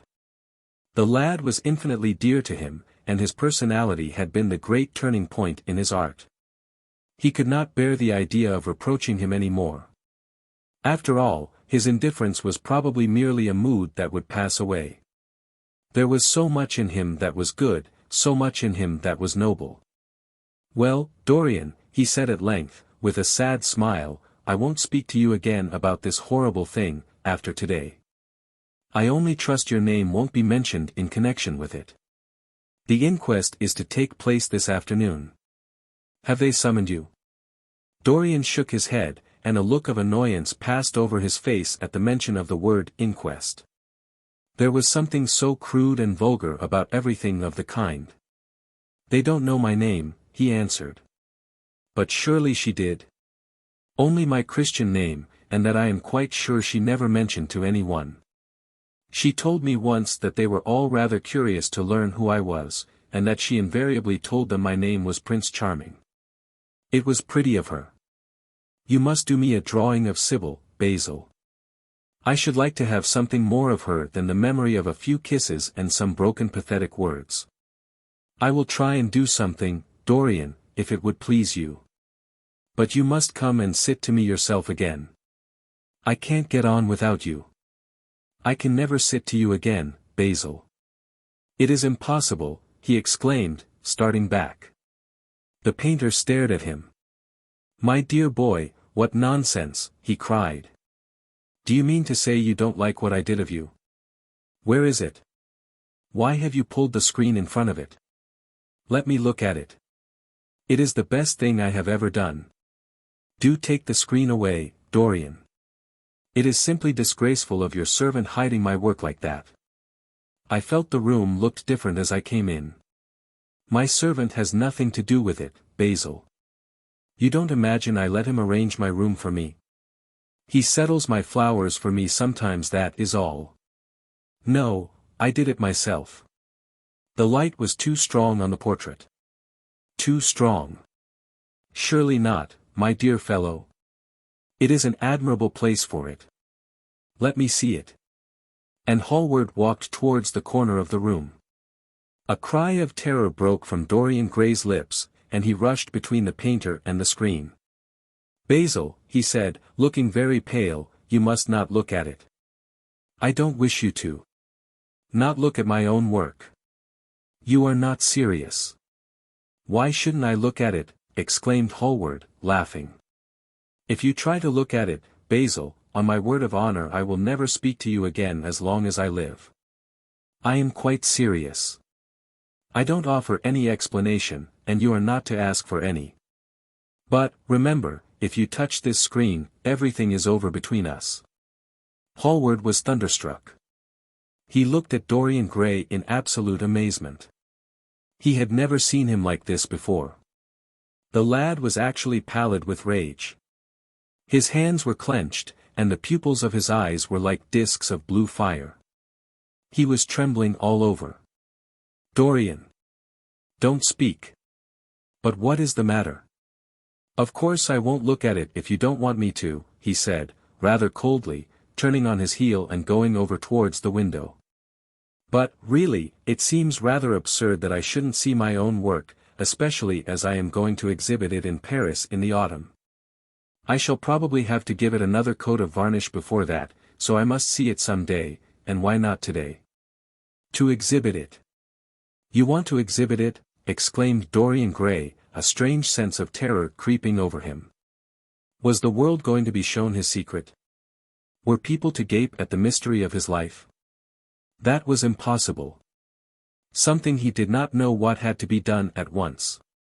Yes, I don't suppose you will object to that. Georges Petit is going to collect all my best pictures for a special exhibition in the Rue d'Assise, which will open the first week in October. The portrait will only be away a month. I should think you could easily spare it for that time. In fact, you are sure to be out of town. And if you keep it always behind a screen, you can't care much about it. Dorian Gray passed his hand over his forehead. There were beads of perspiration there. He felt that he was on the brink of a horrible danger. You told me a month ago that you would never exhibit it, he cried. Why have you changed your mind? You people who go in for being consistent have just as many moods as others have. The only difference is that your moods are rather meaningless. You can't have forgotten that you assured me most solemnly that nothing in the world would induce you to send it to any exhibition. You told Harry exactly the same thing. He stopped suddenly, and a gleam of light came into his eyes. He remembered that Lord Henry had said to him once, half seriously and half in jest, if you want to have a strange quarter of an hour, get Basil to tell you why he won't exhibit your picture. He told me why he wouldn't, and it was a revelation to me. Yes, perhaps Basil, too, had his secret. He would ask him and try. Basil, he said, coming over quite close and looking him straight in the face, we have each of us a secret. Let me know yours, and I shall tell you mine. What was your reason for refusing to exhibit my picture? The painter shuddered in spite of himself. Dorian, if I told you, you might like me less than you do, and you would certainly laugh at me. I could not bear your doing either of those two things. If you wish me never to look at your picture again, I am content. I have always you to look at. If you wish the best work I have ever done to be hidden from the world, I am satisfied. Your friendship is dearer to me than any fame or reputation. No, Basil, you must tell me, insisted Dorian Gray. I think I have a right to know. His feeling of terror had passed away, and curiosity had taken its place. He was determined to find out Basil Hallward's mystery. Let us sit down, Dorian, said the painter, looking troubled. Let us sit down. And just answer me one question. Have you noticed in the picture something curious? Something that probably at first did not strike you, but that revealed itself to you suddenly? Basil, cried the lad, clutching the arms of his chair with trembling hands and gazing at him with wild startled eyes. I see you did. Don't speak.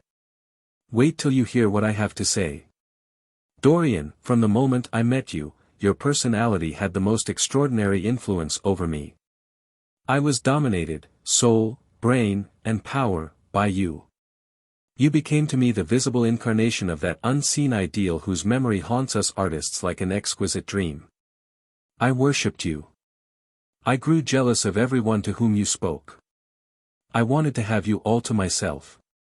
I was only happy when I was with you. When you were away from me, you were still present in my art. Of course, I never let you know anything about this. It would have been impossible. You would not have understood it. I hardly understood it myself. I only knew that I had seen perfection face to face, and that the world had become wonderful to my eyes, too wonderful, perhaps, for in such mad worships there is peril, the peril of losing them, no less than the peril of keeping them. Weeks and weeks went on, and I grew more and more absorbed in you. Then came a new development. I had drawn you as Paris in dainty armor, and as Adonis with huntsman's cloak and polished boar spear. Crowned with heavy lotus blossoms you had sat on the prow of Adrian's barge, gazing across the green turbid Nile. You had leaned over the still pool of some Greek woodland and seen in the water's silent silver the marvel of your own face. And it had all been what art should be, unconscious, ideal, and remote. One day, a fatal day I sometimes think, I determined to paint a wonderful portrait of you as you actually are, not in the costume of dead ages, but in your own dress and in your own time. Whether it was the realism of the method, or the mere wonder of your own personality, thus directly presented to me without mist or veil, I cannot tell. But I know that as I worked at it, every flake and film of color seemed to me to reveal my secret. I grew afraid that others would know of my idolatry. I felt, Dorian, that I had told too much, that I had put too much of myself into it. Then it was that I resolved never to allow the picture to be exhibited. You were a little annoyed, but then you did not realize all that it meant to me. Harry, to whom I talked about it, laughed at me. But I did not mind that. When the picture was finished, and I sat alone with it, I felt that I was right. Well, after a few days the thing left my studio, and as soon as I had got rid of the intolerable fascination of its presence, it seemed to me that I had been foolish in imagining that I had seen anything in it. More than that you were extremely good-looking and that I could paint. Even now I cannot help feeling that it is a mistake to think that the passion one feels in creation is ever really shown in the work one creates. Art is always more abstract than we fancy. Form and color tell us of form and color, that is all. It often seems to me that art conceals the artist far more completely than it ever reveals him. And so when I got this offer from Paris, I determined to make your portrait the principal thing in my exhibition. It never occurred to me that you would refuse. I see now that you were right. The picture cannot be shown. You must not be angry with me, Dorian, for what I have told you. As I said to Harry, once, you are made to be worshipped. Dorian Gray drew a long breath. The color came back to his cheeks, and a smile played about his lips. The peril was over. He was safe for the time. Yet he could not help feeling infinite pity for the painter who had just made this strange confession to him, and wondered if he himself would ever be so dominated by the personality of a friend. Lord Henry had the charm of being very dangerous. But that was all. He was too clever and too cynical to be really fond of. Would there ever be someone who would fill him with a strange idolatry? Was that one of the things that life had in store? "It is extraordinary to me, Dorian," said Hallward, "that you should have seen this in the portrait." "Did you really see it?" "I saw something in it," he answered, "something that seemed to me very curious." "Well, you don't mind my looking at the thing now?" Dorian shook his head. "You must not ask me that, Basil. I could not possibly let you stand in front of that picture." "You will some day, surely." "Never." "Well, perhaps you are right. And now goodbye, Dorian. You have been the one person in my life who has really influenced my art. Whatever I have done that is good, I owe to you." "Ah! You don't know what it cost me to tell you all that I have told you." "My dear Basil," said Dorian, "what have you told me?" "Simply that you felt that you admired me too much. That is not even a compliment. It was not intended as a compliment. It was a confession. Now that I have made it, something seems to have gone out of me. Perhaps one should never put one's worship into words. It was a very disappointing confession." "Why, what did you expect, Dorian? You didn't see anything else in the picture, did you?" "There was nothing else to see." "No, there was nothing else to see." "Why do you ask?" "But you mustn't talk about worship. It is foolish.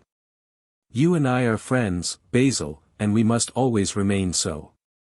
"You have got Harry," said the painter sadly. "Oh, Harry," cried the lad, with a ripple of laughter. "Harry spends his days in saying what is incredible and his evenings in doing what is improbable. Just the sort of life I would like to lead. But still I don't think I would go to Harry if I were in trouble. I would sooner go to you, Basil." "You will sit to me again?" "Impossible. You spoil my life as an artist by refusing, Dorian. No man comes across two ideal things. Few come across one. I can't explain it to you, Basil, but I must never sit to you again. There is something fatal about a portrait. It has a life of its own. I will come and have tea with you. That will be just as pleasant." "Pleasanter for you, I am afraid," murmured Hallward regretfully. "And now goodbye. I am sorry you won't let me look at the picture once again. But that can't be helped. I quite understand what you feel about it." As he left the room, Dorian Gray smiled to himself. Poor Basil. How little he knew of the true reason. And how strange it was that, instead of having been forced to reveal his own secret, he had succeeded, almost by chance, in wresting a secret from his friend. How much that strange confession explained to him. The painter's absurd fits of jealousy, his wild devotion, his extravagant panegyrics, his curious reticences, he understood them all now, and he felt sorry. There seemed to him to be something tragic in a friendship so colored by romance. He sighed and touched the bell. The portrait must be hidden away at all costs. He could not run such a risk of discovery again. It had been mad of him to have allowed the thing to remain, even for an hour, in a room to which any of his friends had access. Chapter 10. When his servant entered, he looked at him steadfastly and wondered if he had thought of peering behind the screen. The man was quite impassive and waited for his orders. Dorian lit a cigarette and walked over to the glass and glanced into it. He could see the reflection of Victor's face perfectly. It was like a placid mask of servility. There was nothing to be afraid of, there. Yet he thought it best to be on his guard. Speaking very slowly, he told him to tell the housekeeper that he wanted to see her, and then to go to the frame maker and ask him to send 2 of his men round at once. It seemed to him that as the man left the room his eyes wandered in the direction of the screen. Or was that merely his own fancy? After a few moments, in her black silk dress, with old-fashioned thread mittens on her wrinkled hands, Mrs. Leaf bustled into the library. He asked her for the key of the schoolroom. "The old schoolroom, Mr. Dorian," she exclaimed. "Why, it is full of dust. I must get it arranged and put straight before you go into it. It is not fit for you to see, sir. It is not, indeed. I don't want it put straight, Leaf. I only want the key." "Well, sir, you'll be covered with cobwebs if you go into it. Why, it hasn't been opened for nearly 5 years, not since his lordship died." He winced at the mention of his grandfather. He had hateful memories of him. "That does not matter," he answered. "I simply want to see the place, that is all. Give me the key." "And here is the key, sir," said the old lady, going over the contents of her bunch with tremulously uncertain hands. "Here is the key. I'll have it off the bunch in a moment. But you don't think of living up there, sir, and you so comfortable here." "No, no," he cried petulantly. "Thank you, Leaf. That will do." She lingered for a few moments, and was garrulous over some detail of the household. He sighed and told her to manage things as she thought best. She left the room, wreathed in smiles.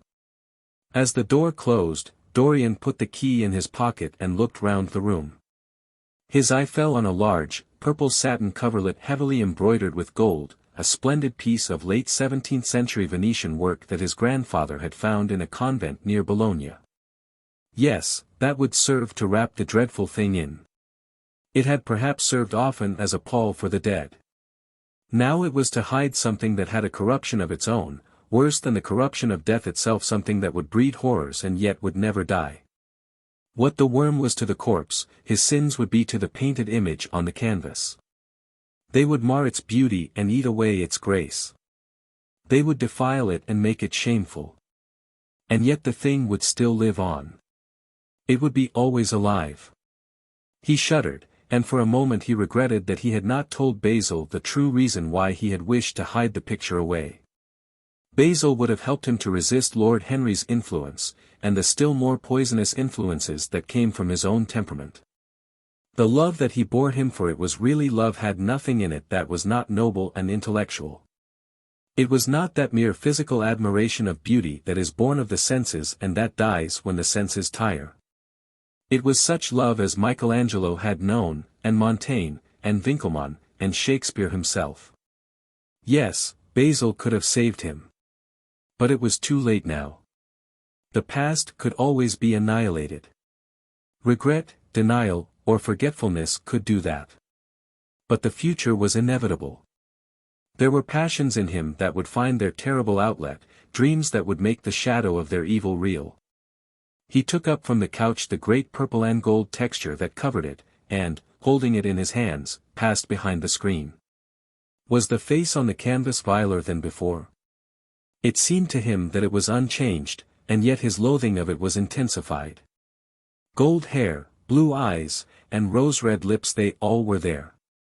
It was simply the expression that had altered. That was horrible in its cruelty. Compared to what he saw in it of censure or rebuke, how shallow Basil's reproaches about Sybil Vane had been, how shallow, and of what little account. His own soul was looking out at him from the canvas and calling him to judgment. A look of pain came across him, and he flung the rich pall over the picture. As he did so, a knock came to the door. He passed out as his servant entered. "The persons are here, monsieur." He felt that the man must be got rid of at once. He must not be allowed to know where the picture was being taken to. There was something sly about him, and he had thoughtful, treacherous eyes. Sitting down at the writing table, he scribbled a note to Lord Henry, asking him to send him round something to read and reminding him that they were to meet at 8:15 that evening. "Wait for an answer," he said, handing it to him, "and show the men in here." In 2 or 3 minutes there was another knock, and Mr. Hubbard himself, the celebrated frame-maker of South Audley Street, came in with a somewhat rough-looking young assistant. Mr. Hubbard was a florid, red-whiskered little man, whose admiration for art was considerably tempered by the inveterate impecuniosity of most of the artists who dealt with him. As a rule, he never left his shop. He waited for people to come to him. But he always made an exception in favor of Dorian Gray. There was something about Dorian that charmed everybody. It was a pleasure even to see him. "What can I do for you, Mr. Gray?" he said, rubbing his fat freckled hands. "I thought I would do myself the honor of coming round in person. I have just got a beauty of a frame, sir. Picked it up at a sale. Old Florentine. Came from Fonthill, I believe. Admirably suited for a religious subject, Mr. Gray. I am so sorry you have given yourself the trouble of coming round, Mr. Hubbard. I shall certainly drop in and look at the frame, though I don't go in much at present for religious art, but today I only want a picture carried to the top of the house for me. It is rather heavy, so I thought I would ask you to lend me a couple of your men." "No trouble at all, Mr. Gray. I am delighted to be of any service to you." "Which is the work of art, sir?" "This," replied Dorian, moving the screen back. "Can you move it, covering and all, just as it is? I don't want it to get scratched going upstairs." "There will be no difficulty, sir," said the genial frame-maker, beginning, with the aid of his assistant, to unhook the picture from the long brass chains by which it was suspended. "And, now, where shall we carry it to, Mr. Gray?" "I will show you the way, Mr. Hubbard, if you will kindly follow me. Or perhaps you had better go in front. I am afraid it is right at the top of the house. We will go up by the front staircase, as it is wider." He held the door open for them, and they passed out into the hall and began the ascent. The elaborate character of the frame had made the picture extremely bulky, and now and then, in spite of the obsequious protests of Mr. Hubbard, who had the true tradesman's spirited dislike of seeing a gentleman doing anything useful, Dorian put his hand to it so as to help them. "Something of a load to carry, sir," gasped the little man when they reached the top landing. And he wiped his shiny forehead. "I am afraid it is rather heavy," murmured Dorian as he unlocked the door that opened into the room that was to keep for him the curious secret of his life and hide his soul from the eyes of men. He had not entered the place for more than 4 years, not, indeed, since he had used it first as a playroom when he was a child, and then as a study when he grew somewhat older. It was a large, well-proportioned room, which had been specially built by the last Lord Kelso for the use of the little grandson whom, for his strange likeness to his mother, and also for other reasons, he had always hated and desired to keep at a distance. It appeared to Dorian to have but little changed. There was the huge Italian cassone, with its fantastically painted panels and its tarnished gilt mouldings, in which he had so often hidden himself as a boy. There the satinwood bookcase filled with his dog-eared schoolbooks. On the wall behind it was hanging the same ragged Flemish tapestry where a faded king and queen were playing chess in a garden, while a company of hawkers rode by, carrying hooded birds on their gauntlet wrists. How well he remembered it all! Every moment of his lonely childhood came back to him as he looked round. He recalled the stainless purity of his boyish life, and it seemed horrible to him that it was here the fatal portrait was to be hidden away. How little he had thought, in those dead days, of all that was in store for him. But there was no other place in the house so secure from prying eyes as this. He had the key, and no one else could enter it. Beneath its purple pall, the face painted on the canvas could grow bestial, sodden, and unclean. What did it matter? No one could see it. He himself would not see it. Why should he watch the hideous corruption of his soul? He kept his youth, that was enough. And, besides, might not his nature grow finer, after all? There was no reason that the future should be so full of shame. Some love might come across his life, and purify him, and shield him from those sins that seemed to be already stirring in spirit and in flesh, those curious unpictured sins whose very mystery lent them their subtlety and their charm. Perhaps, some day, the cruel look would have passed away from the scarlet sensitive mouth, and he might show to the world Basil Hallward's masterpiece. No, that was impossible. Hour by hour, and week by week, the thing upon the canvas was growing old. It might escape the hideousness of sin, but the hideousness of age was in store for it. The cheeks would become hollow or flaccid.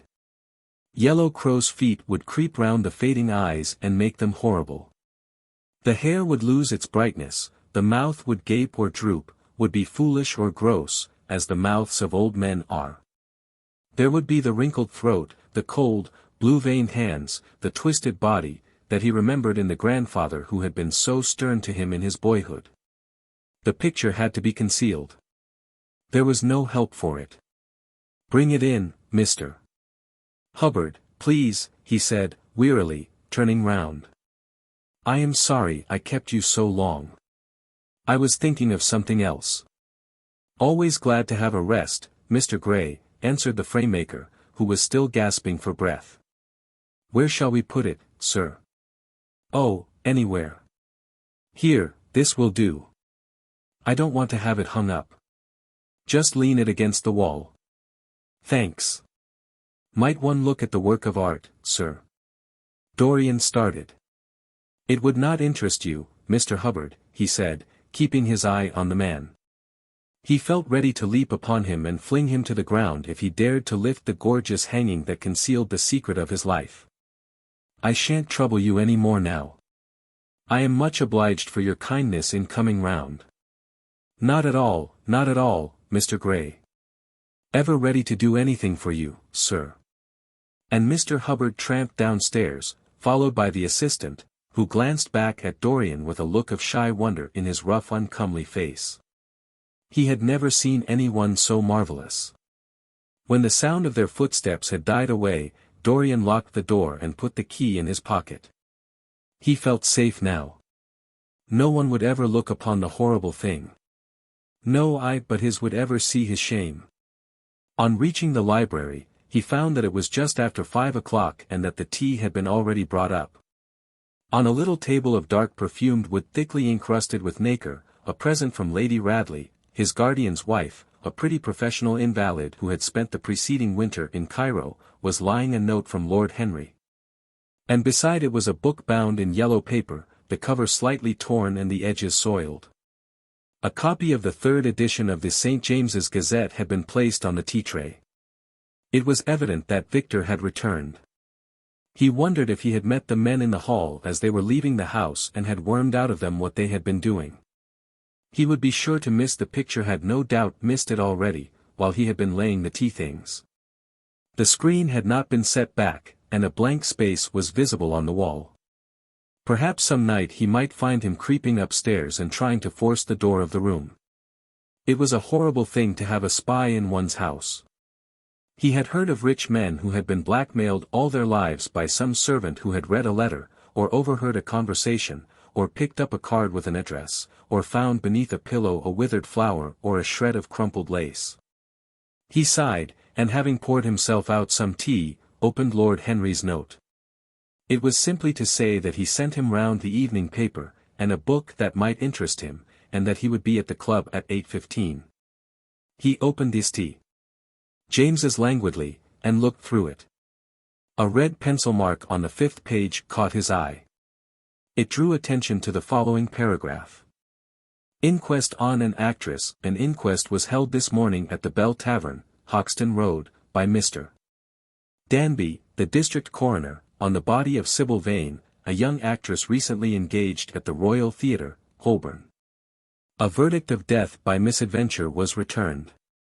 Considerable sympathy was expressed for the mother of the deceased, who was greatly affected during the giving of her own evidence, and that of Dr. Birrell, who had made the post-mortem examination of the deceased." He frowned, and tearing the paper in two, went across the room and flung the pieces away. How ugly it all was! And how horribly real ugliness made things. He felt a little annoyed with Lord Henry for having sent him the report. And it was certainly stupid of him to have marked it with red pencil. Victor might have read it. The man knew more than enough English for that. Perhaps he had read it and had begun to suspect something. And, yet, what did it matter? What had Dorian Gray to do with Sybil Vane's death? There was nothing to fear. Dorian Gray had not killed her. His eye fell on the yellow book that Lord Henry had sent him. What was it, he wondered. He went towards the little, pearl-colored octagonal stand that had always looked to him like the work of some strange Egyptian bees that wrought in silver, and taking up the volume, flung himself into an armchair and began to turn over the leaves. After a few minutes he became absorbed. It was the strangest book that he had ever read. It seemed to him that in exquisite raiment, and to the delicate sound of flutes, the sins of the world were passing in dumb show before him. Things that he had dimly dreamed of were suddenly made real to him. Things of which he had never dreamed were gradually revealed. It was a novel without a plot and with only one character, being, indeed, simply a psychological study of a certain young Parisian who spent his life trying to realize in the 19th century all the passions and modes of thought that belonged to every century except his own, and to sum up, as it were, in himself the various moods through which the world spirit had ever passed, loving for their mere artificiality those renunciations that men have unwisely called virtue, as much as those natural rebellions that wise men still call sin. The style in which it was written was that curious jeweled style, vivid and obscure at once, full of argot and of archaisms, of technical expressions and of elaborate paraphrases, that characterizes the work of some of the finest artists of the French school of symbolists. There were in it metaphors as monstrous as orchids and as subtle in color. The life of the senses was described in the terms of mystical philosophy. One hardly knew at times whether one was reading the spiritual ecstasies of some medieval saint or the morbid confessions of a modern sinner. It was a poisonous book. The heavy odor of incense seemed to cling about its pages and to trouble the brain. The mere cadence of the sentences, the subtle monotony of their music, so full as it was of complex refrains and movements elaborately repeated, produced in the mind of the lad, as he passed from chapter to chapter, a form of reverie. A malady of dreaming, that made him unconscious of the falling day and creeping shadows. Cloudless, and pierced by one solitary star, a copper-green sky gleamed through the windows. He read on by its one light till he could read no more. Then, after his valet had reminded him several times of the lateness of the hour, he got up, and going into the next room, placed the book on the little Florentine table that always stood at his bedside and began to dress for dinner. It was almost 9 o'clock before he reached the club, where he found Lord Henry sitting alone, in the morning room, looking very much bored. "I am so sorry, Harry," he cried, "but really it is entirely your fault. That book you sent me so fascinated me that I forgot how the time was going." "Yes, I thought you would like it," replied his host, rising from his chair. "I didn't say I liked it, Harry. I said it fascinated me. There is a great difference." "Ah, you have discovered that," murmured Lord Henry. And they passed into the dining room. Chapter 11. For years, Dorian Gray could not free himself from the influence of this book. Or perhaps it would be more accurate to say that he never sought to free himself from it. He procured from Paris no less than 9 large paper copies of the first edition, and had them bound in different colors, so that they might suit his various moods and the changing fancies of a nature over which he seemed, at times, to have almost entirely lost control. The hero, the wonderful young Parisian in whom the romantic and the scientific temperaments were so strangely blended, became to him a kind of prefiguring type of himself. And, indeed, the whole book seemed to him to contain the story of his own life, written before he had lived it. In one point he was more fortunate than the novel's fantastic hero. He never, indeed, had any cause to know that somewhat grotesque dread of mirrors, and polished metal surfaces, and still water which came upon the young Parisian so early in his life, and was occasioned by the sudden decay of a beau that had once, apparently, been so remarkable. It was with an almost cruel joy, and perhaps in nearly every joy, as certainly in every pleasure, cruelty has its place, that he used to read the latter part of the book, with its really tragic, if somewhat overemphasized, account of the sorrow and despair of one who had himself lost what in others, and the world, he had most dearly valued. For the wonderful beauty that had so fascinated Basil Hallward, and many others besides him, seemed never to leave him. Even those who had heard the most evil things against him and from time to time strange rumors about his mode of life crept through London and became the chatter of the clubs could not believe anything to his dishonor when they saw him. He had always the look of one who had kept himself unspotted from the world. Men who talked grossly became silent when Dorian Gray entered the room. There was something in the purity of his face that rebuked them. His mere presence seemed to recall to them the memory of the innocence that they had tarnished. They wondered how one so charming and graceful as he was could have escaped the stain of an age that was at once sordid and sensual. Often, on returning home from one of those mysterious and prolonged absences that gave rise to such strange conjecture among those who were his friends, or thought that they were so, he himself would creep upstairs to the locked room, open the door with the key that never left him now, and stand, with a mirror, in front of the portrait that Basil Hallward had painted of him, looking now at the evil and aging face on the canvas, and now at the fair young face that laughed back at him from the polished glass. The very sharpness of the contrast used to quicken his sense of pleasure. He grew more and more enamored of his own beauty, more and more interested in the corruption of his own soul. He would examine with minute care, and sometimes with a monstrous and terrible delight, the hideous lines that seared the wrinkling forehead or crawled around the heavy sensual mouth, wondering sometimes which were the more horrible, the signs of sin or the signs of age. He would place his white hands beside the coarse bloated hands of the picture, and smile. He mocked the misshapen body and the failing limbs. There were moments, indeed, at night, when, lying sleepless in his own delicately scented chamber, or in the sordid room of the little ill-famed tavern near the docks which, under an assumed name and in disguise, it was his habit to frequent, he would think of the ruin he had brought upon his soul with a pity that was all the more poignant because it was purely selfish. But moments such as these were rare. That curiosity about life which Lord Henry had first stirred in him, as they sat together in the garden of their friend, seemed to increase with gratification. The more he knew, the more he desired to know. He had mad hungers that grew more ravenous as he fed them. Yet he was not really reckless, at any rate in his relations to society. Once or twice every month during the winter, and on each Wednesday evening while the season lasted, he would throw open to the world his beautiful house and have the most celebrated musicians of the day to charm his guests with the wonders of their art. His little dinners, in the settling of which Lord Henry always assisted him, were noted as much for the careful selection and placing of those invited, as for the exquisite taste shown in the decoration of the table, with its subtle symphonic arrangements of exotic flowers, and embroidered cloths, and antique plate of gold and silver.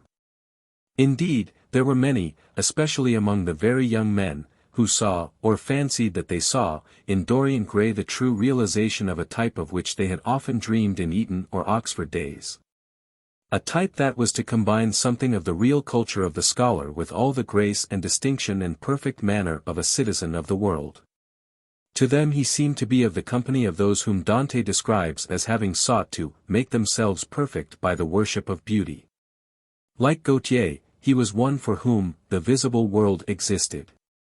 And, certainly, to him life itself was the first, the greatest, of the arts, and for it all the other arts seemed to be but a preparation. Fashion, by which what is really fantastic becomes for a moment universal, and dandyism, which, in its own way, is an attempt to assert the absolute modernity of beauty, had, of course, their fascination for him. His mode of dressing, and the particular styles that from time to time he affected, had their marked influence on the young exquisites of the Mayfair balls and Pall Mall club windows, who copied him in everything that he did, and tried to reproduce the accidental charm of his graceful, though to him only half-serious, fopperies. For, while he was but too ready to accept the position that was almost immediately offered to him on his coming of age, and found, indeed, a subtle pleasure in the thought that he might really become to the London of his own day what to imperial Neronian Rome the author of the Satyricon once had been. Yet in his inmost heart he desired to be something more than a mere arbiter elegantiarum, to be consulted on the wearing of a jewel, or the knotting of a necktie, or the conduct of a cane. He sought to elaborate some new scheme of life that would have its reasoned philosophy and its ordered principles, and find in the spiritualizing of the senses its highest realization. The worship of the senses has often, and with much justice, been decried, men feeling a natural instinct of terror about passions and sensations that seem stronger than themselves, and that they are conscious of sharing with the less highly organized forms of existence. But it appeared to Dorian Gray that the true nature of the senses had never been understood, and that they had remained savage and animal merely because the world had sought to starve them into submission or to kill them by pain. Instead of aiming at making them elements of a new spirituality, of which a fine instinct for beauty was to be the dominant characteristic. As he looked back upon man moving through history, he was haunted by a feeling of loss. So much had been surrendered. And to such little purpose. There had been mad willful rejections, monstrous forms of self-torture and self-denial, whose origin was fear and whose result was a degradation infinitely more terrible than that fancied degradation from which, in their ignorance, they had sought to escape. Nature, in her wonderful irony, driving out the anchorite to feed with the wild animals of the desert and giving to the hermit the beasts of the field as his companions. Yes, there was to be, as Lord Henry had prophesied, a new hedonism that was to recreate life and to save it from that harsh uncomely puritanism that is having, in our own day, its curious revival. It was to have its service of the intellect, certainly, yet it was never to accept any theory or system that would involve the sacrifice of any mode of passionate experience. Its aim, indeed, was to be experience itself and not the fruits of experience, sweet or bitter as they might be. Of the asceticism that deadens the senses, as of the vulgar profligacy that dulls them, it was to know nothing. But it was to teach man to concentrate himself upon the moments of a life that is itself but a moment. There are few of us who have not sometimes wakened before dawn, either after one of those dreamless nights that make us almost enamored of death, or one of those nights of horror and misshapen joy, when through the chambers of the brain sweep phantoms more terrible than reality itself, and instinct with that vivid life that lurks in all grotesques, and that lends to Gothic art its enduring vitality, this art being, one might fancy, especially the art of those whose minds have been troubled with the malady of reverie. Gradually white fingers creep through the curtains, and they appear to tremble. In black fantastic shapes, dumb shadows crawl into the corners of the room and crouch there. Outside, there is the stirring of birds among the leaves, or the sound of men going forth to their work, or the sigh and sob of the wind coming down from the hills and wandering round the silent house, as though it feared to wake the sleepers and yet must needs call forth sleep from her purple cave. Veil after veil of thin dusky gauze is lifted, and by degrees the forms and colors of things are restored to them, and we watch the dawn remaking the world in its antique pattern. The wan mirrors get back their mimic life. The flameless tapers stand where we had left them, and beside them lies the half-cut book that we had been studying, or the wired flower that we had worn at the ball, or the letter that we had been afraid to read, or that we had read too often. Nothing seems to us changed. Out of the unreal shadows of the night comes back the real life that we had known. We have to resume it where we had left off, and there steals over us a terrible sense of the necessity for the continuance of energy in the same wearisome round of stereotyped habits, or a wild longing, it may be, that our eyelids might open some morning upon a world that had been refashioned anew in the darkness for our pleasure, a world in which things would have fresh shapes and colors, and be changed, or have other secrets. A world in which the past would have little or no place, or survive, at any rate, in no conscious form of obligation or regret, the remembrance even of joy having its bitterness and the memories of pleasure their pain. It was the creation of such worlds as these that seemed to Dorian Gray to be the true object, or amongst the true objects, of life.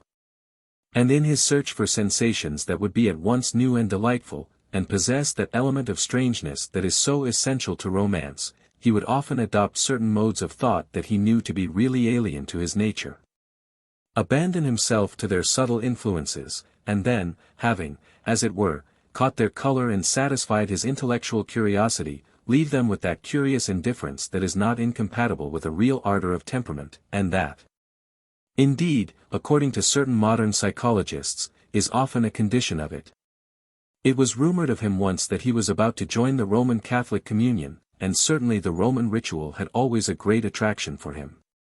The daily sacrifice, more awful really than all the sacrifices of the antique world, stirred him as much by its superb rejection of the evidence of the senses as by the primitive simplicity of its elements and the eternal pathos of the human tragedy that it sought to symbolize. He loved to kneel down on the cold marble pavement and watch the priest, in his stiff flowered dalmatic, slowly and with white hands moving aside the veil of the tabernacle, or raising aloft the jeweled lantern-shaped monstrance with that pallid wafer that at times, one would fain think, is indeed the panis caelestis, the bread of angels, or, robed in the garments of the Passion of Christ, breaking the host into the chalice and smiting his breast for his sins. The fuming censers that the grave boys, in their lace and scarlet, tossed into the air like great gilt flowers had their subtle fascination for him. As he passed out, he used to look with wonder at the black confessionals and long to sit in the dim shadow of one of them and listen to men and women whispering through the worn grating the true story of their lives. But he never fell into the error of arresting his intellectual development by any formal acceptance of creed or system, or of mistaking, for a house in which to live, an inn that is but suitable for the sojourn of a night, or for a few hours of a night in which there are no stars and the moon is in travail. Mysticism, with its marvelous power of making common things strange to us, and the subtle antinomianism that always seems to accompany it, moved him for a season. And for a season he inclined to the materialistic doctrines of the Darwinismus movement in Germany, and found a curious pleasure in tracing the thoughts and passions of men to some pearly cell in the brain, or some white nerve in the body. Delighting in the conception of the absolute dependence of the spirit on certain physical conditions, morbid or healthy, normal or diseased. Yet, as has been said of him before, no theory of life seemed to him to be of any importance compared with life itself. He felt keenly conscious of how barren all intellectual speculation is when separated from action and experiment. He knew that the senses, no less than the soul, have their spiritual mysteries to reveal. And so he would now study perfumes and the secrets of their manufacture, distilling heavily scented oils and burning odorous gums from the East. He saw that there was no mood of the mind that had not its counterpart in the sensuous life, and set himself to discover their true relations, wondering what there was in frankincense that made one mystical, and in ambergris that stirred one's passions, and in violets that woke the memory of dead romances, and in musk that troubled the brain, and in champak that stained the imagination. And seeking often to elaborate a real psychology of perfumes, and to estimate the several influences of sweet-smelling roots and scented, pollen-laden flowers, of aromatic balms and of dark and fragrant woods, of spikenard, that sickens, of Hovenia, that makes men mad, and of aloes, that are said to be able to expel melancholy from the soul.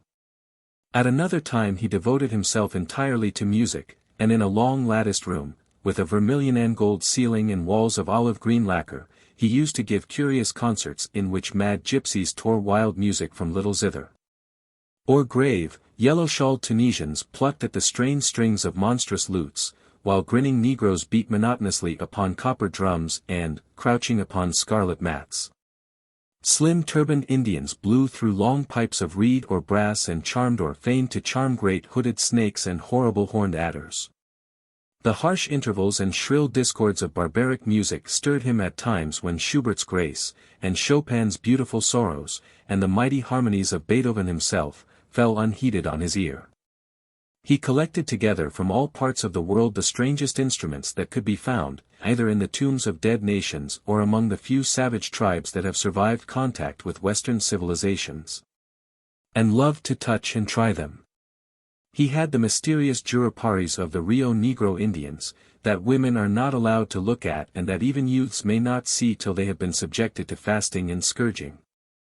And the earthen jars of the Peruvians that have the shrill cries of birds, and flutes of human bones such as Alfonso de Ovalle heard in Chile, and the sonorous green jaspers that are found near Cusco and give forth a note of singular sweetness. He had painted gourds filled with pebbles that rattled when they were shaken, the long clarin of the Mexicans, into which the performer does not blow, but through which he inhales the air. The harsh tour of the Amazon tribes, that is sounded by the sentinels who sit all day long in high trees, and can be heard, it is said, at a distance of 3 leagues. The teponazli, that has 2 vibrating tongues of wood and is beaten with sticks that are smeared with an elastic gum obtained from the milky juice of plants, the yodel bells of the Aztecs, that are hung in clusters like grapes. And a huge cylindrical drum, covered with the skins of great serpents, like the one that Bernal Diaz saw when he went with Cortés into the Mexican temple, and of whose doleful sound he has left us so vivid a description. The fantastic character of these instruments fascinated him, and he felt a curious delight in the thought that art, like nature, has her monsters, things of bestial shape and with hideous voices. Yet, after some time, he wearied of them, and would sit in his box at the opera either alone or with Lord Henry, listening in rapt pleasure to Tannhauser, and seeing in the prelude to that great work of art a presentation of the tragedy of his own soul. On one occasion he took up the study of jewels, and appeared at a costume ball as N. de Joyeuse, Admiral of France, in a dress covered with 560 pearls. This taste enthralled him for years, and, indeed, may be said never to have left him. He would often spend a whole day settling and resettling in their cases the various stones that he had collected, such as the olive-green chrysoberyl that turns red by lamplight, the cymophane with its wire-like line of silver, the pistachio-colored peridot, rose-pink and wine-yellow topazes, carbuncles of fiery scarlet with tremulous, four-rayed stars, flame-red cinnamon stones, orange and violet spinels, and amethysts with their alternate layers of ruby and sapphire. He loved the red gold of the sunstone, and the moonstone's pearly whiteness, and the broken rainbow of the milky opal. He procured from Amsterdam 3 emeralds of extraordinary size and richness of color, and had a turquoise de la Vieille Roche that was the envy of all the connoisseurs. He discovered wonderful stories, also, about jewels. In Alfonso's Clericalis Disciplina a serpent was mentioned with eyes of real jacinth, and in the romantic history of Alexander, the conqueror of Emathia was said to have found in the Vale of Jordan snakes, with collars of real emeralds growing on their backs. There was a gem in the brain of the dragon, Philostratus told us, and, by the exhibition of golden letters and a scarlet robe, the monster could be thrown into a magical sleep and slain. According to the great alchemist, Pierre de Boniface, the diamond rendered a man invisible, and the agate of India made him eloquent. The cornelian appeased anger, and the hyacinth provoked sleep, and the amethyst drove away the fumes of wine. The garnet cast out demons, and the hydropicus deprived the moon of her color. The selenite waxed and waned with the moon, and the meloceus, that discovers thieves, could be affected only by the blood of kids. Leonardus Camillus had seen a white stone taken from the brain of a newly killed toad, that was a certain antidote against poison. The bezoar, that was found in the heart of the Arabian deer, was a charm that could cure the plague. In the nests of Arabian birds was the aspilates, that, according to Democritus, kept the wearer from any danger by fire. The king of Ceylon rode through his city with a large ruby in his hand, as the ceremony of his coronation. The gates of the palace of John the priest were made of sardius, with the horn of the horned snake inwrought, so that no man might bring poison within. Over the gable were 2 golden apples, in which were 2 carbuncles, so that the gold might shine by day and the carbuncles by night. In Lodge's strange romance, A Marguerite of America, it was stated that in the chamber of the queen one could behold all the chaste ladies of the world, enchased out of silver, looking through fair mirrors of chrysolites, carbuncles, sapphires, and green emeralds. Marco Polo had seen the inhabitants of Zipango place rose-colored pearls in the mouths of the dead. A sea monster had been enamored of the pearl that the diver brought to King Perozes, and had slain the thief, and mourned for 7 moons over its loss. When the Huns lured the king into the great pit, he flung it away. Procopius tells the story, nor was it ever found again, though the Emperor Anastasius offered 500 weight of gold pieces for it. The king of Malabar had shown to a certain Venetian a rosary of 304 pearls, one for every god that he worshipped. When the Duke de Valentinois, son of Alexander VI, visited Louis XII of France, his horse was loaded with gold leaves, according to Brantome, and his cap had double rows of rubies that threw out a great light. Charles of England had ridden in stirrups hung with 421 diamonds. Richard II had a coat, valued at 30,000 marks, which was covered with balas rubies. Hall described Henry VIII, on his way to the Tower previous to his coronation, as wearing a jacket of raised gold, the placard embroidered with diamonds and other rich stones, and a great bauderike about his neck of large balasses. The favourites of James I wore earrings of emerald set in gold filigrane.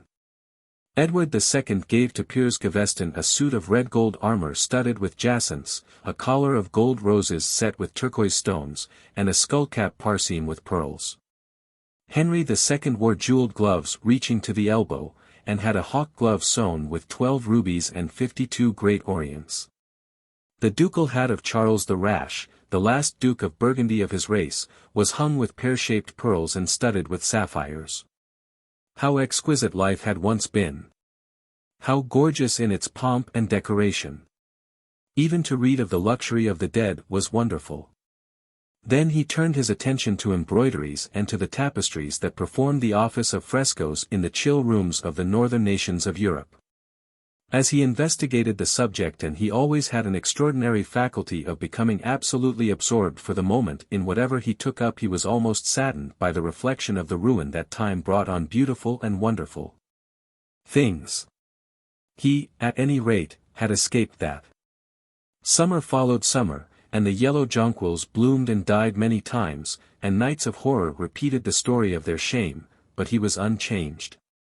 No winter marred his face or stained his flower-like bloom. How different it was with material things! Where had they passed to?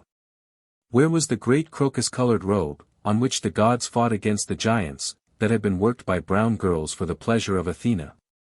Where the huge velarium that Nero had stretched across the Colosseum at Rome, that Titan sail of purple on which was represented the starry sky, and Apollo driving a chariot drawn by white, gilt-reined steeds?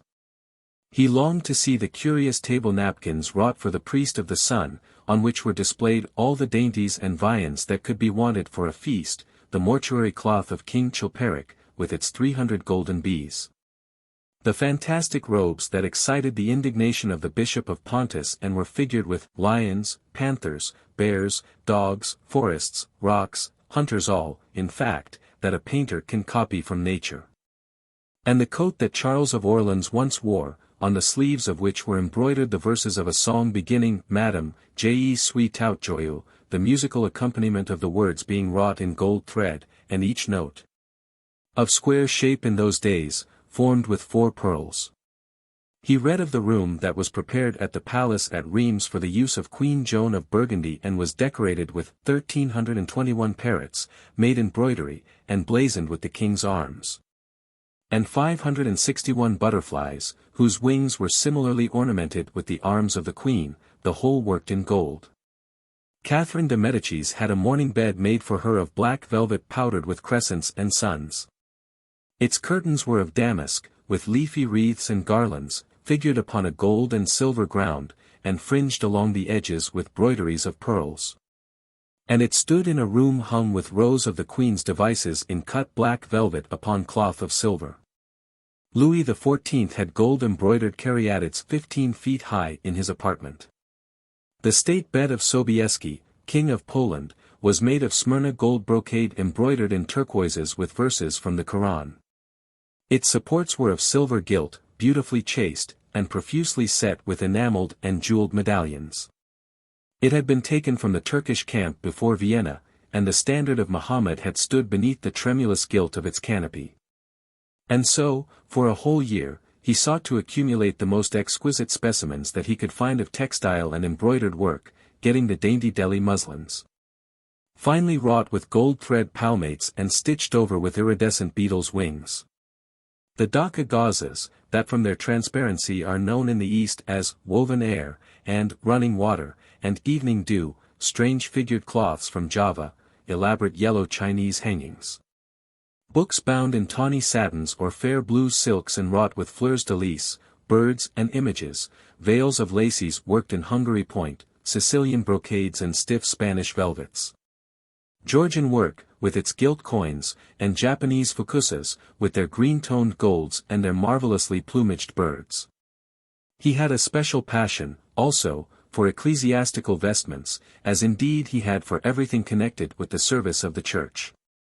In the long cedar chests that lined the west gallery of his house, he had stored away many rare and beautiful specimens of what is really the raiment of the bride of Christ, who must wear purple and jewels and fine linen that she may hide the pallid macerated body that is worn by the suffering that she seeks for and wounded by self-inflicted pain.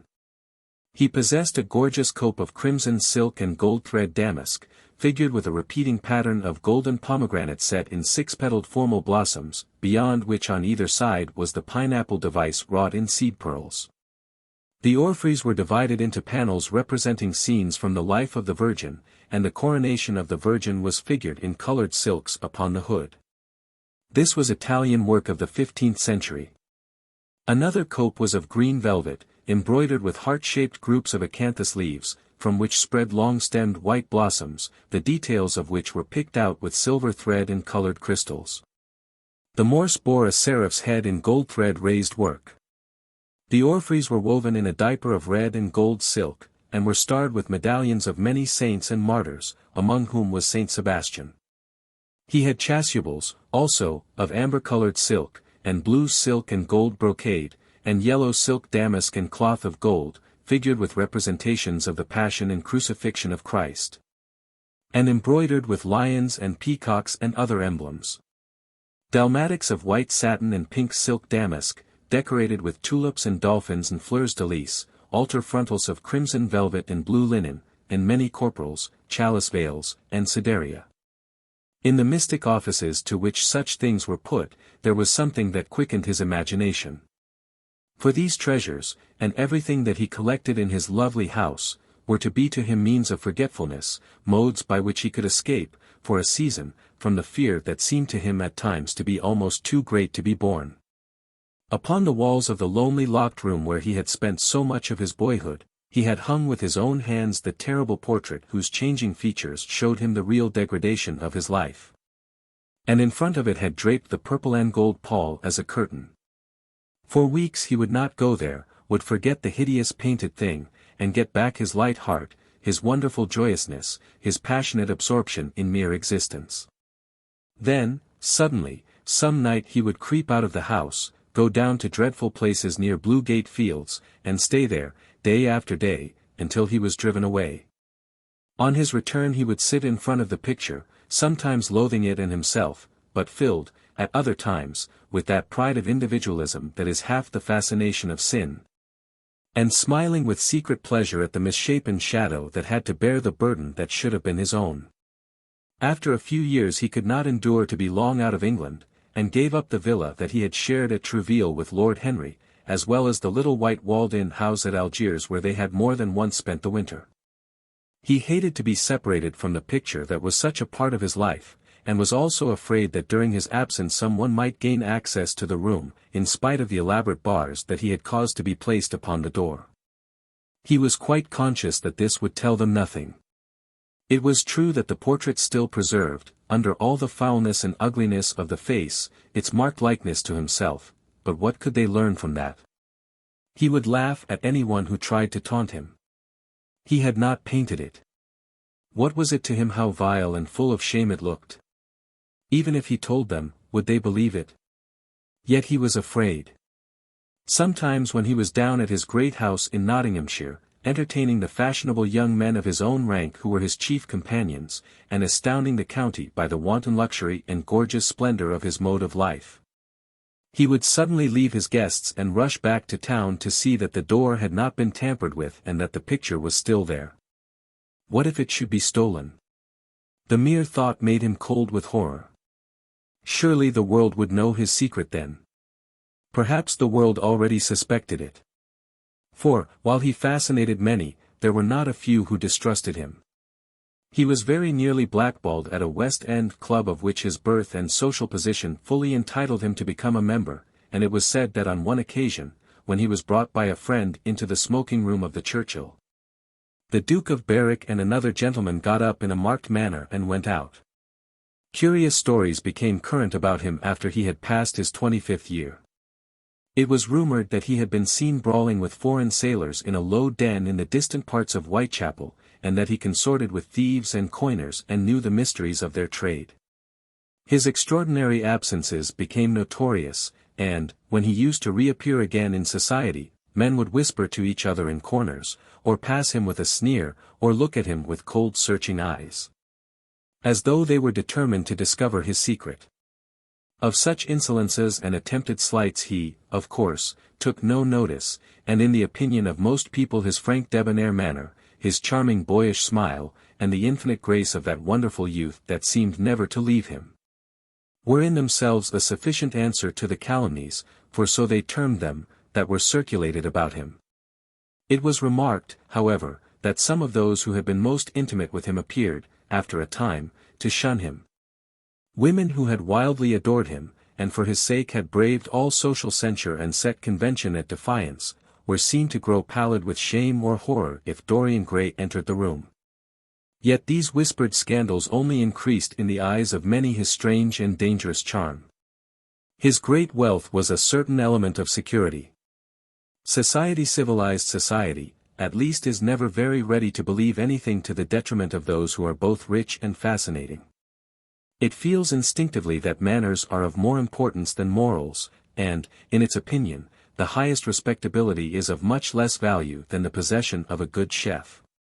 And, after all, it is a very poor consolation to be told that the man who has given one a bad dinner, or poor wine, is irreproachable in his private life. Even the cardinal virtues cannot atone for half-cold entrees, as Lord Henry remarked once, in a discussion on the subject, and there is possibly a good deal to be said for his view. For the canons of good society are, or should be, the same as the canons of art. Form is absolutely essential to it. It should have the dignity of a ceremony, as well as its unreality, and should combine the insincere character of a romantic play with the wit and beauty that make such plays delightful to us. Is insincerity such a terrible thing? I think not. It is merely a method by which we can multiply our personalities. Such, at any rate, was Dorian Gray's opinion. He used to wonder at the shallow psychology of those who conceive the ego in man as a thing simple, permanent, reliable, and of one essence. To him, man was a being with myriad lives and myriad sensations, a complex multiform creature that bore within itself strange legacies of thought and passion, and whose very flesh was tainted with the monstrous maladies of the dead. He loved to stroll through the gaunt cold picture gallery of his country house and look at the various portraits of those whose blood flowed in his veins. Here was Philip Herbert, described by Francis Osborne, in his memoirs on the reigns of Queen Elizabeth and King James, as one who was caressed by the court for his handsome face, which kept him not long company. Was it young Herbert's life that he sometimes led? Had some strange poisonous germ crept from body to body till it had reached his own? Was it some dim sense of that ruined grace that had made him so suddenly, and almost without cause, give utterance, in Basil Hallward's studio, to the mad prayer that had so changed his life? Here, in gold-embroidered red doublet, jewelled surcoat, and gilt-edged ruff and wristbands, stood Sir Anthony Sherard, with his silver and black armour piled at his feet. What had this man's legacy been? Had the lover of Giovanna of Naples bequeathed him some inheritance of sin and shame? Were his own actions merely the dreams that the dead man had not dared to realize? Here, from the fading canvas, smiled Lady Elizabeth Devereux, in her gauze hood, pearl stomacher, and pink-slashed sleeves. A flower was in her right hand, and her left clasped an enamelled collar of white and damask roses. On a table by her side lay a mandolin and an apple. There were large green rosettes upon her little pointed shoes. He knew her life, and the strange stories that were told about her lovers. Had he something of her temperament in him? These oval, heavy-lidded eyes seemed to look curiously at him. What of George Willoughby, with his powdered hair and fantastic patches? How evil he looked! The face was saturnine and swarthy, and the sensual lips seemed to be twisted with disdain. Delicate lace ruffles fell over the lean yellow hands that were so overladen with rings. He had been a macaroni of the 18th century, and the friend, in his youth, of Lord Ferrars. What of the second Lord Beckenham, the companion of the Prince Regent in his wildest days, and one of the witnesses at the secret marriage with Mrs. Fitzherbert? How proud and handsome he was, with his chestnut curls and insolent pose. What passions had he bequeathed? The world had looked upon him as infamous. He had led the orgies at Carlton House. The star of the Garter glittered upon his breast. Beside him hung the portrait of his wife, a pallid, thin-lipped woman in black. Her blood, also, stirred within him. How curious it all seemed. And his mother with her Lady Hamilton face and her moist, wine-dashed lips. He knew what he had got from her. He had got from her his beauty, and his passion for the beauty of others. She laughed at him in her loose bacchanty dress. There were vine leaves in her hair. The purple spilled from the cup she was holding. The carnations of the painting had withered, but the eyes were still wonderful in their depth and brilliancy of color. They seemed to follow him wherever he went. Yet one had ancestors in literature as well as in one's own race, nearer perhaps in type and temperament, many of them, and certainly with an influence of which one was more absolutely conscious. There were times and it appeared to Dorian Gray that the whole of history was merely the record of his own life, not as he had lived it in act and circumstance, but as his imagination had created it for him. As it had been in his brain and in his passions. He felt that he had known them all, those strange terrible figures that had passed across the stage of the world and made sin so marvelous and evil so full of subtlety. It seemed to him that in some mysterious way their lives had been his own. The hero of the wonderful novel that had so influenced his life had himself known this curious fancy. In the 7th chapter he tells how, crowned with laurel, lest lightning might strike him, he had sat, as Tiberius, in a garden at Capri, reading the shameful books of Elephantis. While dwarfs and peacocks strutted round him and the flute-player mocked the swinger of the censer. And, as Caligula, had caroused with the green-shirt jockeys in their stables and supped in an ivory manger with a jewel-frontlet horse. And, as Domitian, had wandered through a corridor lined with marble mirrors, looking round with haggard eyes for the reflection of the dagger that was to end his days, and sick with that ennui, that terrible tedium vitae. That comes on those to whom life denies nothing. And had peered through a clear emerald at the red shambles of the circus and then, in a litter of pearl and purple drawn by silver-shod mules, been carried through the street of pomegranates to a house of gold and heard men cry on Nero Caesar as he passed by. And, as Elagabalus, had painted his face with colors, and plied the distaff among the women, and brought the moon from Carthage and given her in mystic marriage to the sun. Over and over again Dorian used to read this fantastic chapter, and the 2 chapters immediately following, in which, as in some curious tapestries or cunningly wrought enamels, were pictured the awful and beautiful forms of those whom vice and blood and weariness had made monstrous or mad, Filippo, Duke of Milan, who slew his wife and painted her lips with a scarlet poison that her lover might suck death from the dead thing he fondled. Pietro Barbi, the Venetian, known as Paul II, who sought in his vanity to assume the title of Formosus, and whose tiara, valued at 200,000 florins, was bought at the price of a terrible sin. John Maria Visconti, who used hounds to chase living men and whose murdered body was covered with roses by a harlot who had loved him, the Borgia on his white horse, with fratricide riding beside him and his mantle stained with the blood of Parado. Pietro Rierio, the young Cardinal Archbishop of Florence, child and minion of Sixtus IV, whose beauty was equalled only by his debauchery, and who received Leonora of Aragon in a pavilion of white and crimson silk, filled with nymphs and centaurs, and gilded a boy that he might serve at the feast as Ganymede or Hylas. Ezelin, whose melancholy could be cured only by the spectacle of death, and who had a passion for red blood, as other men have for red wine, the son of the fiend, as was reported. And one who had cheated his father at dice when gambling with him for his own soul. Giambattista Cibo, who in mockery took the name of innocent and into whose torpid veins the blood of 3 lads was infused by a Jewish doctor.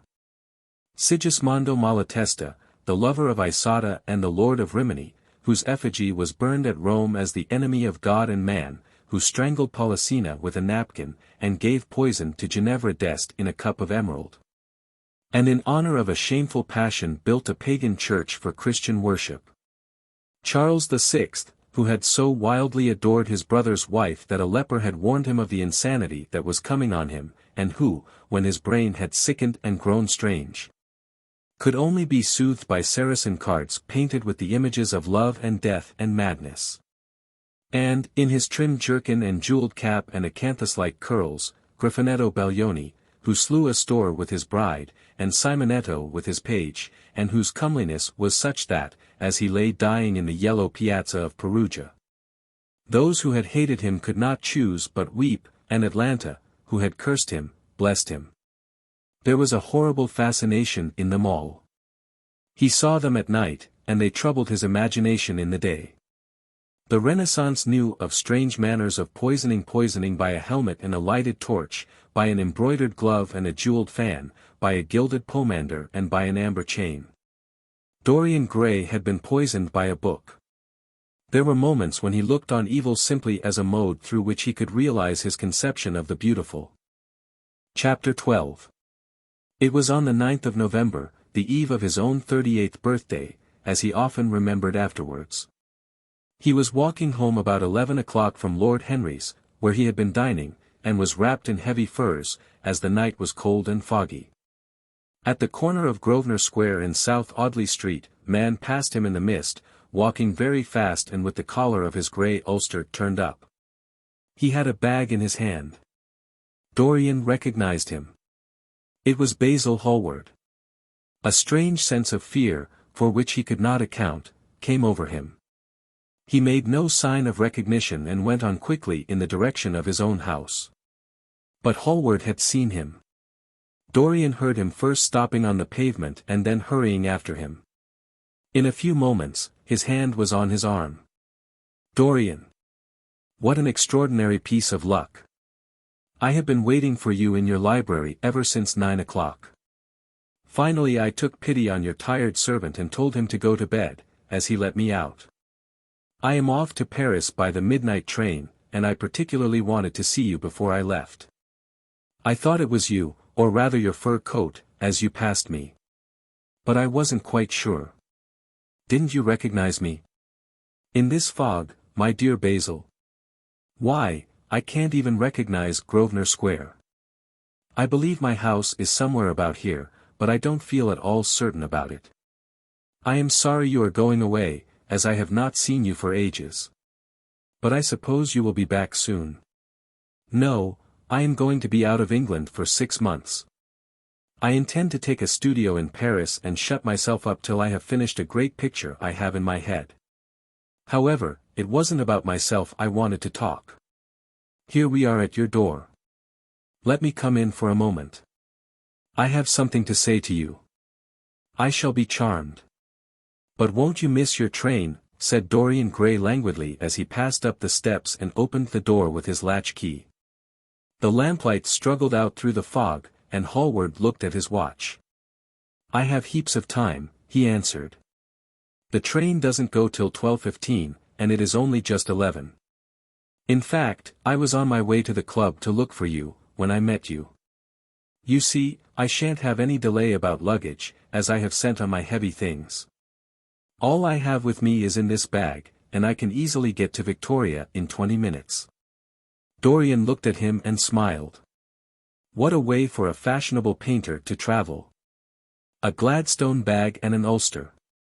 Come in, or the fog will get into the house. And mind you don't talk about anything serious. Nothing is serious nowadays. At least nothing should be. Hallward shook his head, as he entered, and followed Dorian into the library. There was a bright wood fire blazing in the large open hearth. The lamps were lit, and an open Dutch silver spirit case stood, with some siphons of soda water and large cut-glass tumblers, on a little marquetry table. You see, your servant made me quite at home, Dorian. He gave me everything I wanted, including your best gold-tipped cigarettes. He is a most hospitable creature. I like him much better than the Frenchman you used to have. What has become of the Frenchman, by the by? Dorian shrugged his shoulders. I believe he married Lady Radley's maid, and has established her in Paris as an English dressmaker. Anglomania is very fashionable over there now, I hear. It seems silly of the French, doesn't it? But do you know, he was not at all a bad servant. I never liked him, but I had nothing to complain about. One often imagines things that are quite absurd. He was really very devoted to me and seemed quite sorry when he went away. Have another brandy and soda? Or would you like Hock-and-Seltzer? I always take Hock-and-Seltzer myself. There is sure to be some in the next room. Thanks, I won't have anything more, said the painter, taking his cap and coat off and throwing them on the bag that he had placed in the corner. And now, my dear fellow, I want to speak to you seriously. Don't frown like that. You make it so much more difficult for me. What is it all about? Cried Dorian in his petulant way, flinging himself down on the sofa. I hope it is not about myself. I am tired of myself tonight. I should like to be somebody else. It is about yourself, answered Hallward in his grave deep voice, and I must say it to you. I shall only keep you half an hour. Dorian sighed and lit a cigarette. Half an hour, he murmured. It is not much to ask of you, Dorian, and it is entirely for your own sake that I am speaking. I think it right that you should know that the most dreadful things are being said against you in London. I don't wish to know anything about them. I love scandals about other people, but scandals about myself don't interest me. They have not got the charm of novelty. They must interest you, Dorian. Every gentleman is interested in his good name. You don't want people to talk of you as something vile and degraded. Of course, you have your position, and your wealth, and all that kind of thing. But position and wealth are not everything. Mind you, I don't believe these rumors at all. At least, I can't believe them when I see you. Sin is a thing that writes itself across a man's face. It cannot be concealed. People talk sometimes of secret vices. There are no such things. If a wretched man has a vice, it shows itself in the lines of his mouth, the droop of his eyelids, the molding of his hands even. Somebody, I won't mention his name, but you know him, came to me last year to have his portrait done. I had never seen him before, and had never heard anything about him at the time, though I have heard a good deal since. He offered an extravagant price. I refused him. There was something in the shape of his fingers that I hated. I know now that I was quite right in what I fancied about him. His life is dreadful. But you, Dorian, with your pure, bright, innocent face, and your marvelous untroubled youth, I can't believe anything against you.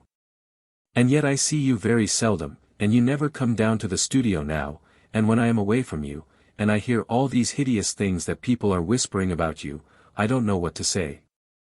Why is it, Dorian, that a man like the Duke of Berwick leaves the room of a club when you enter it? Why is it that so many gentlemen in London will neither go to your house or invite you to theirs? You used to be a friend of Lord Staveley. I met him at dinner last week. Your name happened to come up in conversation, in connection with the miniatures you have lent to the exhibition at the Dudley. Staveley curled his lip and said that you might have the most artistic tastes, but that you were a man whom no pure-minded girl should be allowed to know, and whom no chaste woman should sit in the same room with. I reminded him that I was a friend of yours, and asked him what he meant. He told me. He told me right out before everybody. It was horrible. Why is your friendship so fatal to young men? There was that wretched boy in the Guards who committed suicide. You were his great friend. There was Sir Henry Ashton, who had to leave England with a tarnished name. You and he were inseparable. What about Adrian Singleton and his dreadful end? What about Lord Kent's only son and his career? I met his father yesterday in St. James's Street. He seemed broken with shame and sorrow.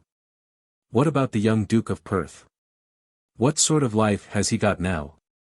What gentleman would associate with him? Stop, Basil. You are talking about things of which you know nothing, said Dorian Gray, biting his lip, and with a note of infinite contempt in his voice. You ask me why Barrack leaves a room when I enter it. It is because I know everything about his life, not because he knows anything about mine. With such blood as he has in his veins, how could his record be clean? You ask me about Henry Ashton and young Perth. Did I teach the one his vices, and the other his debauchery? If Kent's silly son takes his wife from the streets, what is that to me? If Adrian Singleton writes his friend's name across a bill, am I his keeper? I know how people chatter in England. The middle classes air their moral prejudices over their gross dinner tables, and whisper about what they call the profligacies of their betters in order to try and pretend that they are in smart society and on intimate terms with the people they slander. In this country, it is enough for a man to have distinction and brains for every common tongue to wag against him. And what sort of lives do these people, who pose as being moral, lead themselves? My dear fellow, you forget that we are in the native land of the hypocrite. Dorian, cried Hallward, that is not the question. England is bad enough I know, and English society is all wrong. That is the reason why I want you to be fine. You have not been fine. One has a right to judge of a man by the effect he has over his friends. Yours seem to lose all sense of honor, of goodness, of purity. You have filled them with a madness for pleasure. They have gone down into the depths. You led them there. Yes, you led them there, and yet you can smile, as you are smiling now. And there is worse behind. I know you and Harry are inseparable. Surely for that reason, if for none other, you should not have made his sister's name a byword. Take care, Basil. You go too far. I must speak, and you must listen. You shall listen. When you met Lady Gwendolen, not a breath of scandal had ever touched her. Is there a single decent woman in London now who would drive with her in the park? Why, even her children are not allowed to live with her. Then there are other stories that you have been seen creeping at dawn out of dreadful houses and slinking in disguise into the foulest dens in London. Are they true? Can they be true? When I first heard them, I laughed. I hear them now, and they make me shudder. What about your country house and the life that is led there? Dorian, you don't know what is said about you. I won't tell you that I don't want to preach to you. I remember Harry saying once that every man who turned himself into an amateur curate for the moment always began by saying that, and then proceeded to break his word. I do want to preach to you. I want you to lead such a life as will make the world respect you. I want you to have a clean name and a fair record. I want you to get rid of the dreadful people you associate with. Don't shrug your shoulders like that. Don't be so indifferent. You have a wonderful influence. Let it be for good, not for evil. They say that you corrupt everyone with whom you become intimate, and that it is quite sufficient for you to enter a house for shame of some kind to follow after. I don't know whether it is so or not. How should I know? But it is said of you. I am told things that it seems impossible to doubt. Lord Gloucester was one of my greatest friends at Oxford. He showed me a letter that his wife had written to him when she was dying alone in her villa at Mentone. Your name was implicated in the most terrible confession I ever read. I told him that it was absurd that I knew you thoroughly and that you were incapable of anything of the kind. Know you? I wonder, do I know you? Before I could answer that, I should have to see your soul. To see my soul, muttered Dorian Gray, starting up from the sofa and turning almost white from fear. Yes, answered Hallward gravely, and with deep-toned sorrow in his voice, to see your soul. But only God can do that. A bitter laugh of mockery broke from the lips of the younger man. You shall see it yourself, tonight, he cried, seizing a lamp from the table. Come, it is your own handiwork. Why shouldn't you look at it? You can tell the world all about it afterwards, if you choose. Nobody would believe you. If they did believe you, they would like me all the better for it. I know the age better than you do, though you will prate about it so tediously. Come, I tell you. You have chattered enough about corruption. Now you shall look on it face to face. There was the madness of pride in every word he uttered. He stamped his foot upon the ground in his boyish insolent manner. He felt a terrible joy at the thought that someone else was to share his secret. And that the man who had painted the portrait that was the origin of all his shame was to be burdened for the rest of his life with the hideous memory of what he had done. Yes, he continued, coming closer to him and looking steadfastly into his stern eyes, I shall show you my soul. You shall see the thing that you fancy only God can see. Hallward started back. This is blasphemy, Dorian, he cried. You must not say things like that. They are horrible, and they don't mean anything. You think so? He laughed again. I know so. As for what I said to you tonight, I said it for your good. You know I have been always a stanch friend to you. Don't touch me. Finish what you have to say. A twisted flash of pain shot across the painter's face. He paused for a moment, and a wild feeling of pity came over him. After all, what right had he to pry into the life of Dorian Gray? If he had done a tithe of what was rumored about him, how much he must have suffered. Then he straightened himself up, and walked over to the fireplace, and stood there, looking at the burning logs with their frost-like ashes and their throbbing cores of flame. I am waiting, Basil, said the young man in a hard clear voice. He turned round. What I have to say is this, he cried. You must give me some answer to these horrible charges that are made against you. If you tell me that they are absolutely untrue from beginning to end, I shall believe you. Deny them, Dorian, deny them. Can't you see what I am going through? My God! Don't tell me that you are bad, and corrupt, and shameful. Dorian Gray smiled. There was a curl of contempt in his lips. Come upstairs, Basil, he said quietly. I keep a diary of my life from day to day, and it never leaves the room in which it is written. I shall show it to you if you come with me. I shall come with you, Dorian, if you wish it. I see I have missed my train. That makes no matter. I can go tomorrow. But don't ask me to read anything tonight. All I want is a plain answer to my question. That shall be given to you upstairs. I could not give it here. You will not have to read long. Chapter 13. He passed out of the room and began the ascent, Basil Hallward following close behind. They walked softly, as men do instinctively at night. The lamp cast fantastic shadows on the wall and staircase. A rising wind made some of the windows rattle. When they reached the top landing, Dorian set the lamp down on the floor, and taking out the key, turned it in the lock. You insist on knowing, Basil? He asked in a low voice. Yes. I am delighted, he answered, smiling. Then he added, somewhat harshly, you are the one man in the world who is entitled to know everything about me. You have had more to do with my life than you think. And, taking up the lamp, he opened the door and went in. A cold current of air passed them, and the light shot up for a moment in a flame of murky orange. He shuddered. Shut the door behind you, he whispered, as he placed the lamp on the table. Hallward glanced round him with a puzzled expression. The room looked as if it had not been lived in for years.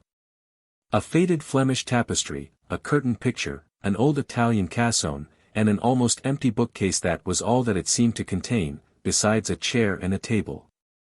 As Dorian Gray was lighting a half-burned candle that was standing on the mantelshelf, he saw that the whole place was covered with dust and that the carpet was in holes. A mouse ran scuffling behind the wainscoting. There was a damp odor of mildew. So you think that it is only God who sees the soul, Basil? Draw that curtain back, and you will see mine. The voice that spoke was cold and cruel. You are mad, Dorian, or playing a part, muttered Hallward, frowning.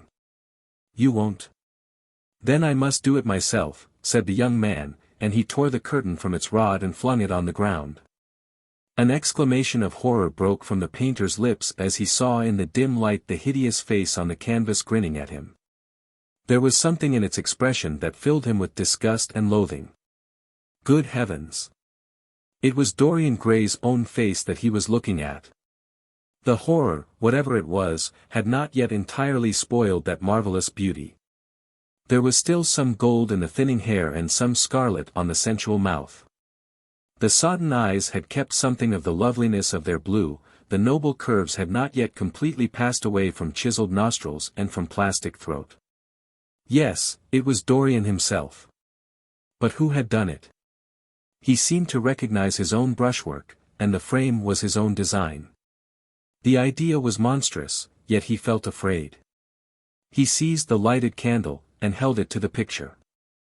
In the left-hand corner was his own name, traced in long letters of bright vermilion. It was some foul parody, some infamous ignoble satire. He had never done that. Still, it was his own picture. He knew it, and he felt as if his blood had changed in a moment from fire to sluggish ice. His own picture. What did it mean? Why had it altered? He turned and looked at Dorian Gray with the eyes of a sick man. His mouth twitched, and his parched tongue seemed unable to articulate. He passed his hand across his forehead. It was dank with clammy sweat. The young man was leaning against the mantel-shelf, watching him with that strange expression that one sees on the faces of those who are absorbed in a play when some great artist is acting. There was neither real sorrow in it nor real joy. There was simply the passion of the spectator, with perhaps a flicker of triumph in his eyes. He had taken the flower out of his coat, and was smelling it, or pretending to do so. "What does this mean?" cried Hallward, at last. His own voice sounded shrill and curious in his ears. "Years ago, when I was a boy," said Dorian Gray, crushing the flower in his hand, "you met me, flattered me, and taught me to be vain of my good looks. One day you introduced me to a friend of yours, who explained to me the wonder of youth, and you finished a portrait of me that revealed to me the wonder of beauty. In a mad moment that, even now, I don't know whether I regret or not, I made a wish, perhaps you would call it a prayer. I remember it. Oh, how well I remember it. No. The thing is impossible. The room is damp. Mildew has got into the canvas. The paints I used had some wretched mineral poison in them. I tell you the thing is impossible." "Ah, what is impossible?" murmured the young man, going over to the window and leaning his forehead against the cold, mist-stained glass. "You told me you had destroyed it. I was wrong. It has destroyed me. I don't believe it is my picture." "Can't you see your ideal in it?" said Dorian bitterly. "My ideal, as you call it. As you called it. There was nothing evil in it, nothing shameful. You were to me such an ideal as I shall never meet again. This is the face of a satyr. It is the face of my soul. Christ! What a thing I must have worshipped. It has the eyes of a devil. Each of us has heaven and hell in him, Basil," cried Dorian with a wild gesture of despair. Hallward turned again to the portrait and gazed at it. "My God!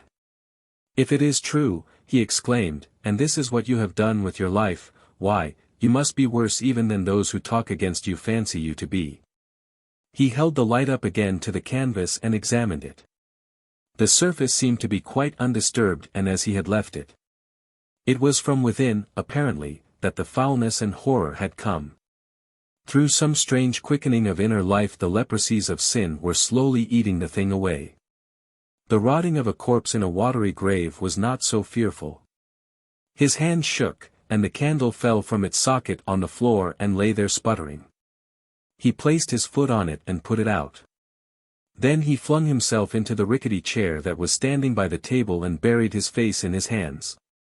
Good God, Dorian, what a lesson!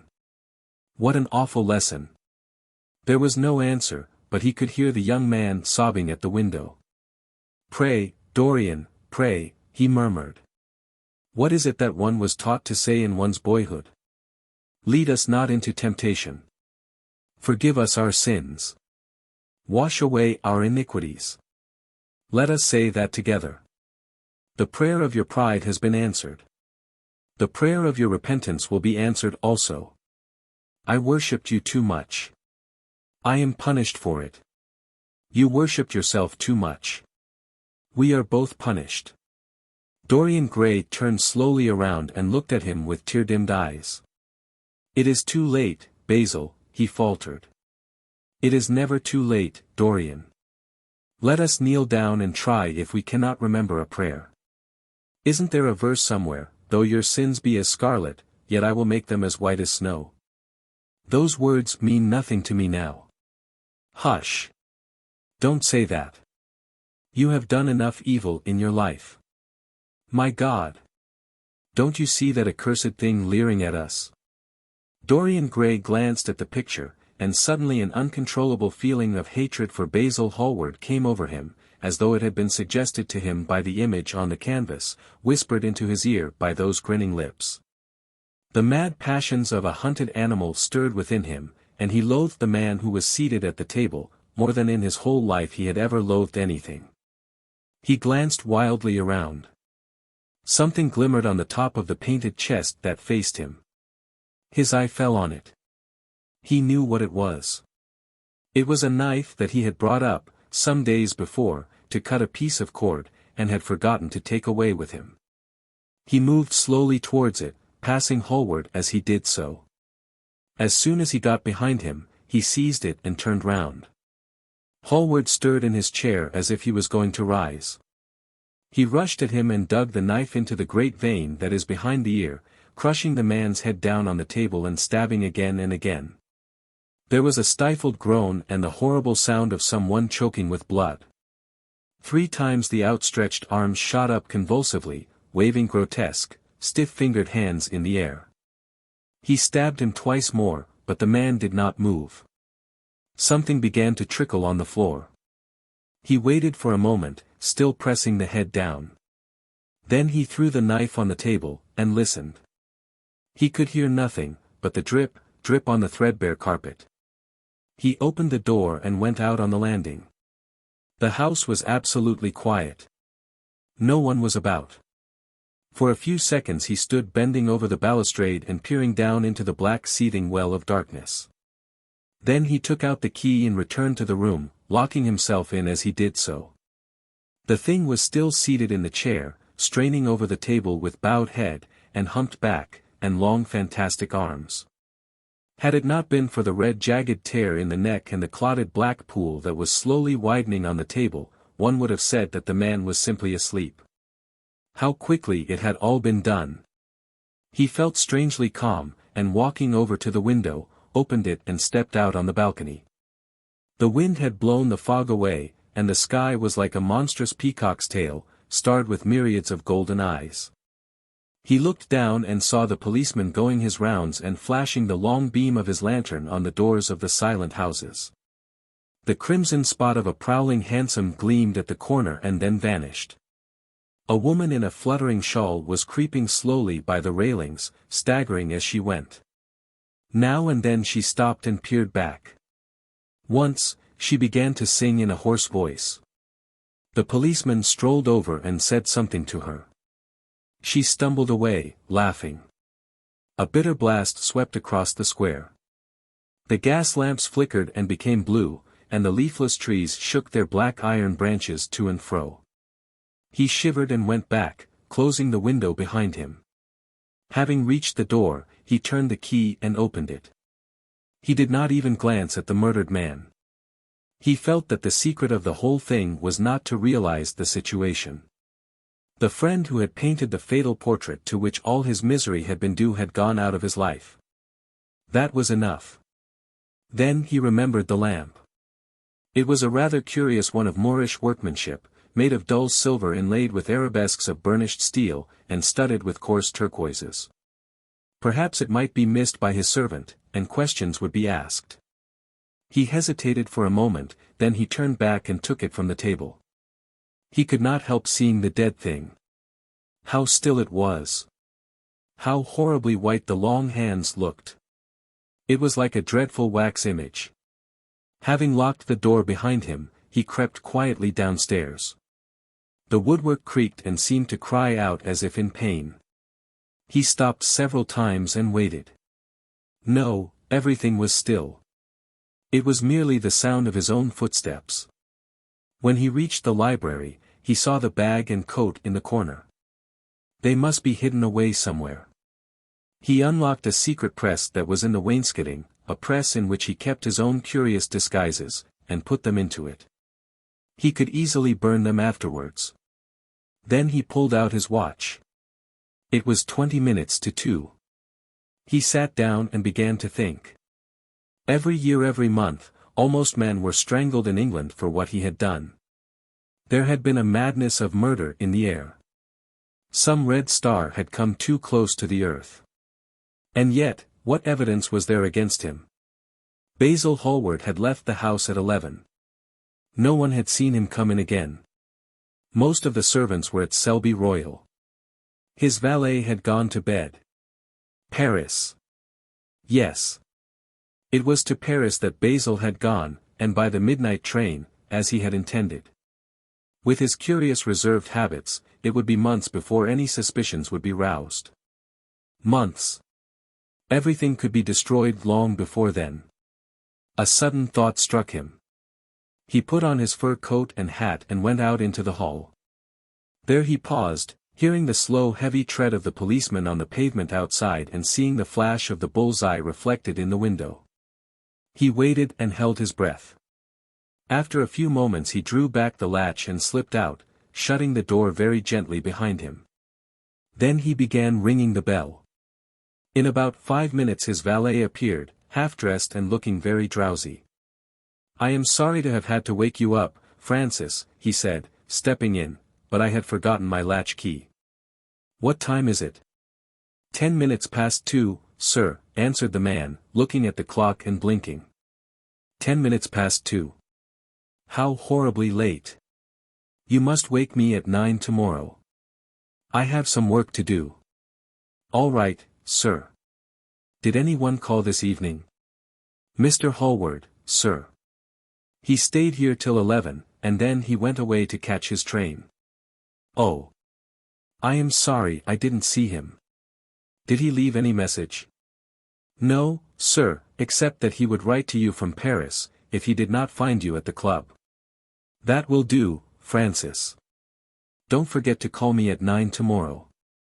No, sir. The man shambled down the passage in his slippers.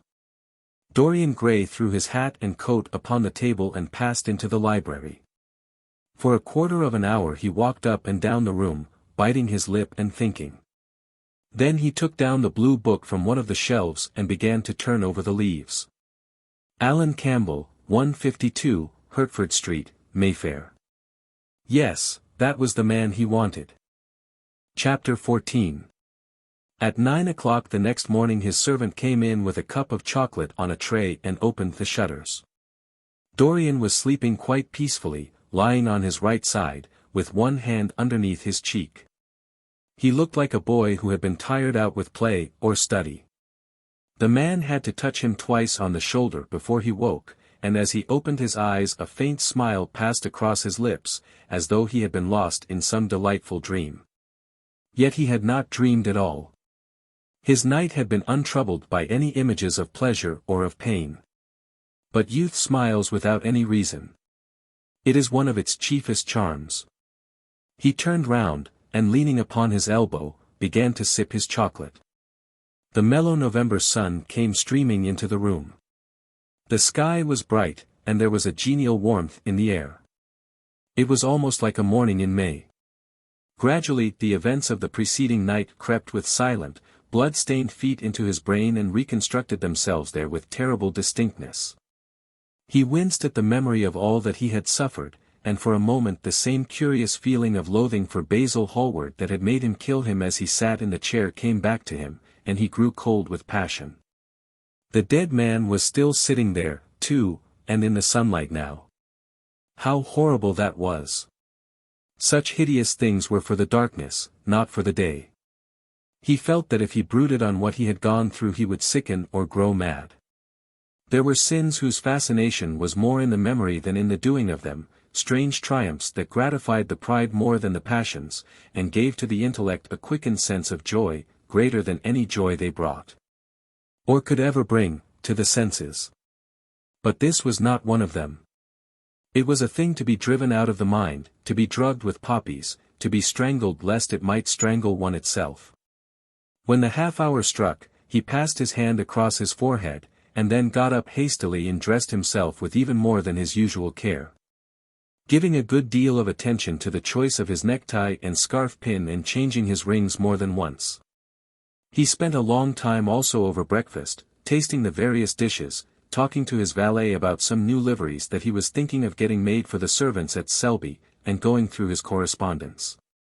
At some of the letters, he smiled. 3 of them bored him. One he read several times over and then tore up with a slight look of annoyance in his face.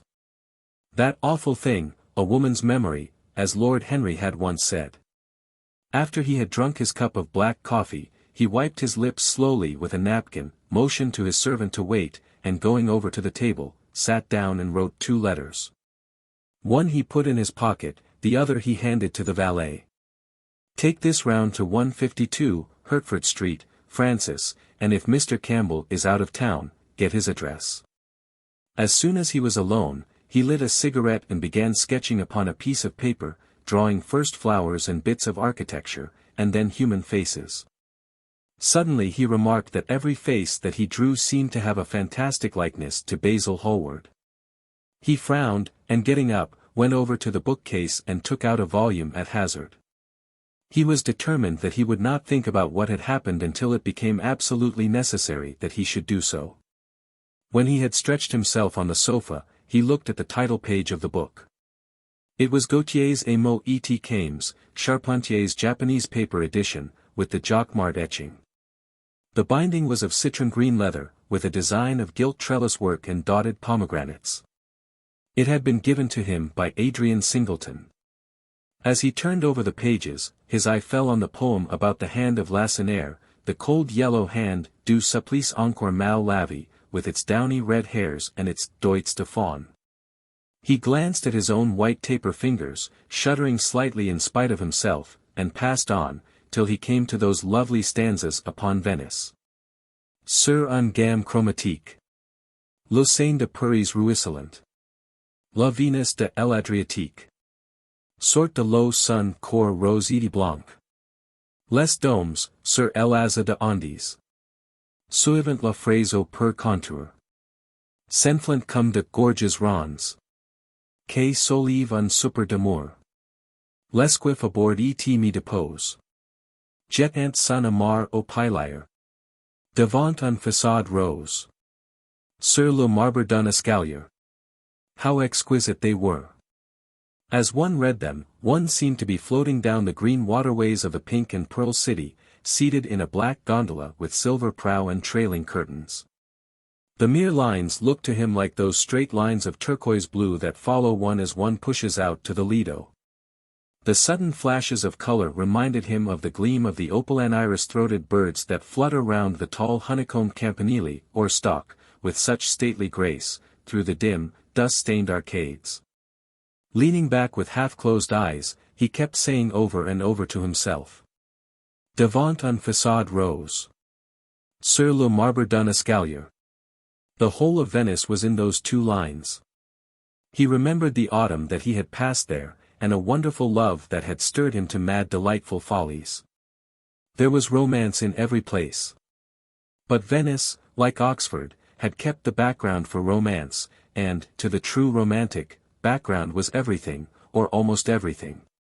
Basil had been with him part of the time, and had gone wild over Tintoret.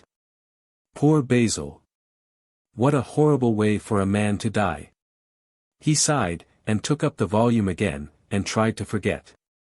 He read of the swallows that fly in and out of the little café at Smyrna where the Hajis sit counting their amber beads and the turbaned merchants smoke their long tasseled pipes and talk gravely to each other. He read of the obelisk in the Place de la Concorde that weeps tears of granite in its lonely sunless exile and longs to be back by the hot, lotus-covered Nile, where there are sphinxes, and rose-red ibises, and white vultures with gilded claws. And crocodiles with small beryl eyes that crawl over the green steaming mud. He began to brood over those verses which, drawing music from kiss-stained marble, tell of that curious statue that Gautier compares to a contralto voice, the monstre charmant that couches in the porphyry room of the Louvre. But after a time the book fell from his hand. He grew nervous, and a horrible fit of terror came over him. What if Alan Campbell should be out of England? Days would elapse before he could come back. Perhaps he might refuse to come. What could he do then? Every moment was of vital importance. They had been great friends once, 5 years before, almost inseparable, indeed. Then the intimacy had come suddenly to an end. When they met in society now, it was only Dorian Gray who smiled, Alan Campbell never did. He was an extremely clever young man, though he had no real appreciation of the visible arts, and whatever little sense of the beauty of poetry he possessed he had gained entirely from Dorian. His dominant intellectual passion was for science. At Cambridge he had spent a great deal of his time working in the laboratory, and had taken a good class in the natural science tripos of his year. Indeed, he was still devoted to the study of chemistry, and had a laboratory of his own in which he used to shut himself up all day long, greatly to the annoyance of his mother, who had set her heart on his standing for Parliament and had a vague idea that a chemist was a person who made up prescriptions. He was an excellent musician, however, as well, and played both the violin and the piano better than most amateurs. In fact, it was music that had first brought him and Dorian Gray together, music and that indefinable attraction that Dorian seemed to be able to exercise whenever he wished and, indeed, exercised often without being conscious of it. They had met at Lady Berkshire's the night that Rubinstein played there, and after that used to be always seen together at the opera and wherever good music was going on. For 18 months their intimacy lasted. Campbell was always either at Selby Royal or in Grosvenor Square. To him, as to many others, Dorian Gray was the type of everything that is wonderful and fascinating in life. Whether or not a quarrel had taken place between them no one ever knew. But suddenly people remarked that they scarcely spoke when they met and that Campbell seemed always to go away early from any party at which Dorian Gray was present.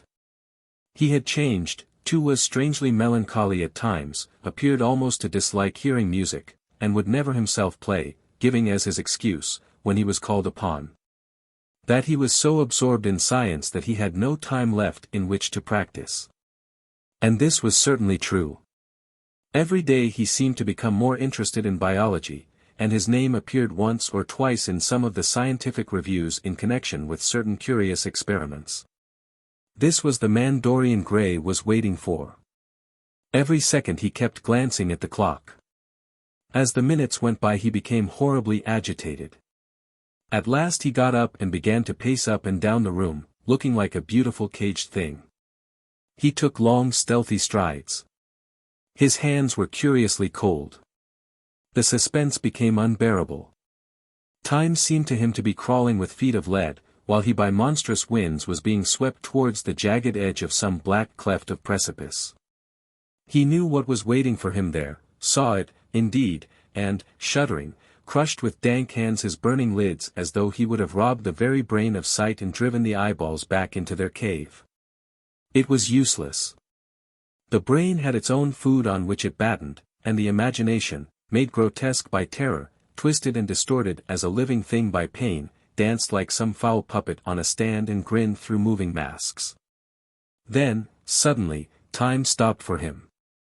Yes, that blind, slow-breathing thing crawled no more, and horrible thoughts, time being dead, raced nimbly on in front, and dragged a hideous future from its grave, and showed it to him. He stared at it. Its very horror made him stone. At last the door opened and his servant entered. He turned glazed eyes upon him. "Mr. Campbell, sir," said the man. A sigh of relief broke from his parched lips, and the color came back to his cheeks. "Ask him to come in at once, Francis." He felt that he was himself again. His mood of cowardice had passed away. The man bowed and retired.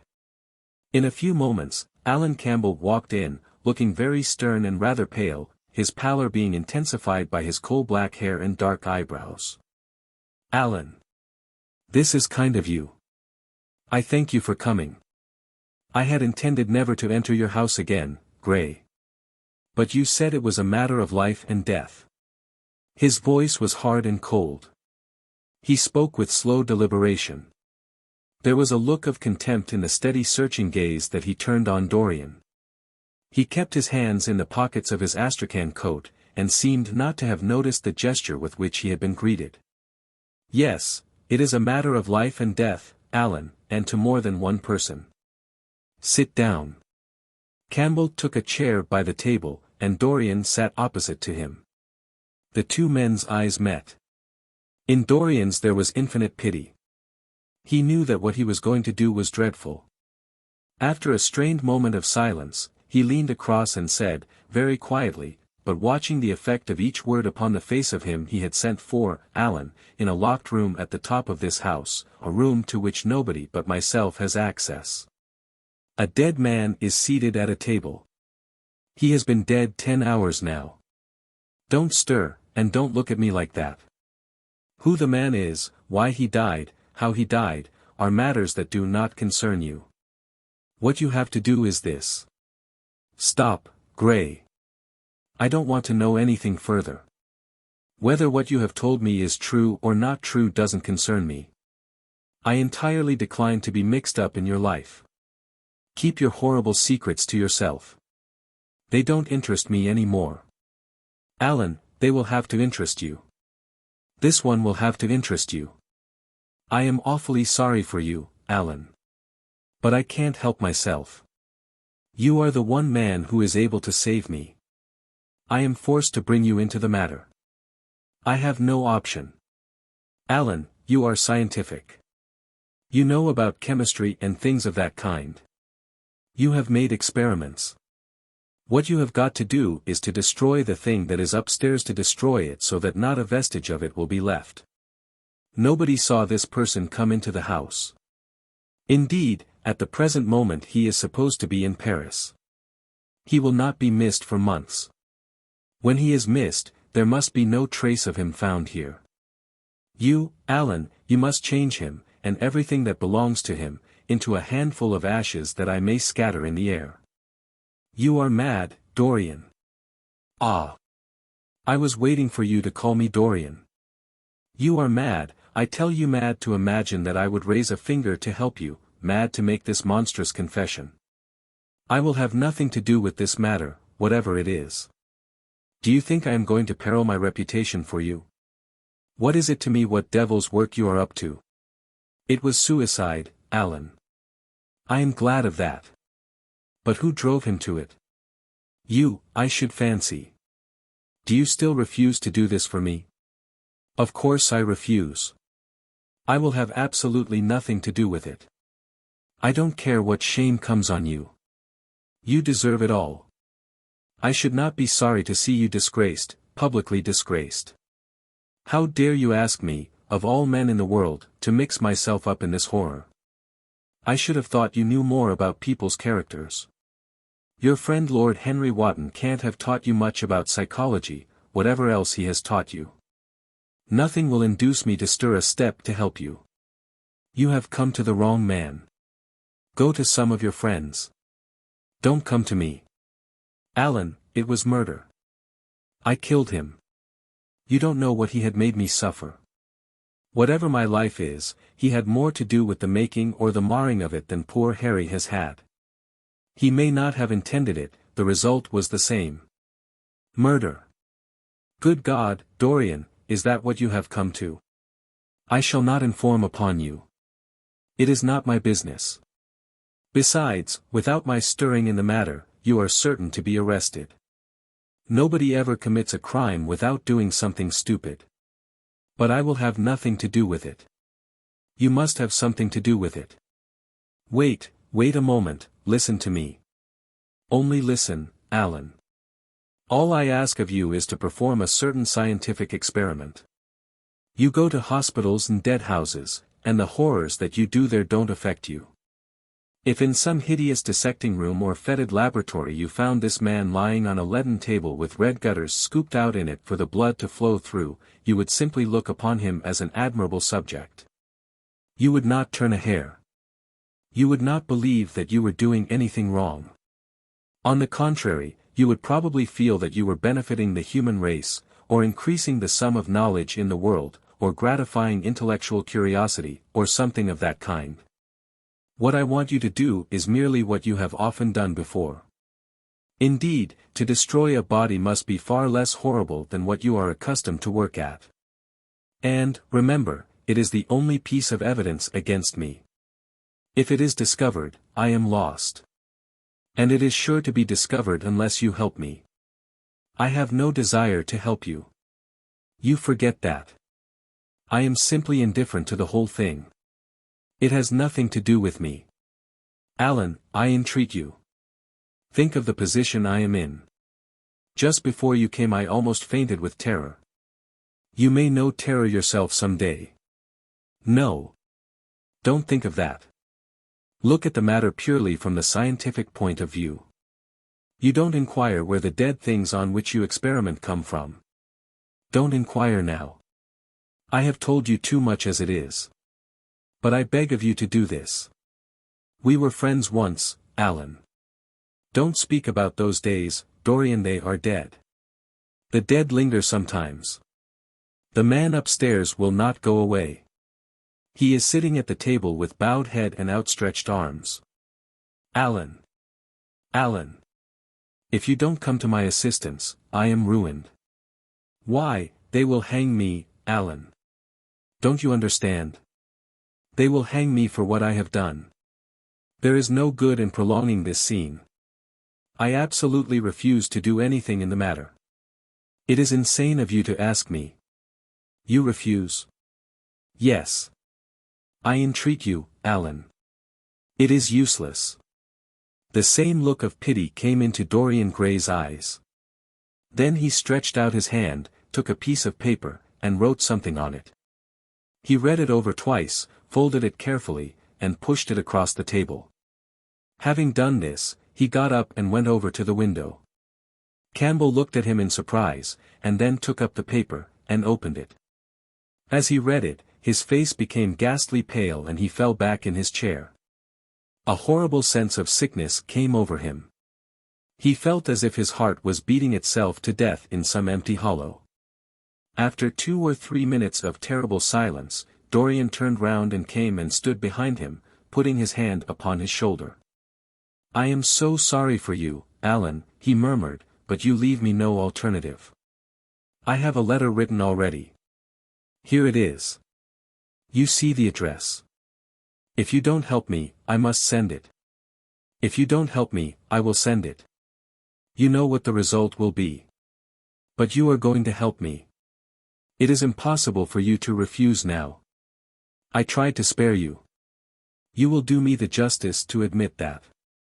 You were stern, harsh, offensive. You treated me as no man has ever dared to treat me, no living man, at any rate. I bore it all. Now it is for me to dictate terms. Campbell buried his face in his hands, and a shudder passed through him. Yes, it is my turn to dictate terms, Alan. You know what they are. The thing is quite simple. Come, don't work yourself into this fever. The thing has to be done. Face it, and do it. A groan broke from Campbell's lips and he shivered all over. The ticking of the clock on the mantelpiece seemed to him to be dividing time into separate atoms of agony, each of which was too terrible to be borne. He felt as if an iron ring was being slowly tightened round his forehead, as if the disgrace with which he was threatened had already come upon him. The hand upon his shoulder weighed like a hand of lead. It was intolerable.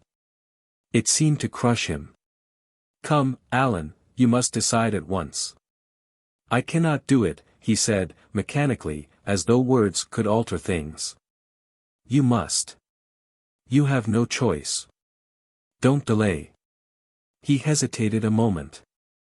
Is there a fire in the room upstairs? Yes, there is a gas fire with asbestos. I shall have to go home and get some things from the laboratory. No, Alan, you must not leave the house. Write out on a sheet of notepaper what you want and my servant will take a cab and bring the things back to you. Campbell scrawled a few lines, blotted them, and addressed an envelope to his assistant. Dorian took the note up and read it carefully.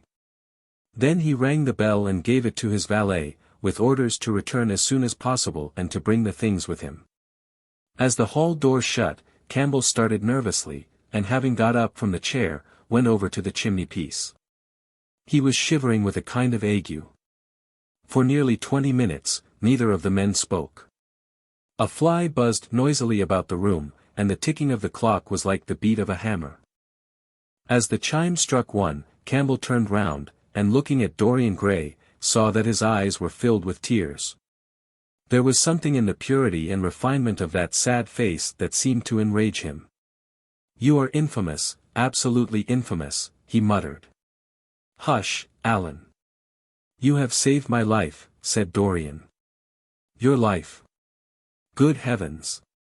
What a life that is! You have gone from corruption to corruption, and now you have culminated in crime. In doing what I am going to do, what you force me to do, it is not of your life that I am thinking." "Ah, Alan," murmured Dorian with a sigh, "I wish you had 1,000th part of the pity for me that I have for you." He turned away as he spoke and stood looking out at the garden. Campbell made no answer. After about 10 minutes a knock came to the door, and the servant entered, carrying a large mahogany chest of chemicals, with a long coil of steel and platinum wire and 2 rather curiously shaped iron clamps. "Shall I leave the things here, sir?" he asked Campbell. "Yes," said Dorian. "And I am afraid, Francis, that I have another errand for you." "What is the name of the man at Richmond who supplies Selby with orchids?" "Harden, sir." "Yes, Harden. You must go down to Richmond at once, see Harden personally, and tell him to send twice as many orchids as I ordered, and to have as few white ones as possible. In fact, I don't want any white ones. It is a lovely day, Francis, and Richmond is a very pretty place, otherwise I wouldn't bother you about it." "No trouble, sir. At what time shall I be back?" Dorian looked at Campbell. "How long will your experiment take, Alan?" he said in a calm, indifferent voice. The presence of a third person in the room seemed to give him extraordinary courage. Campbell frowned and bit his lip. "It will take about 5 hours," he answered. "It will be time enough, then, if you are back at 7:30, Francis. Or stay, just leave my things out for dressing. You can have the evening to yourself. I am not dining at home, so I shall not want you." "Thank you, sir," said the man, leaving the room. "Now, Alan, there is not a moment to be lost. How heavy this chest is. I'll take it for you. You bring the other things." He spoke rapidly and in an authoritative manner. Campbell felt dominated by him. They left the room together. When they reached the top landing, Dorian took out the key and turned it in the lock. Then he stopped, and a troubled look came into his eyes. He shuddered. "I don't think I can go in, Alan," he murmured. "It is nothing to me." "I don't require you," said Campbell coldly. Dorian half opened the door. As he did so, he saw the face of his portrait leering in the sunlight. On the floor in front of it the torn curtain was lying. He remembered that the night before he had forgotten, for the first time in his life, to hide the fatal canvas, and was about to rush forward, when he drew back with a shudder. What was that loathsome red dew that gleamed, wet and glistening, on one of the hands, as though the canvas had sweated blood?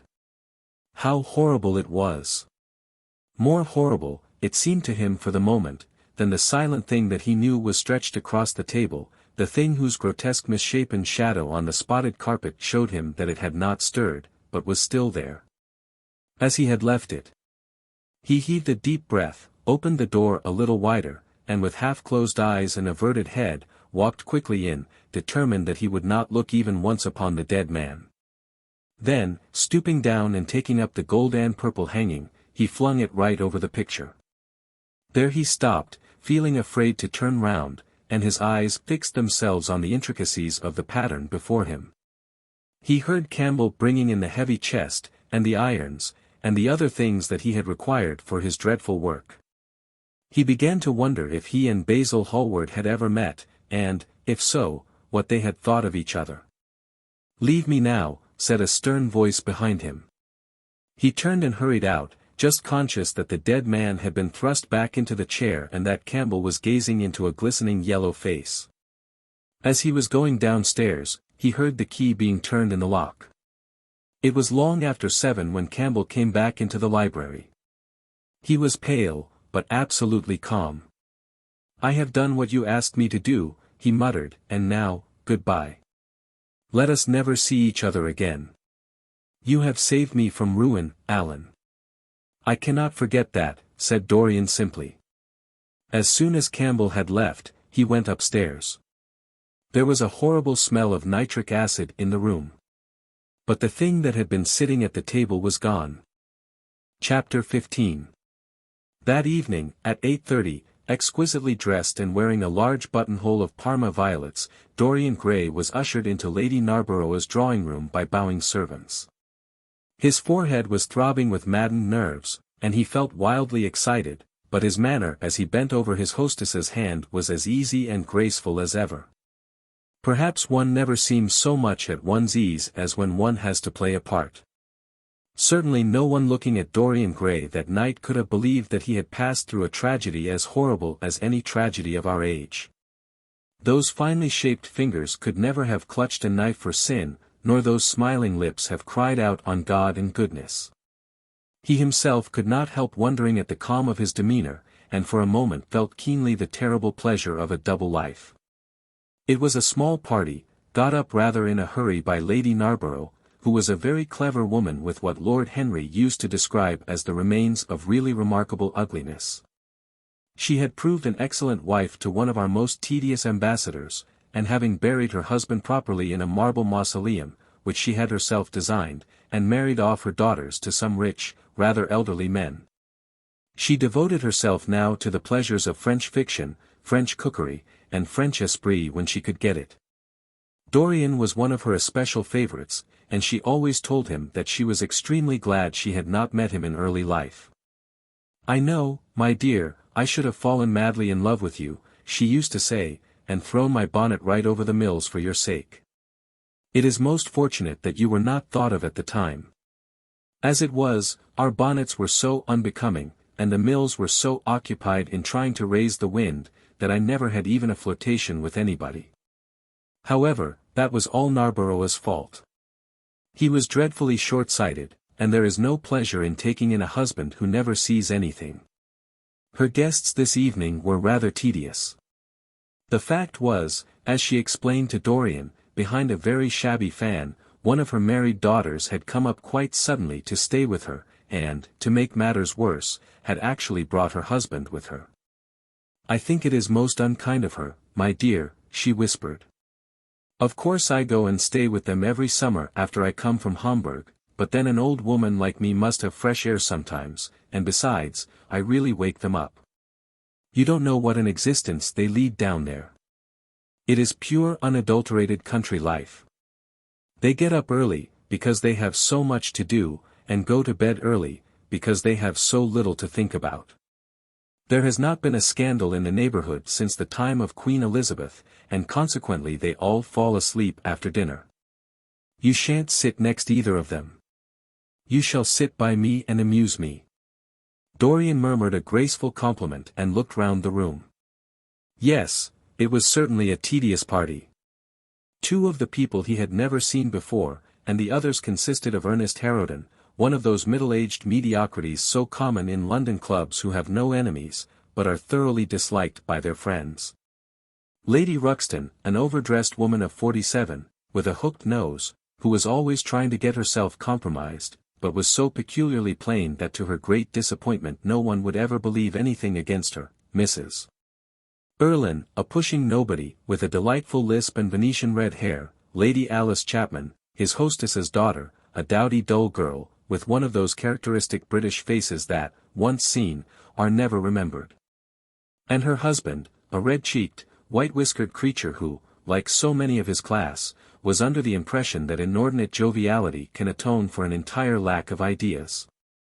He was rather sorry he had come, till Lady Narborough, looking at the great ormolu gilt clock that sprawled in gaudy curves on the mauve-draped mantelshelf, exclaimed, "How horrid of Henry Wotton to be so late. I sent round to him this morning on chance and he promised faithfully not to disappoint me." It was some consolation that Harry was to be there, and when the door opened and he heard his slow musical voice lending charm to some insincere apology, he ceased to feel bored. But at dinner he could not eat anything. Plate after plate went away untasted. Lady Narborough kept scolding him for what she called an insult to poor Adolphe, who invented the menu specially for you, and now and then Lord Henry looked across at him, wondering at his silence and abstracted manner.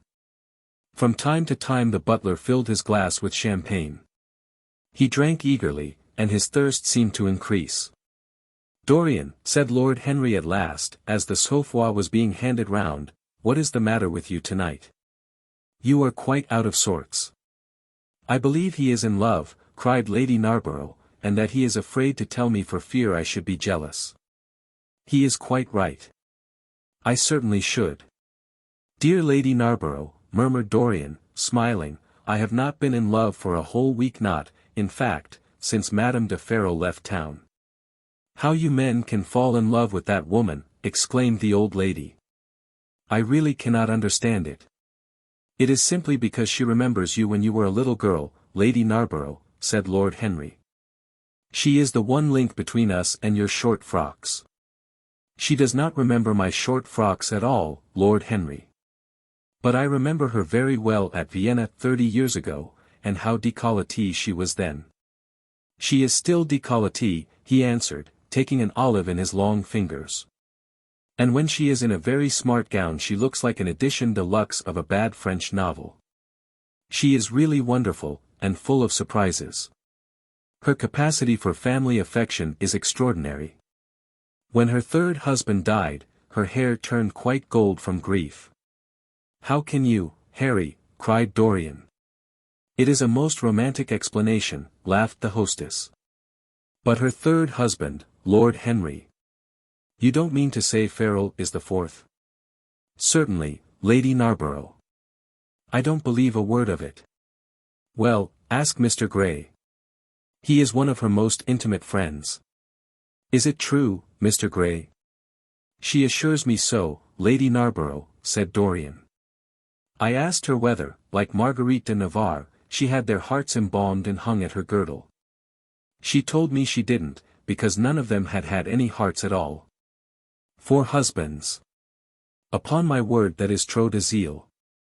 Trop d'audace, I tell her," said Dorian. "Oh. She is audacious enough for anything, my dear. And what is Ferrol like?" "I don't know him." "The husbands of very beautiful women belong to the criminal classes," said Lord Henry, sipping his wine. Lady Narborough hit him with her fan. "Lord Henry, I am not at all surprised that the world says that you are extremely wicked." "But what world says that?" asked Lord Henry, elevating his eyebrows. "It can only be the next world. This world and I are on excellent terms." "Everybody I know says you are very wicked," cried the old lady, shaking her head. Lord Henry looked serious for some moments.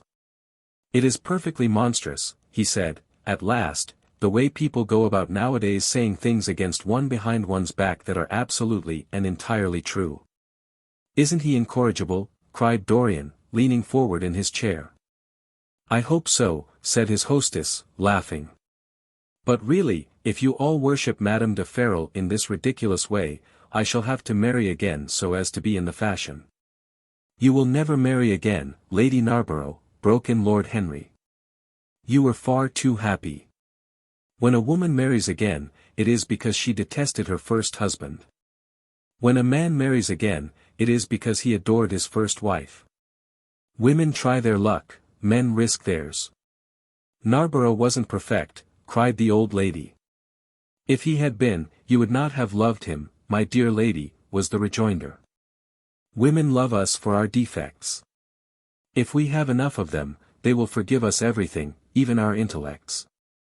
You will never ask me to dinner again after saying this, I am afraid, Lady Narborough, but it is quite true. Of course it is true, Lord Henry. If we women did not love you for your defects, where would you all be? Not one of you would ever be married. You would be a set of unfortunate bachelors. Not, however, that would alter you much. Nowadays all the married men live like bachelors, and all the bachelors like married men. Fin de siècle, murmured Lord Henry. Fin du globe, answered his hostess. I wish it were fin du globe, said Dorian with a sigh. Life is a great disappointment.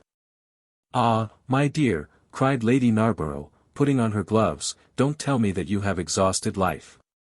When a man says that one knows that life has exhausted him. Lord Henry is very wicked, and I sometimes wish that I had been. But you are made to be good, you look so good. I must find you a nice wife. Lord Henry, don't you think that Mr. Gray should get married? I am always telling him so, Lady Narborough, said Lord Henry with a bow. Well, we must look out for a suitable match for him. I shall go through Debrett carefully tonight and draw out a list of all the eligible young ladies. With their ages, Lady Narborough, asked Dorian. Of course, with their ages, slightly edited. But nothing must be done in a hurry. I want it to be what the Morning Post calls a suitable alliance, and I want you both to be happy. What nonsense people talk about happy marriages! Exclaimed Lord Henry. A man can be happy with any woman, as long as he does not love her. Ah! What a cynic you are, cried the old lady, pushing back her chair and nodding to Lady Ruxton. You must come and dine with me soon again. You are really an admirable tonic, much better than what Sir Andrew prescribes for me. You must tell me what people you would like to meet, though. I want it to be a delightful gathering. I like men who have a future and women who have a past, he answered. Or do you think that would make it a petticoat party? I fear so, she said, laughing, as she stood up. 1,000 pardons, my dear Lady Ruxton, she added, I didn't see you hadn't finished your cigarette. Never mind, Lady Narborough. I smoke a great deal too much. I am going to limit myself, for the future. Pray don't, Lady Ruxton, said Lord Henry. Moderation is a fatal thing. Enough is as bad as a meal. More than enough is as good as a feast. Lady Ruxton glanced at him curiously. You must come and explain that to me some afternoon, Lord Henry. It sounds a fascinating theory, she murmured, as she swept out of the room. Now, mind you don't stay too long over your politics and scandal, cried Lady Narborough from the door. If you do, we are sure to squabble upstairs. The men laughed, and Mr. Chapman got up solemnly from the foot of the table and came up to the top. Dorian Gray changed his seat and went and sat by Lord Henry. Mr. Chapman began to talk in a loud voice about the situation in the House of Commons. He guffawed at his adversaries. The word doctrinaire word full of terror to the British mind reappeared from time to time between his explosions. An alliterative prefix served as an ornament of oratory. He hoisted the Union Jack on the pinnacles of thought. The inherited stupidity of the race-sound English common sense he jovially termed it was shown to be the proper bulwark for society. A smile curved Lord Henry's lips, and he turned round and looked at Dorian. Are you better, my dear fellow? He asked. You seemed rather out of sorts at dinner. I am quite well, Harry. I am tired. That is all. You were charming last night. The little Duchess is quite devoted to you. She tells me she is going down to Selby. She has promised to come on the 20th. Is Monmouth to be there, too? Oh, yes, Harry. He bores me dreadfully, almost as much as he bores her. She is very clever, too clever for a woman. She lacks the indefinable charm of weakness. It is the feet of clay that make the gold of the image precious. Her feet are very pretty, but they are not feet of clay. White porcelain feet, if you like. They have been through the fire, and what fire does not destroy, it hardens. She has had experiences. How long has she been married? Asked Dorian. An eternity, she tells me. I believe, according to the peerage, it is 10 years, but 10 years with Monmouth must have been like eternity, with time thrown in. Who else is coming? Oh, the Willoughbys, Lord Rugby and his wife, our hostess, Geoffrey Clouston, the usual set. I have asked Lord Grotrian. I like him, said Lord Henry. A great many people don't, but I find him charming. He atones for being occasionally somewhat overdressed by being always absolutely overeducated. He is a very modern type. I don't know if he will be able to come, Harry. He may have to go to Monte Carlo with his father. Ah! What a nuisance people's people are. Try and make him come. By the way, Dorian, you ran off very early last night. You left before 11. What did you do afterwards? Did you go straight home? Dorian glanced at him hurriedly and frowned. No, Harry, he said at last, I did not get home till nearly 3. Did you go to the club? Yes, he answered. Then he bit his lip. No, I don't mean that. I didn't go to the club. I walked about. I forget what I did. How inquisitive you are, Harry. You always want to know what one has been doing.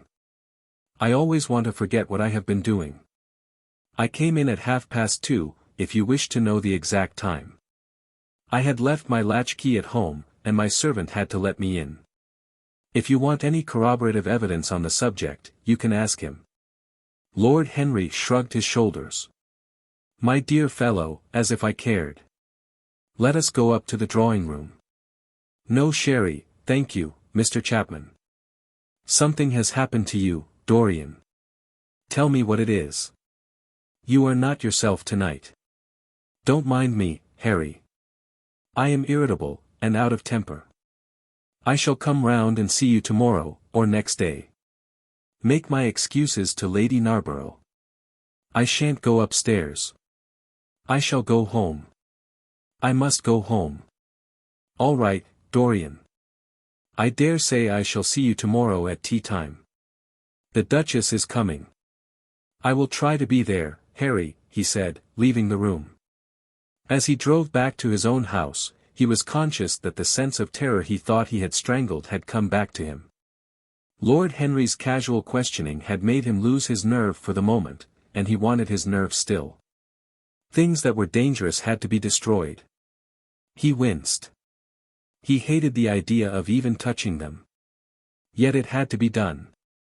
He realized that, and when he had locked the door of his library, he opened the secret press into which he had thrust Basil Hallward's coat and bag. A huge fire was blazing. He piled another log on it. The smell of the singeing clothes and burning leather was horrible. It took him 3/4 of an hour to consume everything. At the end he felt faint and sick, and having lit some Algerian pastilles in a pierced copper brazier, he bathed his hands and forehead with a cool musk-scented vinegar. Suddenly he started. His eyes grew strangely bright, and he gnawed nervously at his underlip. Between two of the windows stood a large Florentine cabinet, made out of ebony and inlaid with ivory and blue lapis. He watched it as though it were a thing that could fascinate and make afraid, as though it held something that he longed for and yet almost loathed. His breath quickened. A mad craving came over him. He lit a cigarette and then threw it away. His eyelids drooped till the long fringed lashes almost touched his cheek. But he still watched the cabinet. At last he got up from the sofa on which he had been lying, went over to it, and having unlocked it, touched some hidden spring. A triangular drawer passed slowly out. His fingers moved instinctively towards it, dipped in, and closed on something. It was a small Chinese box of black and gold dust lacquer, elaborately wrought, the sides patterned with curved waves, and the silken cords hung with round crystals and tasseled in plaited metal threads. He opened it.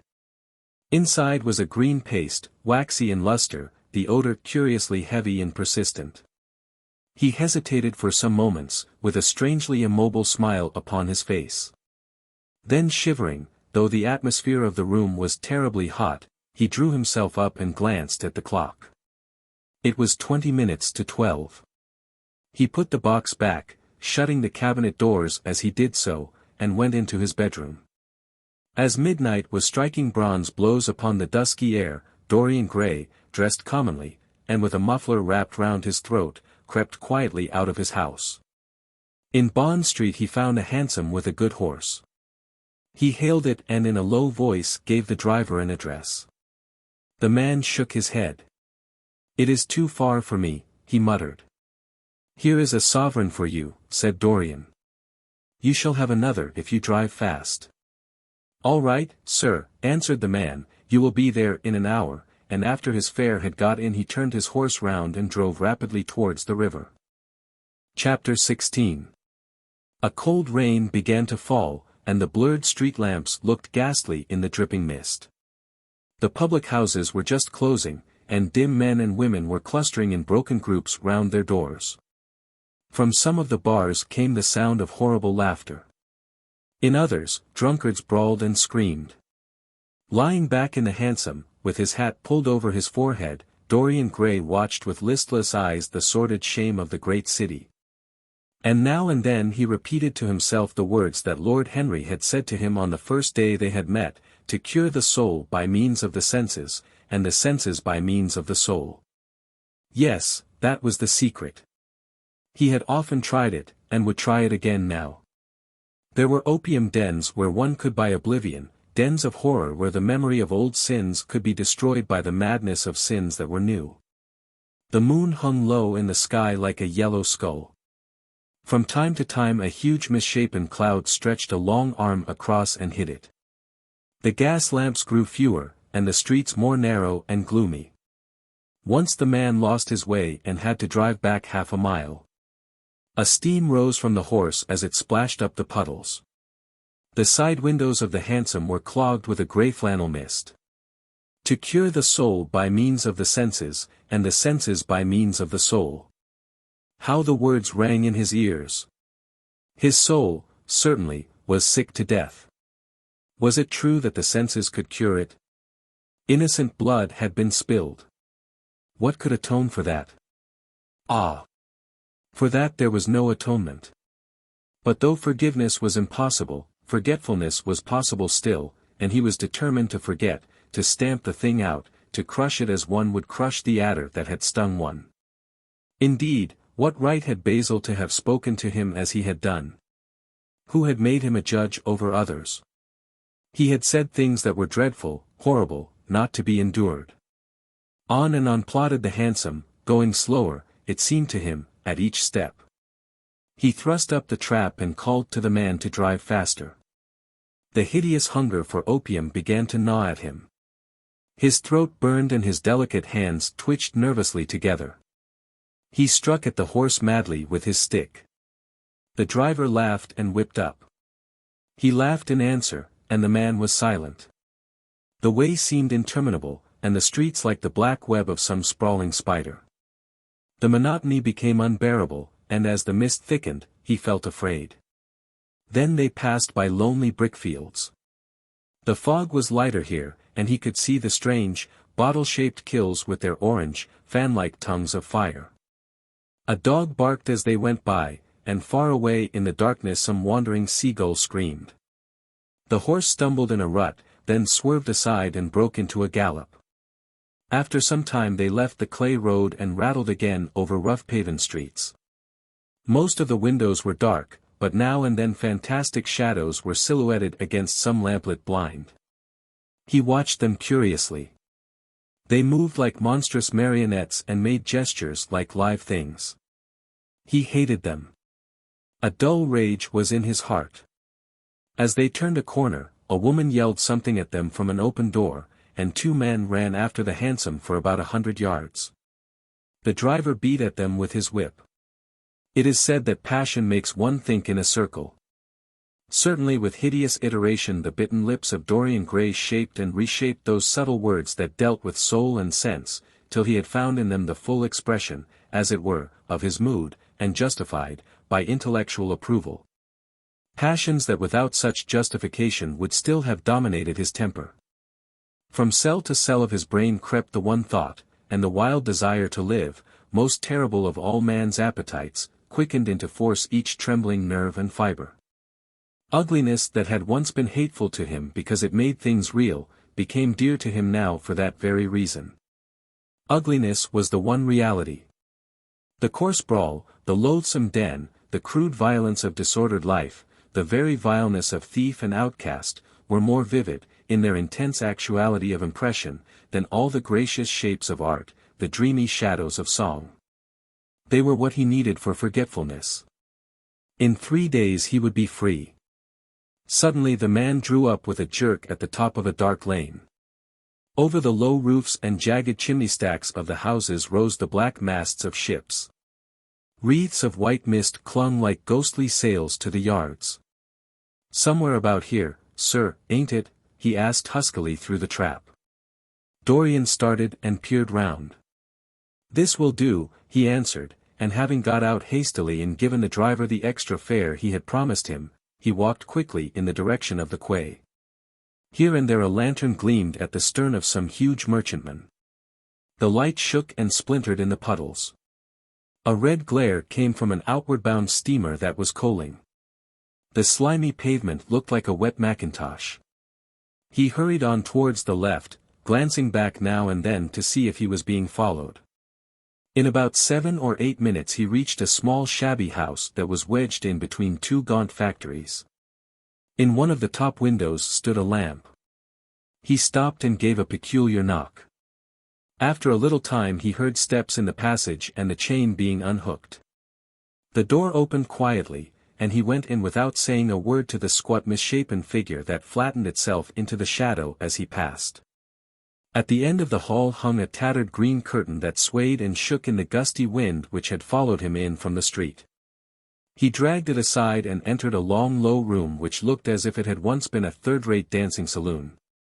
Shrill flaring gas jets, dulled and distorted in the fly-blown mirrors that faced them, were ranged round the walls. Greasy reflectors of ribbed tin backed them, making quivering discs of light. The floor was covered with ochre-colored sawdust, trampled here and there into mud, and stained with dark rings of spilled liquor. Some Malays were crouching by a little charcoal stove, playing with bone counters and showing their white teeth as they chattered. In one corner, with his head buried in his arms, a sailor sprawled over a table, and by the tawdrily painted bar that ran across one complete side stood 2 haggard women. Mocking an old man who was brushing the sleeves of his coat with an expression of disgust. "He thinks he's got red ants on him," laughed one of them, as Dorian passed by. The man looked at her in terror and began to whimper. At the end of the room there was a little staircase, leading to a darkened chamber. As Dorian hurried up its 3 rickety steps, the heavy odor of opium met him. He heaved a deep breath, and his nostrils quivered with pleasure. When he entered, a young man with smooth yellow hair, who was bending over a lamp lighting a long thin pipe, looked up at him and nodded in a hesitating manner. "You here, Adrian?" muttered Dorian. "Where else should I be?" He answered, listlessly. "None of the chaps will speak to me now. I thought you had left England. Darlington is not going to do anything. My brother paid the bill at last. George doesn't speak to me either. I don't care," he added with a sigh. "As long as one has this stuff, one doesn't want friends. I think I have had too many friends." Dorian winced and looked round at the grotesque things that lay in such fantastic postures on the ragged mattresses. The twisted limbs, the gaping mouths, the staring lustreless eyes, fascinated him. He knew in what strange heavens they were suffering, and what dull hells were teaching them the secret of some new joy. They were better off than he was. He was prisoned in thought. Memory, like a horrible malady, was eating his soul away. From time to time he seemed to see the eyes of Basil Hallward looking at him. Yet he felt he could not stay. The presence of Adrian Singleton troubled him. He wanted to be where no one would know who he was. He wanted to escape from himself. I am going on to the other place, he said after a pause. On the wharf? Yes. That mad cat is sure to be there. They won't have her in this place now. Dorian shrugged his shoulders. I am sick of women who love one. Women who hate one are much more interesting. Besides, the stuff is better. Much the same. I like it better. Come and have something to drink. I must have something. I don't want anything, murmured the young man. Never mind. Adrian Singleton rose up wearily and followed Dorian to the bar. A half-caste, in a ragged turban and a shabby ulster, grinned a hideous greeting as he thrust a bottle of brandy in 2 tumblers in front of them. The women sidled up and began to chatter. Dorian turned his back on them and said something in a low voice to Adrian Singleton. A crooked smile, like a Malay crease, writhed across the face of one of the women. We are very proud tonight, she sneered. For God's sake don't talk to me, cried Dorian, stamping his foot on the ground. What do you want? Money? Here it is. Don't ever talk to me again. 2 red sparks flashed for a moment in the woman's sodden eyes, then flickered out and left them dull and glazed. She tossed her head and raked the coins off the counter with greedy fingers. Her companion watched her enviously. It's no use, sighed Adrian Singleton. I don't care to go back. What does it matter? I am quite happy here. You will write to me if you want anything, won't you? Said Dorian, after a pause. Perhaps. Good night, then. Good night, answered the young man, passing up the steps and wiping his parched mouth with a handkerchief. Dorian walked to the door with a look of pain in his face. As he drew the curtain aside, a hideous laugh broke from the painted lips of the woman who had taken his money. There goes the devil's bargain, she hiccuped, in a hoarse voice. Curse you, he answered, don't call me that. She snapped her fingers. Prince Charming is what you like to be called, ain't it? She yelled after him. The drowsy sailor leaped to his feet as she spoke, and looked wildly round. The sound of the shutting of the hall door fell on his ear. He rushed out as if in pursuit. Dorian Gray hurried along the quay through the drizzling rain. His meeting with Adrian Singleton had strangely moved him, and he wondered if the ruin of that young life was really to be laid at his door, as Basil Hallward had said to him with such infamy of insult. He bit his lip, and for a few seconds his eyes grew sad. Yet, after all, what did it matter to him? One's days were too brief to take the burden of another's errors on one's shoulders. Each man lived his own life and paid his own price for living it. The only pity was one had to pay so often for a single fault. One had to pay over and over again, indeed. In her dealings with man, destiny never closed her accounts. There are moments, psychologists tell us, when the passion for sin, or for what the world calls sin, so dominates a nature that every fiber of the body, as every cell of the brain, seems to be instinct with fearful impulses. Men and women at such moments lose the freedom of their will. They move to their terrible end as automatons move. Choice is taken from them, and conscience is either killed, or, if it lives at all, lives but to give rebellion its fascination and disobedience its charm. For all sins, as theologians weary not of reminding us, are sins of disobedience. When that high spirit, that morning star of evil, fell from heaven, it was as a rebel that he fell. Callous, concentrated on evil, with stained mind, and soul hungry for rebellion, Dorian Gray hastened on, quickening his step as he went, but as he darted aside into a dim archway. That had served him often as a short cut to the ill-famed place where he was going, he felt himself suddenly seized from behind, and before he had time to defend himself, he was thrust back against the wall, with a brutal hand round his throat. He struggled madly for life, and by a terrible effort wrenched the tightening fingers away. In a second he heard the click of a revolver, and saw the gleam of a polished barrel, pointing straight at his head, and the dusky form of a short, thick-set man facing him. "What do you want?" he gasped.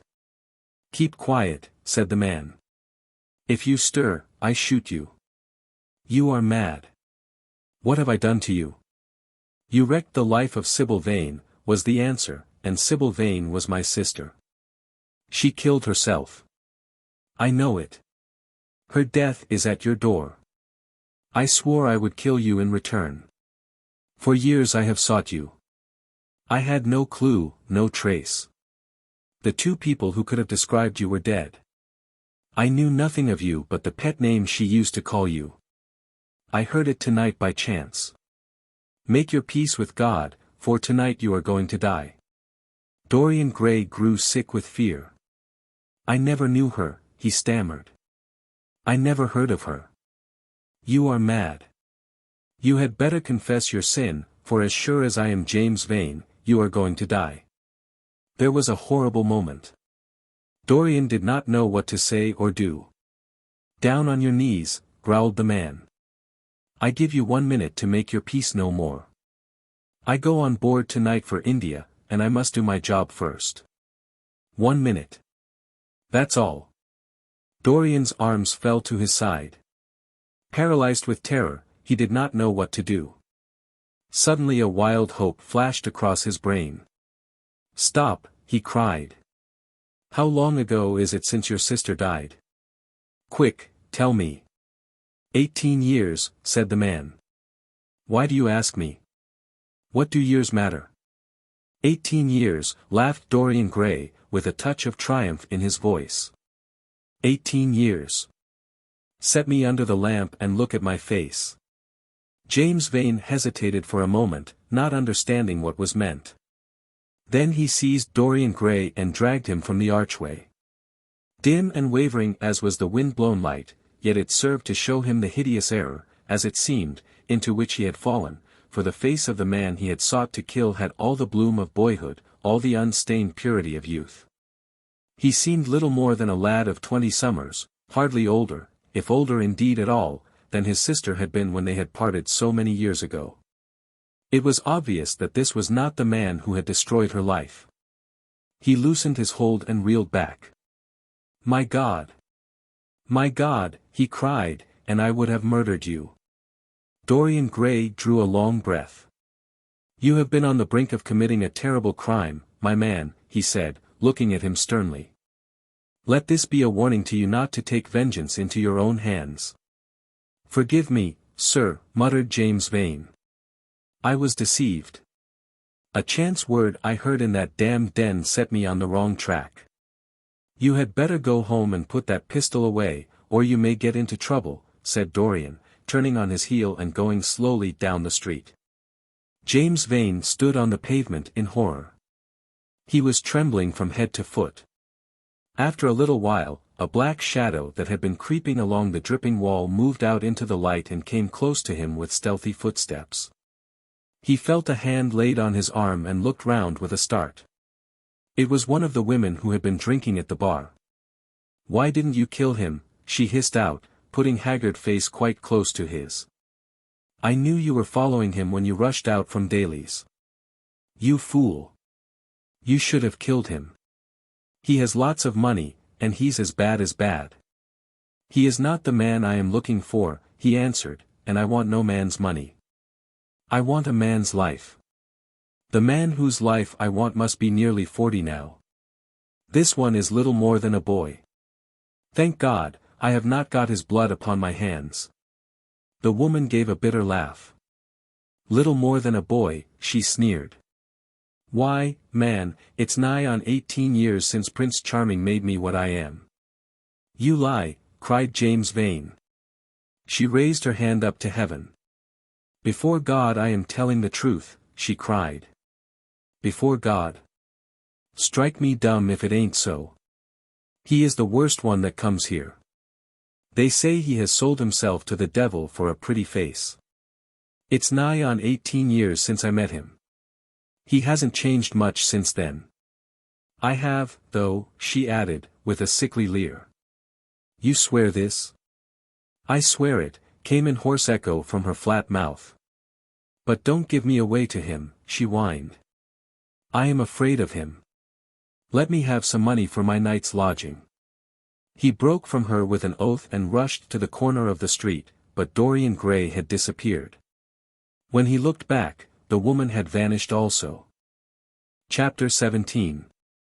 A week later Dorian Gray was sitting in the conservatory at Selby Royal, talking to the pretty Duchess of Monmouth, who with her husband, a jaded-looking man of 60, was amongst his guests. It was tea-time, and the mellow light of the huge, lace-covered lamp that stood on the table lit up the delicate china and hammered silver of the service at which the Duchess was presiding. Her white hands were moving daintily among the cups, and her full red lips were smiling at something that Dorian had whispered to her. Lord Henry was lying back in a silk-draped wicker chair, looking at them.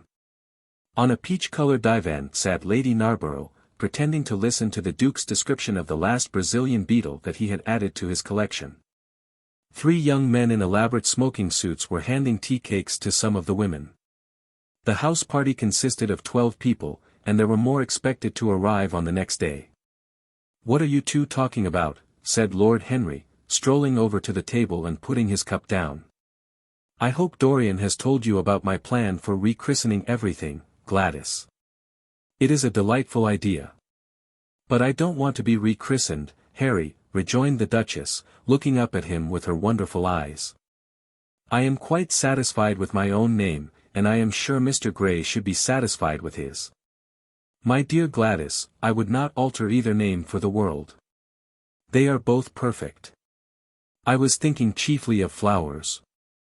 Yesterday I cut an orchid, for my buttonhole. It was a marvelous spotted thing, as effective as the 7 deadly sins. In a thoughtless moment I asked one of the gardeners what it was called. He told me it was a fine specimen of Robinsoniana, or something dreadful of that kind. It is a sad truth, but we have lost the faculty of giving lovely names to things. Names are everything. I never quarrel with actions. My one quarrel is with words. That is the reason I hate vulgar realism in literature. The man who could call a spade should be compelled to use one. It is the only thing he is fit for." "Then what should we call you, Harry?" she asked. "His name is Prince Paradox," said Dorian.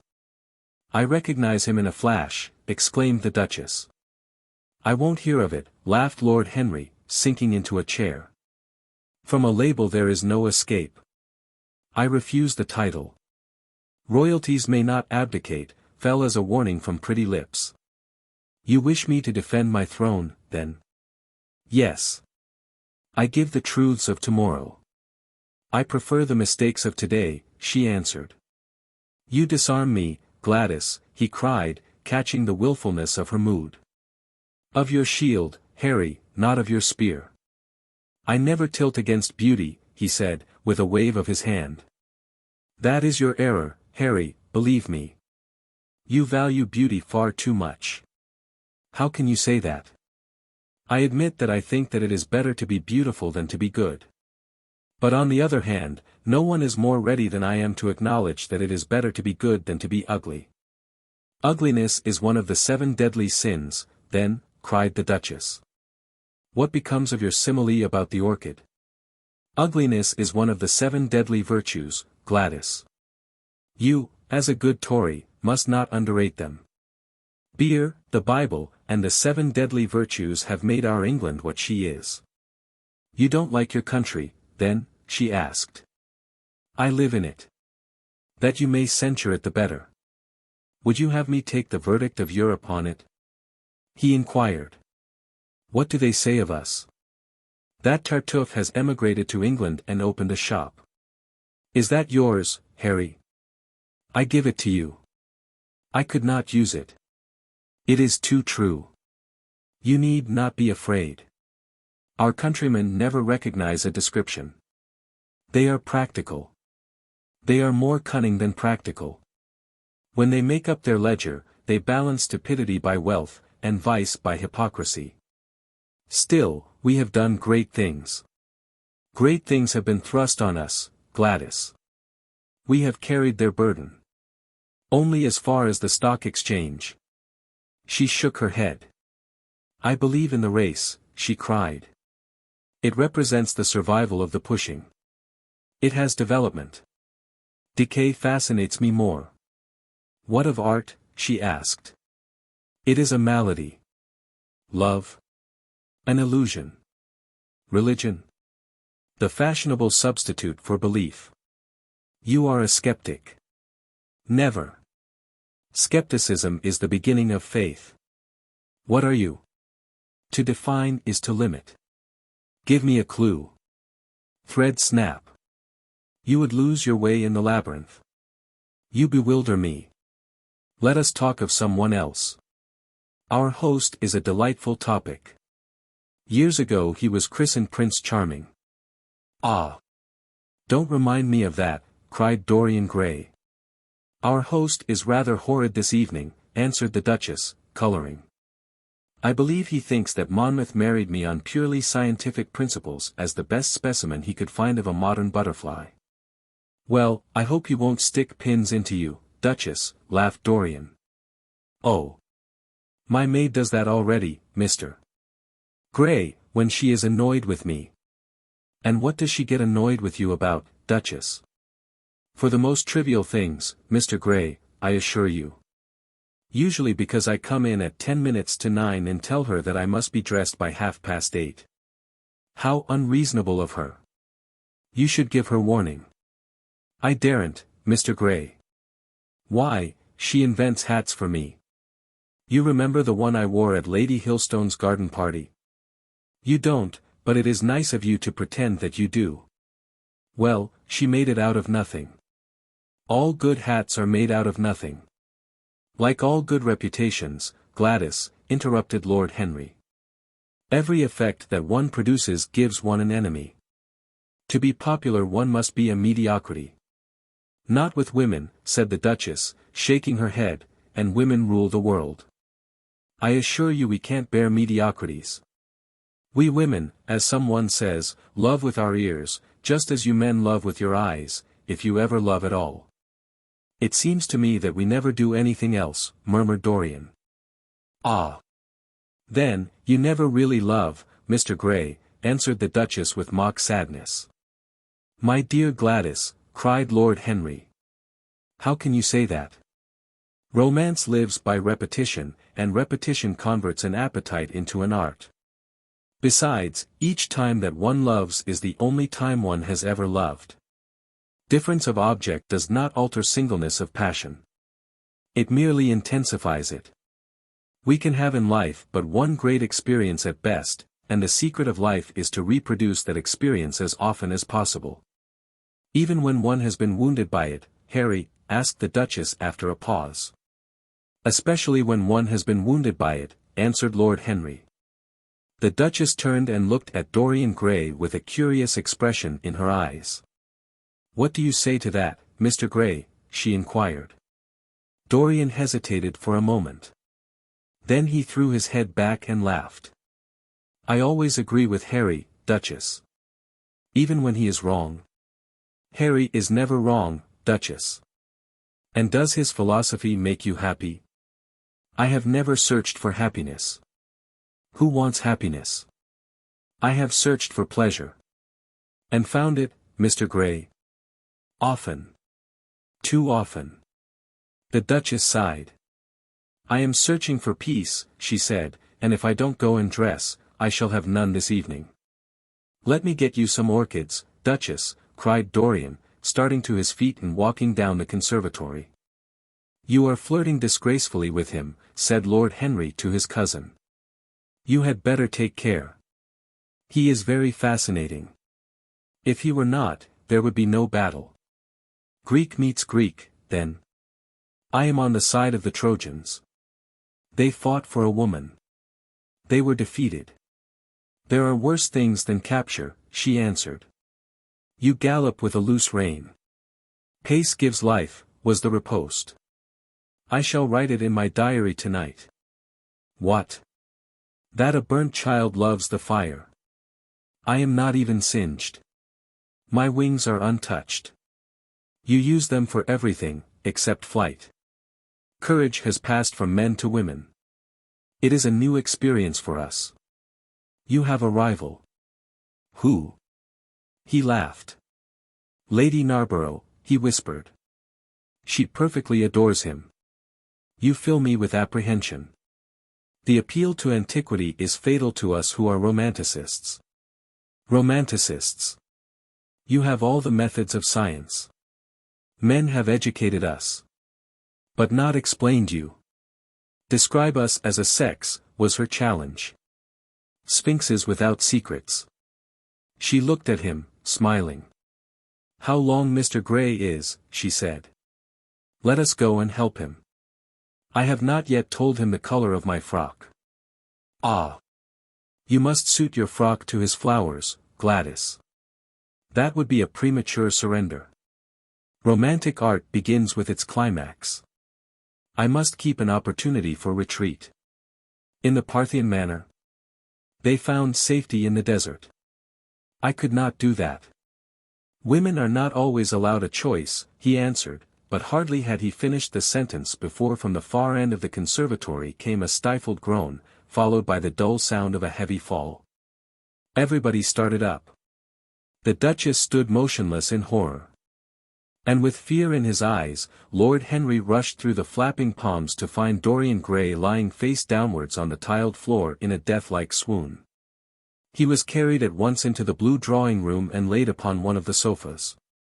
After a short time, he came to himself and looked round with a dazed expression. What has happened? He asked. Oh! I remember. Am I safe here, Harry? He began to tremble. My dear Dorian, answered Lord Henry, you merely fainted. That was all. You must have overtired yourself. You had better not come down to dinner. I will take your place. No, I will come down, he said, struggling to his feet. I would rather come down. I must not be alone. He went to his room and dressed. There was a wild recklessness of gaiety in his manner as he sat at table, but now and then a thrill of terror ran through him when he remembered that, pressed against the window of the conservatory, like a white handkerchief, he had seen the face of James Vane watching him. Chapter 18. The next day he did not leave the house, and, indeed, spent most of the time in his own room, sick with a wild terror of dying, and yet indifferent to life itself. The consciousness of being hunted, snared, tracked down, had begun to dominate him. If the tapestry did but tremble in the wind, he shook. The dead leaves that were blown against the leaded panes seemed to him like his own wasted resolutions and wild regrets. When he closed his eyes, he saw again the sailor's face peering through the mist-stained glass, and horror seemed once more to lay its hand upon his heart. But perhaps it had been only his fancy that had called vengeance out of the night and set the hideous shapes of punishment before him. Actual life was chaos, but there was something terribly logical in the imagination. It was the imagination that set remorse to dog the feet of sin. It was the imagination that made each crime bear its misshapen brood. In the common world of fact the wicked were not punished, nor the good rewarded. Success was given to the strong, failure thrust upon the weak. That was all. Besides, had any stranger been prowling round the house, he would have been seen by the servants or the keepers. Had any footmarks been found on the flower beds, the gardeners would have reported it. Yes, it had been merely fancy. Sybil Vane's brother had not come back to kill him. He had sailed away in his ship to founder in some winter sea. From him, at any rate, he was safe. Why, the man did not know who he was, could not know who he was. The mask of youth had saved him. And yet if it had been merely an illusion, how terrible it was to think that conscience could raise such fearful phantoms, and give them visible form, and make them move before one.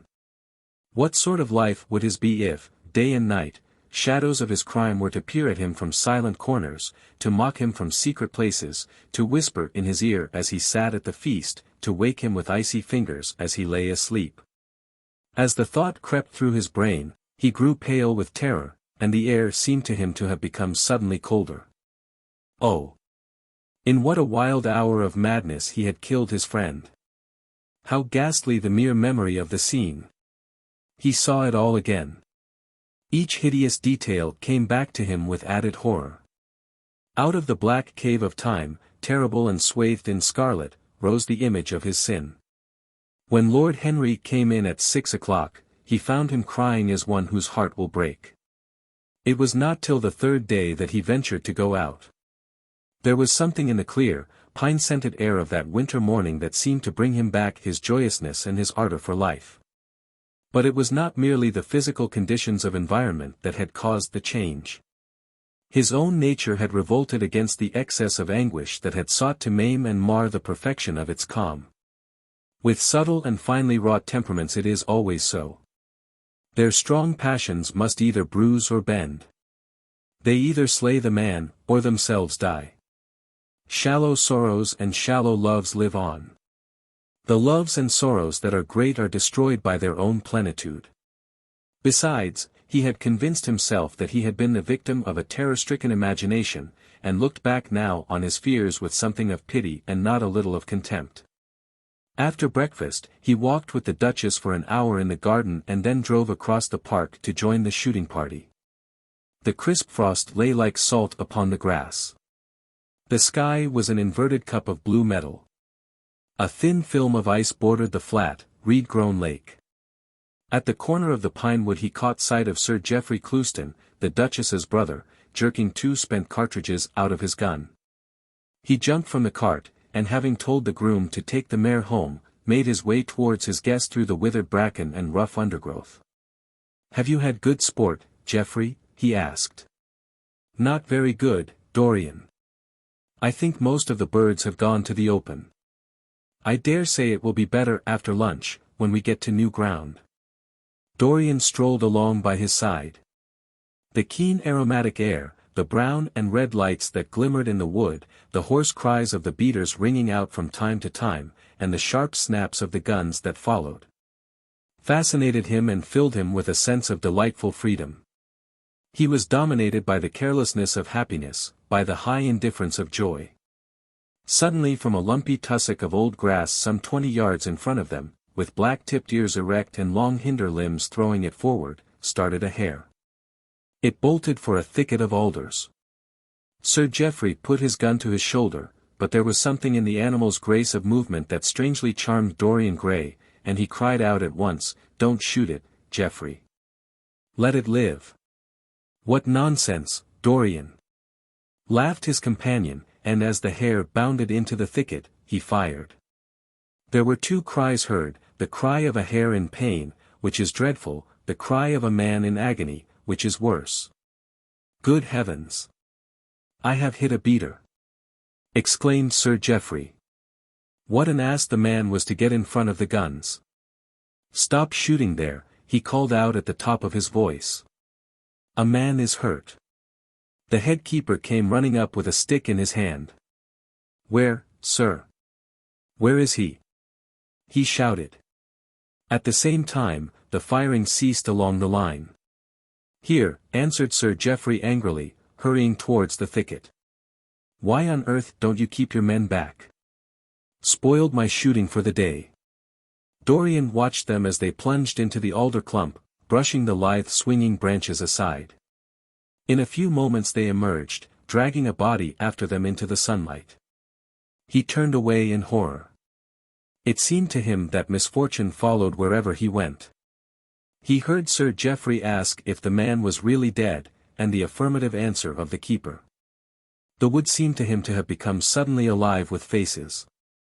There was the trampling of myriad feet and the low buzz of voices. A great copper-breasted pheasant came beating through the boughs overhead. After a few moments that were to him, in his perturbed state, like endless hours of pain, he felt a hand laid on his shoulder. He started and looked round. "Dorian," said Lord Henry, "I had better tell them that the shooting is stopped for today. It would not look well to go on." "I wish it were stopped for ever, Harry," he answered bitterly. "The whole thing is hideous and cruel." "Is the man—" He could not finish the sentence. "I am afraid so," rejoined Lord Henry. "He got the whole charge of shot in his chest. He must have died almost instantaneously. Come, let us go home." They walked side by side in the direction of the avenue for nearly 50 yards without speaking. Then Dorian looked at Lord Henry and said, with a heavy sigh, it is a bad omen, Harry, a very bad omen. What is? Asked Lord Henry. Oh. This accident, I suppose. My dear fellow, it can't be helped. It was the man's own fault. Why did he get in front of the guns? Besides, it is nothing to us. It is rather awkward for Geoffrey, of course. It does not do to pepper beaters. It makes people think that one is a wild shot. And Geoffrey is not, he shoots very straight. But there is no use talking about the matter. Dorian shook his head. It is a bad omen, Harry. I feel as if something horrible were going to happen to some of us. To myself, perhaps, he added, passing his hand over his eyes, with a gesture of pain. The elder man laughed. The only horrible thing in the world is ennui, Dorian. That is the one sin for which there is no forgiveness. But we are not likely to suffer from it unless these fellows keep chattering about this thing at dinner. I must tell them that the subject is to be tabooed. As for omens, there is no such thing as an omen. Destiny does not send us heralds. She is too wise or too cruel for that. Besides, what on earth could happen to you, Dorian? You have everything in the world that a man can want. There is no one who would not be delighted to change places with you. There is no one with whom I would not change places, Harry. Don't laugh like that. I am telling you the truth. The wretched peasant who has just died is better off than I am. I have no terror of death. It is the coming of death that terrifies me. Its monstrous wings seem to wheel in the leaden air around me. Good heavens! Don't you see a man moving behind the trees there, watching me, waiting for me? Lord Henry looked in the direction in which the trembling gloved hand was pointing. Yes, he said, smiling, I see the gardener waiting for you. I suppose he wants to ask you what flowers you wish to have on the table tonight. How absurdly nervous you are, my dear fellow. You must come and see my doctor, when we get back to town. Dorian heaved a sigh of relief as he saw the gardener approaching. The man touched his hat, glanced for a moment at Lord Henry in a hesitating manner, and then produced a letter, which he handed to his master. Her Grace told me to wait for an answer, he murmured. Dorian put the letter into his pocket. Tell her Grace that I am coming in, he said, coldly. The man turned round and went rapidly in the direction of the house. How fond women are of doing dangerous things, laughed Lord Henry. It is one of the qualities in them that I admire most. A woman will flirt with anybody in the world as long as other people are looking on. How fond you are of saying dangerous things, Harry. In the present instance, you are quite astray. I like the Duchess very much, but I don't love her. And the Duchess loves you very much, but she likes you less, so you are excellently matched. You are talking scandal, Harry, and there is never any basis for scandal. The basis of every scandal is an immoral certainty, said Lord Henry, lighting a cigarette. You would sacrifice anybody, Harry, for the sake of an epigram. The world goes to the altar of its own accord, was the answer. I wish I could love, cried Dorian Gray with a deep note of pathos in his voice. But I seem to have lost the passion and forgotten the desire. I am too much concentrated on myself. My own personality has become a burden to me. I want to escape, to go away, to forget. It was silly of me to come down here at all. I think I shall send a wire to Harvey to have the yacht got ready. On a yacht one is safe. Safe from what, Dorian? You are in some trouble. Why not tell me what it is? You know I would help you. I can't tell you, Harry, he answered sadly. And I dare say it is only a fancy of mine. This unfortunate accident has upset me. I have a horrible presentiment that something of the kind may happen to me. What nonsense! I hope it is, but I can't help feeling it. Ah! Here is the Duchess, looking like Artemis in a tailor-made gown. You see we have come back, Duchess. I have heard all about it, Mr. Gray, she answered. Poor Geoffrey is terribly upset. And it seems that you asked him not to shoot the hare. How curious. Yes, it was very curious. I don't know what made me say it. Some whim, I suppose. It looked the loveliest of little live things. But I am sorry they told you about the man. It is a hideous subject. It is an annoying subject, broke in Lord Henry. It has no psychological value at all. Now if Geoffrey had done the thing on purpose, how interesting he would be. I should like to know someone who had committed a real murder. How horrid of you, Harry, cried the Duchess. Isn't it, Mr. Gray? Harry, Mr. Gray is ill again. He is going to faint. Dorian drew himself up with an effort and smiled. It is nothing, Duchess, he murmured, my nerves are dreadfully out of order. That is all. I am afraid I walked too far this morning. I didn't hear what Harry said. Was it very bad? You must tell me some other time. I think I must go and lie down. You will excuse me, won't you? They had reached the great flight of steps that led from the conservatory on to the terrace. As the glass door closed behind Dorian, Lord Henry turned and looked at the Duchess with his slumberous eyes. Are you very much in love with him? He asked. She did not answer for some time, but stood gazing at the landscape. I wish I knew, she said at last. He shook his head. Knowledge would be fatal. It is the uncertainty that charms one. A mist makes things wonderful. One may lose one's way. All ways end at the same point, my dear Gladys. What is that? Disillusion. It was my debut in life, she sighed.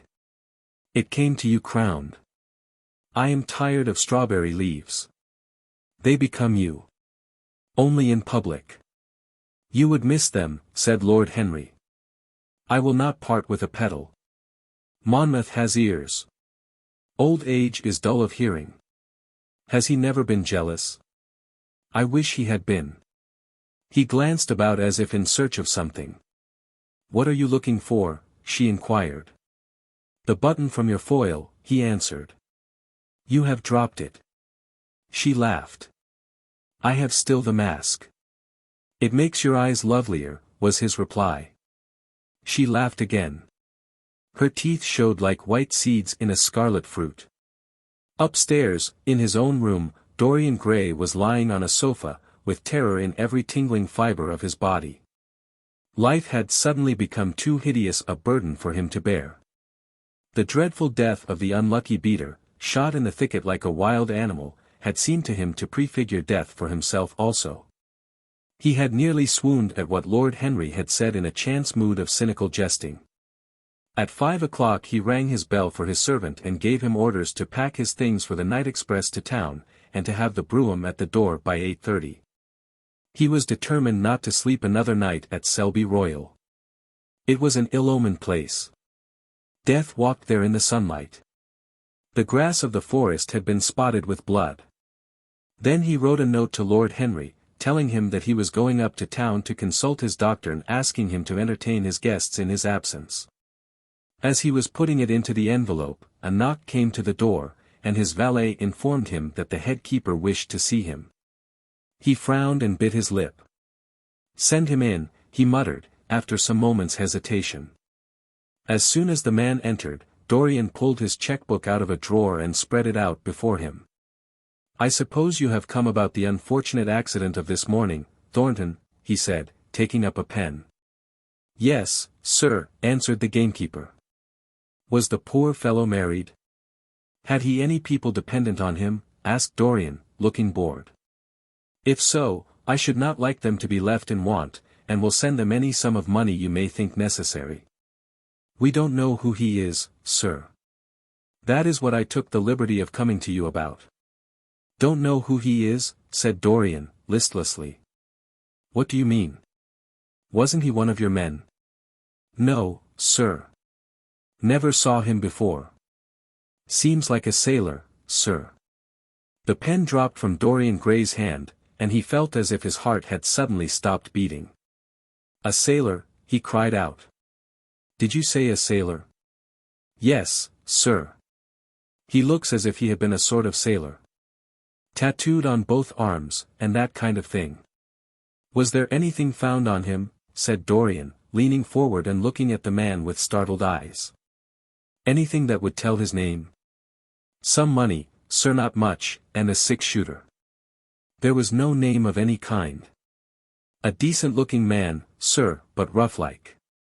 A sort of sailor, we think. Dorian started to his feet. A terrible hope fluttered past him. He clutched at it madly.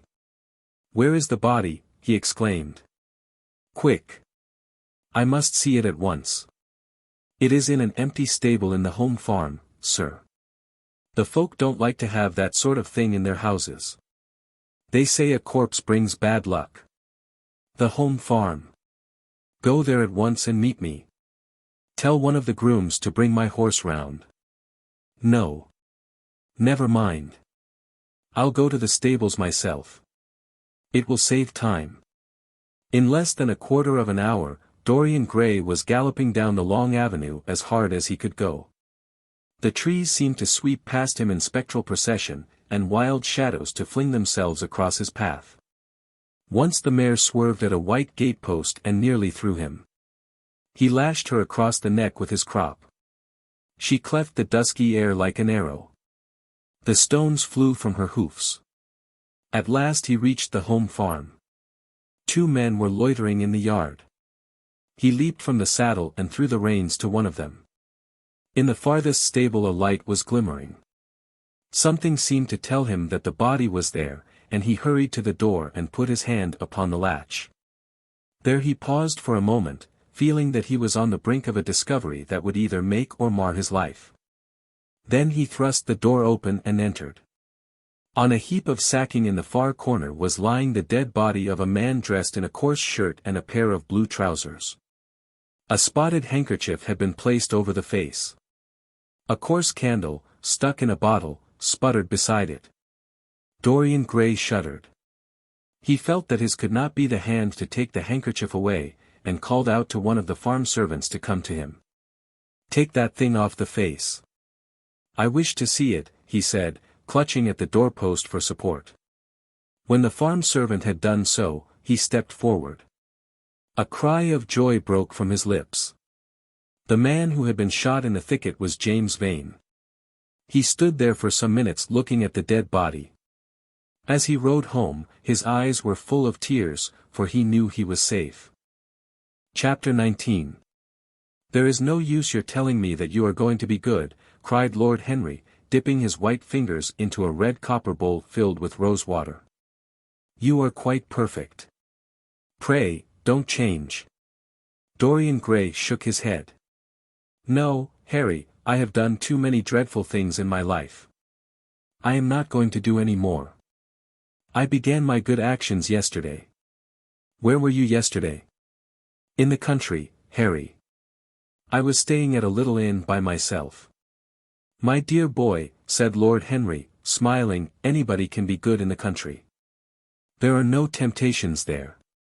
That is the reason why people who live out of town are so absolutely uncivilized.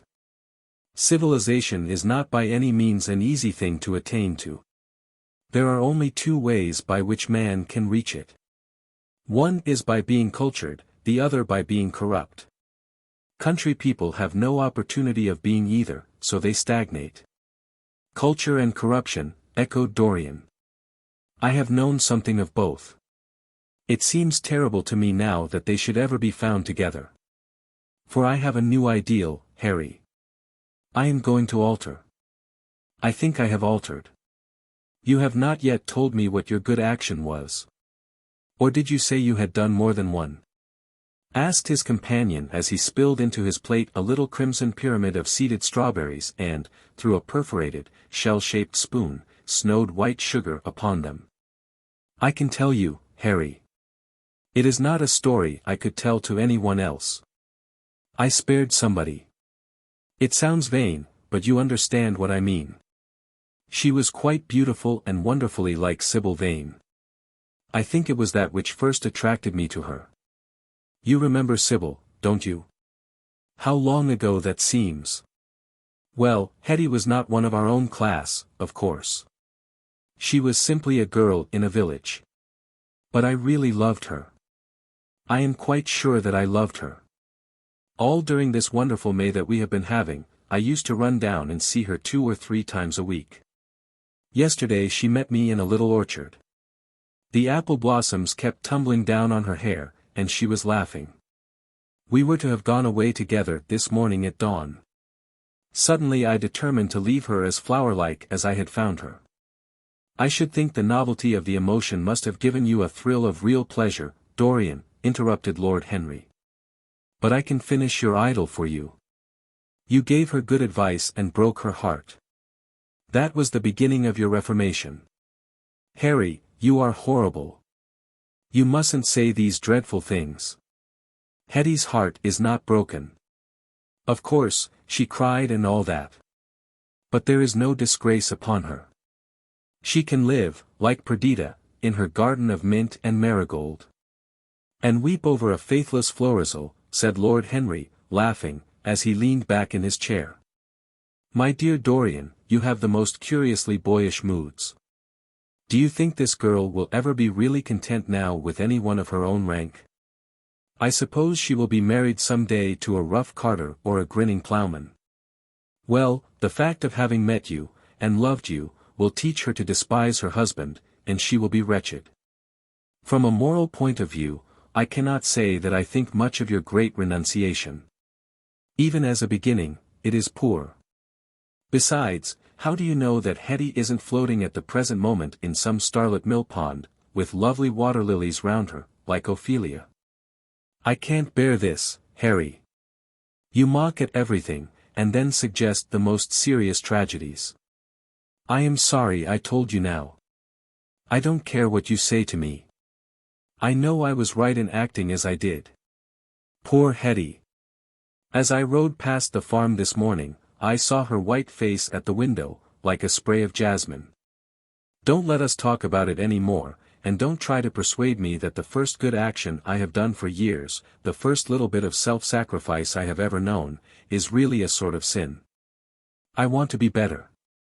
I am going to be better. Tell me something about yourself. What is going on in town? I have not been to the club for days. The people are still discussing poor Basil's disappearance. I should have thought they had got tired of that by this time, said Dorian, pouring himself out some wine and frowning slightly. My dear boy, they have only been talking about it for 6 weeks, and the British public are really not equal to the mental strain of having more than one topic every 3 months. They have been very fortunate lately, however. They have had my own divorce case and Alan Campbell's suicide. Now they have got the mysterious disappearance of an artist. Scotland Yard still insists that the man in the grey ulster who left for Paris by the midnight train on the 9th of November was poor Basil, and the French police declare that Basil never arrived in Paris at all. I suppose in about a fortnight we shall be told that he has been seen in San Francisco. It is an odd thing, but everyone who disappears is said to be seen at San Francisco. It must be a delightful city, and possess all the attractions of the next world. What do you think has happened to Basil? Asked Dorian, holding up his burgundy against the light and wondering how it was that he could discuss the matter so calmly. I have not the slightest idea. If Basil chooses to hide himself, it is no business of mine. If he is dead, I don't want to think about him. Death is the only thing that ever terrifies me. I hate it. Why? Said the younger man wearily. Because, said Lord Henry, passing beneath his nostrils the gilt trellis of an open vinaigrette box, one can survive everything nowadays except that. Death and vulgarity are the only 2 facts in the 19th century that one cannot explain away. Let us have our coffee in the music room, Dorian. You must play Chopin to me. The man with whom my wife ran away played Chopin exquisitely. Poor Victoria. I was very fond of her. The house is rather lonely without her. Of course, married life is merely a habit, a bad habit. But then one regrets the loss even of one's worst habits. Perhaps one regrets them the most. They are such an essential part of one's personality. Dorian said nothing, but rose from the table, and passing into the next room, sat down to the piano and let his fingers stray across the white and black ivory of the keys. After the coffee had been brought in, he stopped, and looking over at Lord Henry, said, "Harry, did it ever occur to you that Basil was murdered?" Lord Henry yawned. Basil was very popular, and always wore a Waterbury watch. Why should he have been murdered? He was not clever enough to have enemies. Of course, he had a wonderful genius for painting. But a man can paint like Velázquez and yet be as dull as possible. Basil was really rather dull. He only interested me once, and that was when he told me, years ago, that he had a wild adoration for you and that you were the dominant motive of his art. I was very fond of Basil, said Dorian with a note of sadness in his voice. But don't people say that he was murdered? Oh, some of the papers do. It does not seem to me to be at all probable. I know there are dreadful places in Paris, but Basil was not the sort of man to have gone to them. He had no curiosity. It was his chief defect. What would you say, Harry, if I told you that I had murdered Basil? Said the younger man. He watched him intently after he had spoken. I would say, my dear fellow, that you were posing for a character that doesn't suit you. All crime is vulgar, just as all vulgarity is crime. It is not in you, Dorian, to commit a murder. I am sorry if I hurt your vanity by saying so, but I assure you it is true. Crime belongs exclusively to the lower orders. I don't blame them in the smallest degree. I should fancy that crime was to them what art is to us, simply a method of procuring extraordinary sensations. A method of procuring sensations? Do you think, then, that a man who has once committed a murder could possibly do the same crime again? Don't tell me that. Oh. Anything becomes a pleasure if one does it too often, cried Lord Henry, laughing. That is one of the most important secrets of life. I should fancy, however, that murder is always a mistake. One should never do anything that one cannot talk about after dinner. But let us pass from poor Basil. I wish I could believe that he had come to such a really romantic end as you suggest, but I can't. I dare say he fell into the Seine off an omnibus and that the conductor hushed up the scandal. Yes, I should fancy that was his end. I see him lying now on his back under those dull green waters, with the heavy barges floating over him and long weeds catching in his hair. Do you know, I don't think he would have done much more good work. During the last 10 years his painting had gone off very much. Dorian heaved a sigh, and Lord Henry strolled across the room and began to stroke the head of a curious Java parrot, a large, grey-plumaged bird with pink crest and tail, that was balancing itself upon a bamboo perch. As his pointed fingers touched it, it dropped the white scurf of crinkled lids over black, glass-like eyes and began to sway backwards and forwards. Yes, he continued, turning round and taking his handkerchief out of his pocket. His painting had quite gone off. It seemed to me to have lost something. It had lost an ideal. When you and he ceased to be great friends, he ceased to be a great artist. What was it separated you? I suppose he bored you. If so, he never forgave you. It's a habit bores have. By the way, what has become of that wonderful portrait he did of you? I don't think I have ever seen it since he finished it. Oh. I remember your telling me years ago that you had sent it down to Selby, and that it had got mislaid or stolen on the way. You never got it back. What a pity. It was really a masterpiece. I remember I wanted to buy it. I wish I had now. It belonged to Basil's best period. Since then, his work was that curious mixture of bad painting and good intentions that always entitles a man to be called a representative British artist. Did you advertise for it? You should. I forget, said Dorian. I suppose I did. But I never really liked it. I am sorry I sat for it. The memory of the thing is hateful to me. Why do you talk of it? It used to remind me of those curious lines in some play Hamlet, I think how do they run? Like the painting of a sorrow. A face without a heart. Yes, that is what it was like. Lord Henry laughed. If a man treats life artistically, his brain is his heart, he answered, sinking into an armchair. Dorian Gray shook his head and struck some soft chords on the piano. Like the painting of a sorrow, he repeated, a face without a heart. The elder man lay back and looked at him with half-closed eyes. By the way, Dorian, he said after a pause, what does it profit a man if he gain the whole world and lose, how does the quotation run, his own soul? The music jarred, and Dorian Gray started and stared at his friend. Why do you ask me that, Harry? My dear fellow, said Lord Henry, elevating his eyebrows in surprise, I asked you because I thought you might be able to give me an answer. That is all. I was going through the park last Sunday, and close by the Marble Arch there stood a little crowd of shabby-looking people listening to some vulgar street preacher. As I passed by, I heard the man yelling out that question to his audience. It struck me as being rather dramatic. London is very rich in curious effects of that kind. A wet Sunday, an uncouth Christian in a mackintosh, a ring of sickly white faces under a broken roof of dripping umbrellas, and a wonderful phrase flung into the air by shrill hysterical lips. It was really very good in its way, quite a suggestion. I thought of telling the prophet that art had a soul, but that man had not. I am afraid, however, he would not have understood me. Don't, Harry. The soul is a terrible reality. It can be bought, and sold, and bartered away.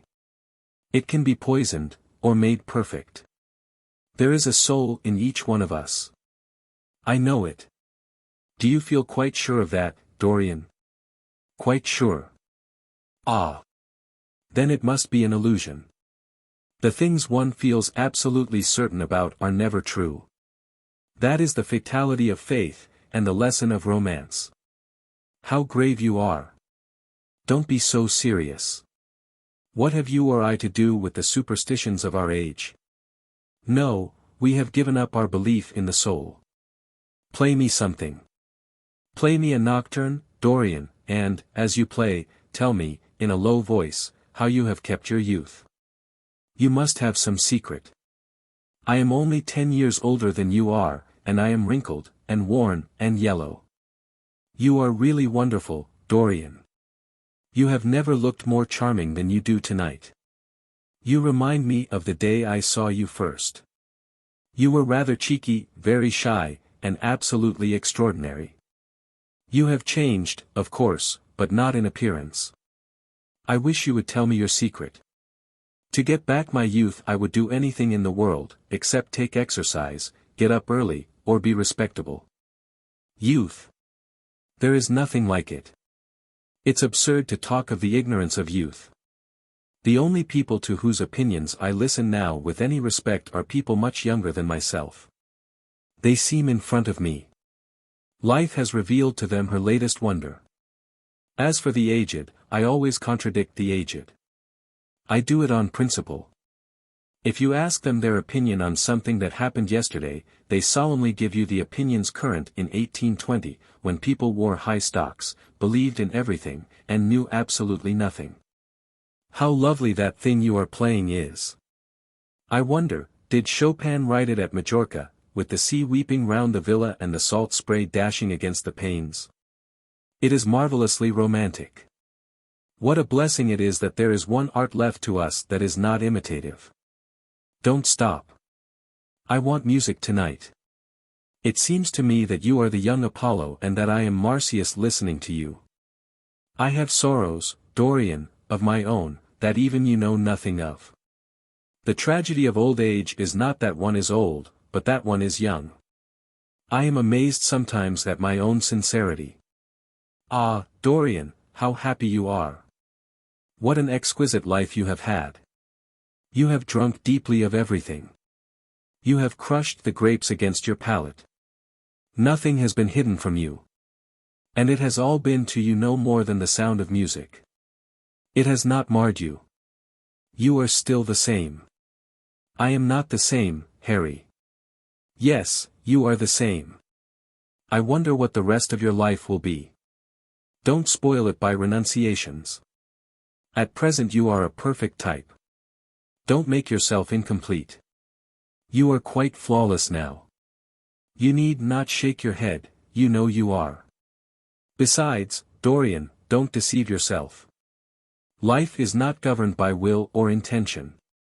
Life is a question of nerves, and fibers, and slowly built up cells in which thought hides itself and passion has its dreams. You may fancy yourself safe and think yourself strong. But a chance tone of color in a room or a morning sky, a particular perfume that you had once loved and that brings subtle memories with it, a line from a forgotten poem that you had come across again. A cadence from a piece of music that you had ceased to play. I tell you, Dorian, that it is on things like these that our lives depend. Browning writes about that somewhere, but our own senses will imagine them for us. There are moments when the odor of Lillis Blanc passes suddenly across me, and I have to live the strangest month of my life over again. I wish I could change places with you, Dorian. The world has cried out against us both, but it has always worshipped you.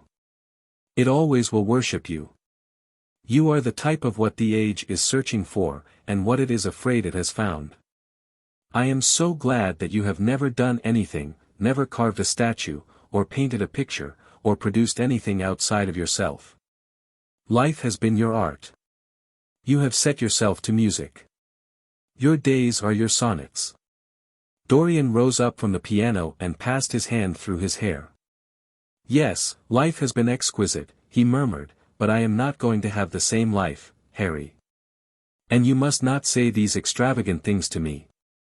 You don't know everything about me.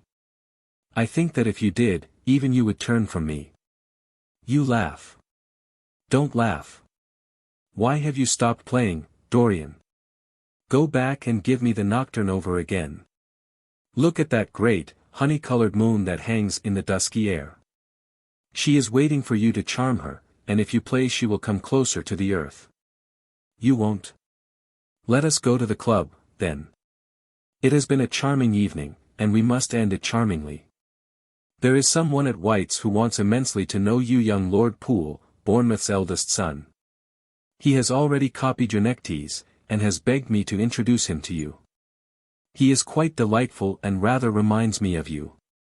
I hope not, said Dorian with a sad look in his eyes. But I am tired tonight, Harry. I shan't go to the club.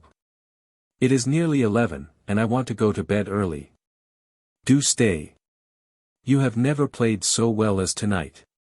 There was something in your touch that was wonderful. It had more expression than I had ever heard from it before. It is because I am going to be good, he answered, smiling. I am a little changed already. You cannot change to me, Dorian, said Lord Henry. You and I will always be friends. Yet you poisoned me with a book once. I should not forgive that. Harry, promise me that you will never lend that book to anyone. It does harm. My dear boy, you are really beginning to moralize. You will soon be going about like the converted, and the revivalist, warning people against all the sins of which you have grown tired. You are much too delightful to do that. Besides, it is no use. You and I are what we are, and will be what we will be. As for being poisoned by a book, there is no such thing as that. Art has no influence upon action. It annihilates the desire to act. It is superbly sterile. The books that the world calls immoral are books that show the world its own shame. That is all. But we won't discuss literature. Come round tomorrow. I am going to ride at 11. We might go together, and I will take you to lunch afterwards with Lady Branksome. She is a charming woman, and wants to consult you about some tapestries she is thinking of buying. Mind you come. Or shall we lunch with our little Duchess? She says she never sees you now. Perhaps you are tired of Gladys. I thought you would be. Her clever tongue gets on one's nerves. Well, in any case, be here at 11. Must I really come, Harry? Certainly. The park is quite lovely now. I don't think there have been such lilacs since the year I met you. Very well. "I shall be here at 11, said Dorian. "Good night, Harry." As he reached the door, he hesitated for a moment, as if he had something more to say. Then he sighed and went out. Chapter 20. It was a lovely night, so warm that he threw his coat over his arm and did not even put his silk scarf round his throat. As he strolled home, smoking his cigarette, two young men in evening dress passed him. He heard one of them whisper to the other, "That is Dorian Gray." He remembered how pleased he used to be when he was pointed out, or stared at, or talked about. He was tired of hearing his own name now. Half the charm of the little village where he had been so often lately was that no one knew who he was. He had often told the girl whom he had lured to love him that he was poor, and she had believed him. He had told her once that he was wicked, and she had laughed at him and answered that wicked people were always very old and very ugly. What a laugh she had, just like a thrush singing. And how pretty she had been in her cotton dresses and her large hats. She knew nothing, but she had everything that he had lost. When he reached home, he found his servant waiting up for him. He sent him to bed, and threw himself down on the sofa in the library, and began to think over some of the things that Lord Henry had said to him. Was it really true that one could never change? He felt a wild longing for the unstained purity of his boyhood, his rose-white boyhood, as Lord Henry had once called it. He knew that he had tarnished himself, filled his mind with corruption and given horror to his fancy. That he had been an evil influence to others, and had experienced a terrible joy in being so, and that of the lives that had crossed his own, it had been the fairest and the most full of promise that he had brought to shame. But was it all irretrievable? Was there no hope for him? Ah! In what a monstrous moment of pride and passion he had prayed that the portrait should bear the burden of his days, and he keep the unsullied splendor of eternal youth. All his failure had been due to that. Better for him that each sin of his life had brought its sure swift penalty along with it. There was purification in punishment. Not, "Forgive us our sins," but, "Smite us for our iniquities," should be the prayer of man to a most just God. The curiously carved mirror that Lord Henry had given to him, so many years ago now, was standing on the table, and the white-limbed cupids laughed round it as of old. He took it up, as he had done on that night of horror when he had first noted the change in the fatal picture, and with wild, tear-dimmed eyes looked into its polished shield. Once, someone who had terribly loved him had written to him a mad letter, ending with these idolatrous words, "The world is changed because you are made of ivory and gold. The curves of your lips rewrite history." The phrases came back to his memory, and he repeated them over and over to himself. Then he loathed his own beauty, and flinging the mirror on the floor, crushed it into silver splinters beneath his heel. It was his beauty that had ruined him, his beauty and the youth that he had prayed for. But for those two things, his life might have been free from stain. His beauty had been to him but a mask, his youth but a mockery. What was youth at best? A green, an unripe time, a time of shallow moods, and sickly thoughts. Why had he worn its livery? Youth had spoiled him. It was better not to think of the past. Nothing could alter that. It was of himself, and of his own future, that he had to think. James Vane was hidden in a nameless grave in Selby churchyard. Alan Campbell had shot himself one night in his laboratory, but had not revealed the secret that he had been forced to know. The excitement, such as it was, over Basil Hallward's disappearance would soon pass away. It was already waning. He was perfectly safe there. Nor, indeed, was it the death of Basil Hallward that weighed most upon his mind. It was the living death of his own soul that troubled him. Basil had painted the portrait that had marred his life. He could not forgive him that. It was the portrait that had done everything. Basil had said things to him that were unbearable, and that he had yet borne with patience. The murder had been simply the madness of a moment. As for Alan Campbell, his suicide had been his own act. He had chosen to do it. It was nothing to him. A new life. That was what he wanted. That was what he was waiting for. Surely he had begun it already. He had spared one innocent thing, at any rate. He would never again tempt innocence. He would be good. As he thought of Hetty Merton, he began to wonder if the portrait in the locked room had changed. Surely it was not still so horrible as it had been. Perhaps if his life became pure, he would be able to expel every sign of evil passion from the face. Perhaps the signs of evil had already gone away. He would go and look. He took the lamp from the table and crept upstairs. As he unbarred the door, a smile of joy flitted across his strangely young-looking face and lingered for a moment about his lips. Yes, he would be good, and the hideous thing that he had hidden away would no longer be a terror to him. He felt as if the load had been lifted from him already. He went in quietly, locking the door behind him, as was his custom, and dragged the purple hanging from the portrait. A cry of pain and indignation broke from him. He could see no change, save that in the eyes there was a look of cunning and in the mouth the curved wrinkle of the hypocrite. The thing was still loathsome, more loathsome, if possible, than before, and the scarlet dew that spotted the hand seemed brighter, and more like blood newly spilled. Then he trembled. Had it been merely vanity that had made him do his one good deed? Or the desire for a new sensation, as Lord Henry had hinted, with his mocking laugh? Or that passion to act a part that sometimes makes us do things finer than we are ourselves? Or, perhaps, all these? And why was the red stain larger than it had been? It seemed to have crept like a horrible disease over the wrinkled fingers. There was blood on the painted feet, as though the thing had dripped blood even on the hand that had not held the knife. Confess? Did it mean that he was to confess? To give himself up and be put to death? He laughed. He felt that the idea was monstrous. Besides, even if he did confess, who would believe him? There was no trace of the murdered man anywhere. Everything belonging to him had been destroyed. He himself had burned what had been below stairs. The world would simply say that he was mad.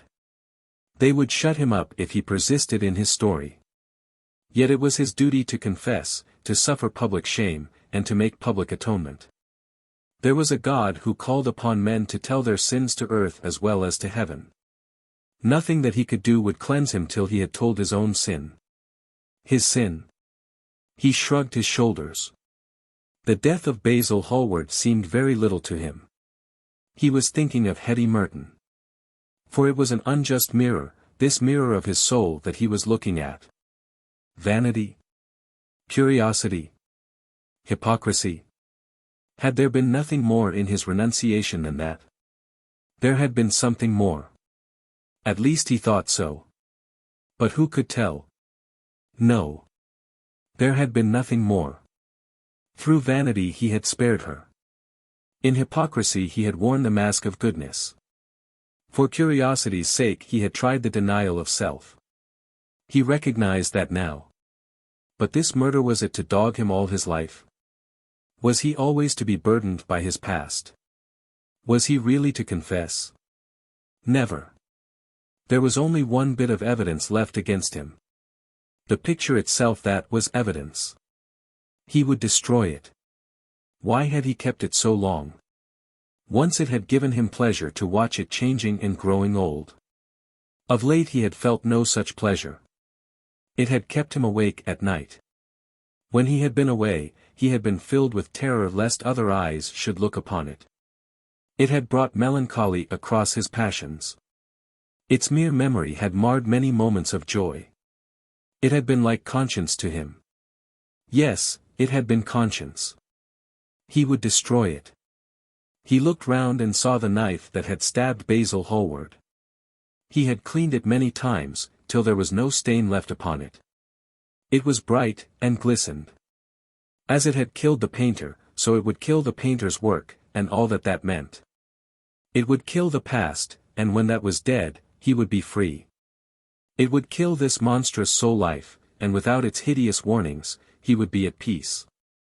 He seized the thing, and stabbed the picture with it. There was a cry heard, and a crash. The cry was so horrible in its agony that the frightened servants woke and crept out of their rooms. Two gentlemen, who were passing in the square below, stopped and looked up at the great house. They walked on till they met a policeman and brought him back. The man rang the bell several times, but there was no answer. Except for a light in one of the top windows, the house was all dark.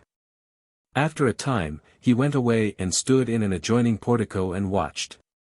"Whose house is that, constable?" asked the elder of the two gentlemen.